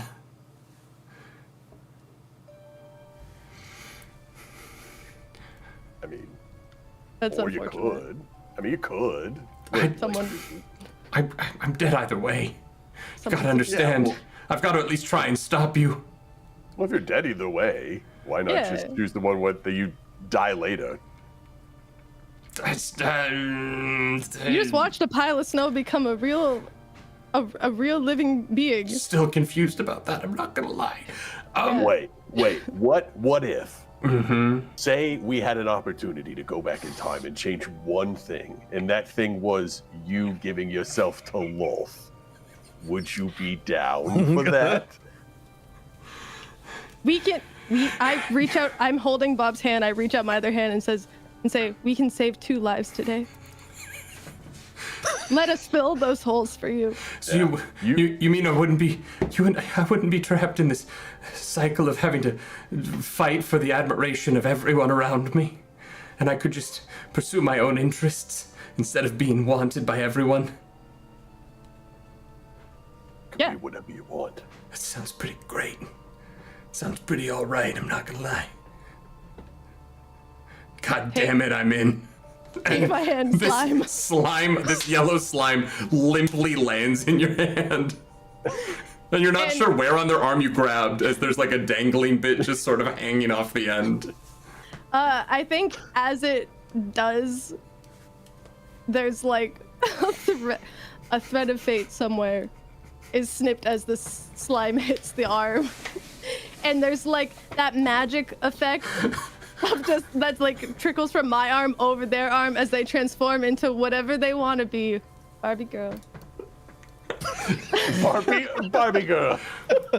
I like how that's like the amen of it all. That's the little kiss at the end. Barbie girl. You see they become, you see their like slime form kind of drips away and disappears. And what's left behind is like a very androgynous and like muscular sort of like, they look like they could be like a sick lacrosse player. Like they're definitely an athlete. And they're like, this is the form I always wanted.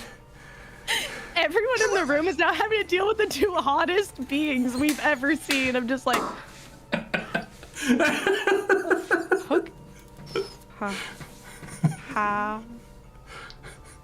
how do you feel? I feel great. And Bob's like, I feel really good. Holy shit. Well, I think we've done everything we set out to do here. We toss the rod behind us and we walk into the sunset. Do you play an instrument? Could you learn? I think I could learn. I think Want to join a band? there's nothing I can't do anymore. Hell yeah. Bad nipples. How do you already know the name? I've been listening the whole time. I can see the patch on the jacket. I get it. I get the name. It's so cool. I need an artist to make me a Bad Nipples shirt so bad.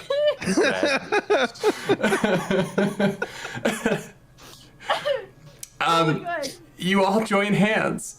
And maybe become a polycule? We're not sure about that yet. That's the fade to black at the end of this. Every adventuring party is one long conversation from being a polycule. That's just the truth. Oh my god, I'm in so much pain. With a fucking fiend and a fucking former Yocklaw that's now just like a hot lacrosse player. Oh my god. As you walk out, the Driders all just kind of like cower as you leave, and no one tries to stop you. And This is the hottest group they've ever seen. they're like, God damn, they're gonna be the best band in the history of Faerun. Like, people are gonna worship them. But as you pass through this circular door and you leave the Underdark sanctum of Lolth, at the end of the line, you notice someone's missing. And in this moment of you all succeeding in your journey and succeeding in your adventure, you turn and Gemini is no longer with you. They're gone. Gemini, you're the core part of our band. But you hear Mordenkainen's voice from afar, being like, I'm not actually there this time because, honestly, I can't face Agnes again.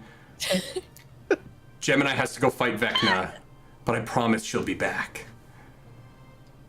And across the sky in front of you, written in white on a black screen, you just see Gemini will return. I will return in 2025. No. Gemini, you as you cross through that portal, your eyes go to gold as you feel yourself tugged across planes and then back to Faerun. And suddenly you're in a tower in Baldur's Gate on the Sword Coast, looking out at the beautiful ocean. You've gone from the cold climate of the north to the best one. You're a little overdressed because you were in the snow a second ago, but now you are currently in the beautiful tropical climes of Baldur's Gate. And you turn, and standing there bald with his gorgeous goatee is Mordenkainen welcoming you into this magical tower. And behind him you see 5 wizards and witches standing in a pentagram, holding a large golden portal open. And Mordenkainen grabs you by the hand and says, once you're all here, you can go through and defeat him, and you can save us all. We just need 6 more. And that's where we're going to end tonight's session. We walk off into the sunset of a hot topic. Yeah. The sunset of a Could hot our topic. record be playing in the hot topic? In the hot topic. Yeah. In the hot topic? We flash forward 20 years. And on the clearance rack, you see Bad Nibbles shirts. Yes. Yes. We made it. A high honor in all ways, shapes, and forms. Y'all, Fariha will return on December 13th to fight Vecna in the final battle. Unfortunately, I do have to say this is the last journey of Bad Nibbles for now, but maybe not forever, because goddamn are the 4 of you fucking incredible. This was an incredible party. Y'all were fantastic. Incredibly fun. We just met a couple hours ago. Yeah. I am blown away by you all. That was so. Thank you so much. Thank you so much to everyone who donated. I thought, I was like, we're gonna hit like $1,000 and I'm gonna be super happy for episode 1. You know, we'll grow towards the finale. We raised $4,682, $680.42 tonight. Fucking crazy. All for Doctors Without Borders, all for people around the world. This is the most incredible start to the holiday season, to do something for others and to give our time and for everyone to give donations. There's going to be so many other things to win. There's so many more giveaways, journals, and dice, and there might be more matching donations in the future. There's so much to do, so much to see, so much wrong with taking the back streets. You'll never know if you don't go. You'll never shine if you don't glow. Yeah, you gotta. We have to give away one last set of dice Baby, tonight. you're an all-star. So, Clarence, tell me what the last set of dice we're giving away tonight is. As Clarence pulls that name, can we go around again and introduce yourselves, tell people what you do, where they can find you, and genuinely to the 4 of you from the bottom of my heart, thank you so much for tonight, for the laughs, for the open-hearted way you approach the story, and for how well you adapted to the donations, kind of making this chaotic event. It genuinely means the world to me, and I'm so grateful for your time, and for the beautiful artistry that you brought, and for your hearts and your creativity. That was one of the most fun 4 hours of D&D I've had in my entire life, and I knew it would be because I already know all of you are wonderful, but genuinely thank you so much. Thank you for having us. The chaos was so unbridled. Yeah, you could not stop smiling. It hurts. Our cheeks are gonna ache tomorrow. Yeah. Yes. Genuinely a blast. Genuinely a blast. Lynn, where can the good folks find your incredible work? You can find me on social media at Lynn Unlimited. I am a variety streamer here or over on Twitch. Full time, do a lot of mental health, a lot of fantasy RPG D&D stuff, and I do a lot of cosplay stuff over on the grams and things. And I want to do more of this. This is amazing. A ton of fun. You're also a mean chef. Like, we had Thanksgiving Canadian Thanksgiving at Lynn's house, and like I think about that meal weekly. I'm like, fuck. Oh my heart. Yeah, and it was so. If Lynn ever cooks for you, you are a lucky person. Oh, thank you. Yeah. So come over for dinner, everyone. No. Let's do it. But come play D&D. Show up. Just choose a day. We'll all come. You can find me on Twitch. You can find me in my kitchen making a mean dinner. No, thank you so much. This was so fun. Northwolf, what's up with you? All right. I have to give you guys a send off with Beans. You know, I gotta talk like this for the rest of the stream because that's how you do things around here.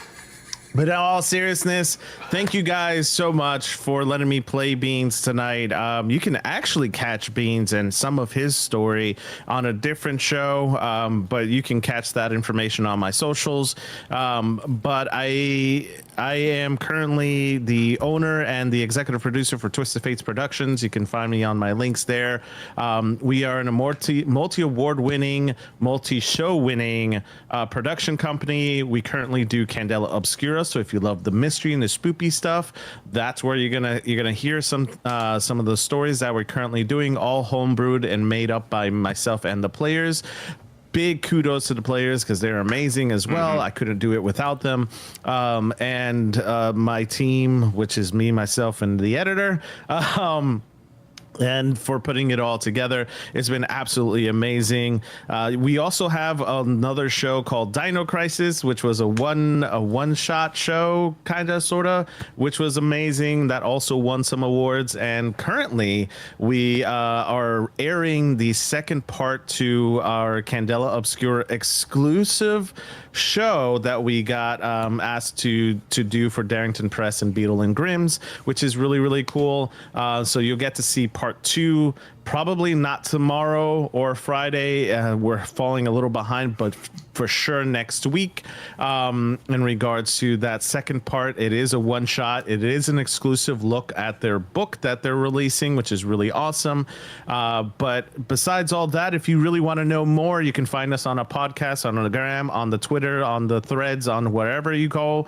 You can find us there and hang out with us. It's been an absolute pleasure to be here to do Heroes Without Borders, and you guys are amazing. $4,680 in one night is no fucking joke. So thank you guys so very, very much for the donations and for being amazing, and this amazing cast, because without them, there's not really a cast without the other people involved. So thank you so very, very much. And I will send you off with the Beans vibes because it is what we do around here. All right, guys, I'll see you later. Bye. Thanks so much, Northwolf. One of my first Twitch friends, weirdly, before either of us were doing TTRPG content. We know each other before we started doing this shit. When we were, that's a whole story for another time. Next up, the person who I met on a flight to TwitchCon and became one of the most important people in my life. Fariha, introduce yourself to the people here. Hi. First of all, oh my god, this was one of my favorite ever sessions of D&D that I've ever played, and thank you for this present. You're all so delightful. I loved your characters. I love the heart and just just the approach that we all took into this, of giving it our all and being balls to the walls insane. It was just such a delight. But yes, I'm Fariha. You can find me at Fariha on Twitch and YouTube, where I'm a full-time streamer. I also do a bunch of variety, but on the YouTube, it's a bunch of video essays, and you can look out for some arcane video essays, because that is a current hyperfixation if everything wasn't arcane. It's such a good show. Be my enemy. Sorry. Sorry, I just have a lot of air in my system whenever I talk about that show. But yes, video essays, cosplays for it, and I also have a Queer Eye inspired show that's going to take place on Twitch. It's going to employ the use of The Sims 4 as well as video calls in order to help people and just uplift the community, and I'm really excited to run that. Yeah. Also, the best thirst traps on Twitter.